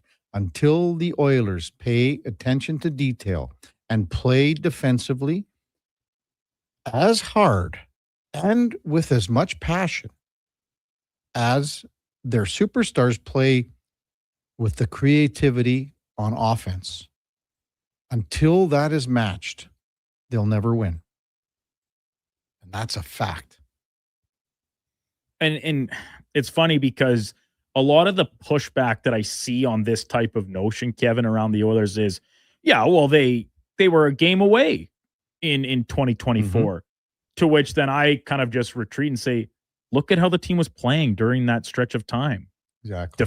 Like it was just as much about their defensive game in that playoff run as it was the gaudy point totals from McDavid and Bouchard and Draisaitl, because they still had those, which guess what? When you're a team and like the Hurricanes, the way they play, they don't find themselves trailing very often. But when you're down, you want to have that real difference maker player that you look to and say, he is going to be the one that gets it done. And in the case of the Oilers, you have 2 or 3 of those guys, you're laughing because, and we've said this plenty of times, they're never really out of a game because of their offensive ability. But to the point, that was as close as they got. A goal away from overtime, and in Game 7 of a Cup final, it was when they were playing their best defensive hockey. Those are not. That's fact. It's a fact. It's not a coincidence, and that's the buy-in, Duke. And even last year, look at how they're playing defensively until they got to Florida. Game 5, they absolutely smothered Dallas. Oh, I thought you were talking about the final. Well, no, that's what I mean. Like in the 3 rounds leading up, like after they kind of got over that early big bump against LA, where everything was bananas. And then you move into rounds 2 and 3 against Vegas and Dallas. The series were not really close. Nope. And it was because of how they played on the defensive side of the puck. And how hard the buy-in, 100%. the commitment. And that's, again, you have to have that all the time. You can't take the regular season off here and call it monotonous. It doesn't work that way. It doesn't work. And that's basically where this team is right now. And again, think about it, where a year ago, Duke tied at 2, best of 3 with home ice, and to see where this franchise is now a year later, it's far cry. Donner says, nice to see Taylor Hall hoist the cup. His experience in Carolina is evident that coaching and culture go a long way in getting the most out of your players. Oilers brass leadership group should be taking notes. Dunner from North Vancouver. Thanks for listening out there in Vancouver. Nail says, the other point to be made is that the right players in the last 5 years were able to flip the switch for the playoffs, because when you flip the switch too much, the bulb burns out. Switch flickers, Duke. PPO, perplexed Oiler fan, or POF, just read that Beck has the report on nurses as nurses a 4-5 D man. I don't know. I haven't read this. So I don't know where you're talking about PPO or POP, POF. He's probably better than Sanheim on the Flyers, in my opinion. I don't get that. Perplexed Oiler fan. There's no way that Nurse is a better defenseman than Sanheim in Philly. Duke, I don't know where he's getting Travis that from. Sanheim He's on the Olympic played on team. the Olympic team. Don't understand that On the one. Four Nations team last year. And in my memory, serving me correctly here, against the Oilers this year, he scored a goal, was an excellent player. And he's a defensive guy. He's not known for his offensive production, but he's the best defenseman on Philly's blue line, who, by the way, were a playoff team. And he made the Olympic club. So not close. Yeah. World Cup, Spain and Cabo Verde scoreless through the half in Group H. We also got Saudi Arabia taking on Uruguay at 4 o'clock, I think, later today. And then in Group G, Belgium and Egypt, Iran and New Zealand. Boy, yesterday there was, Sweden gave it to Tunisia 5-1. Germany and Curacao 7-1. So it's Curaçao's first time at the World Cup. Yeah. They scored first. I know. I saw that. And it was a great feel-good story. Like the manager of the team in the stands, he's literally crying, seeing his team score a goal at the World Cup. It just goes to show how much this means to other nations around the world where soccer is 1 through 5 in list of priorities. Ivory Coast beat Ecuador 1-0. That's amazing. And then the Netherlands and Japan 2-2 draw yesterday. So Canada in action again Thursday against Qatar. Buds doesn't think that's how it's pronounced. Whatever. Pronounce it however the hell you want, man. Greater Man Jay says, what if the Oilers can't get a good return for Nurse this offseason? Do they say, you're signed here, see you in training camp? Well, I don't know how you can walk this back now, Greater Man Jay. I don't know how you can. You forced him to initiate this request. It's that simple. That's what the Oilers did. The Oilers management have forced Darnell Nurse to basically start this process a year earlier, because next year he can be moved to 10 teams, I believe. Is it 10, Duke, next year? Do you know? I believe Specs investigating proved that it was a 10-team no-trade list. And so, okay. So he can veto 10 teams, and then the remainder of the field is open. I'm going to maybe double check on that.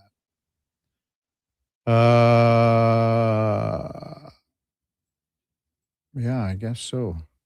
That was 10-team no trade list. That was what Spec had been doing some digging on to confirm that was the case and not the vice versa. Yeah. And that's the same through all the way for the remainder of his contract. It's 10-team no trade list. Oh, man, that was a great show for a Monday without Eddie Steele, who will be back on Friday. We'll take a deeper dive on a lot of stuff Friday. It'll be the eve before the Elks home opener. They got Montreal. Elks back on the field this afternoon, but no media availability today. No media able. I don't understand that. You have after a bye week, you should want as many media as possible down there. I don't get it, but whatever. So they'll play Montreal. Montreal with another win on the weekend, so they're 2-0. This can be a heck of a football game, hopefully. So on Saturday afternoon. Coming up at the top of the hour, it is Fantasy Frenzy with the former Roshep T-Bird. Connor Halley and the Duke of Delburne at 12 o'clock. It's the Lowdown with Alan Mitchell, 2 till 6. Jason Greger drives us home with the Jason Greger Show. We got Fox Sports all night long until we are back with you tomorrow morning at 7 bells. Before all that, time now for a Sports 1440 update brought to you by Sean Cunningham of Remax Real Estate. Get the home team advantage for your next move in the Edmonton area. If you are thinking about buying or selling a home, call or text Sean directly, 780-265-0165. Hey, thanks everyone for listening. Really appreciate all the great texts and the interaction this morning. We could not do it without you. We're back here tomorrow morning at 7 bells. Until then, hope you have a wonderful rest of your Monday. And here is the Duke with a Sports 1440 update. Sports 1440 update.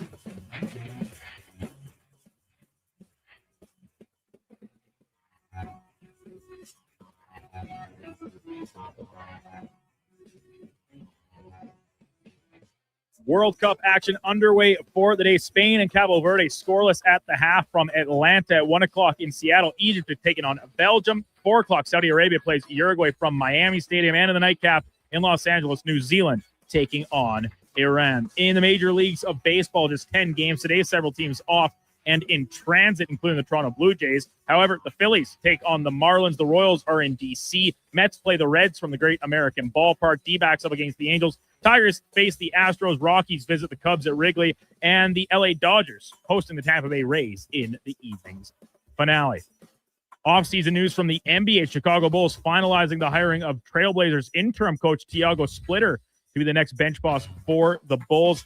Expected to succeed Billy Donovan, who left the team at the end of the season via mutual agreement. Coming up on Sports 1440, it is Fantasy Frenzy with Hallie and Douglas. I'm Brandon Douglas at your Sports 1440 update. Sports 1440.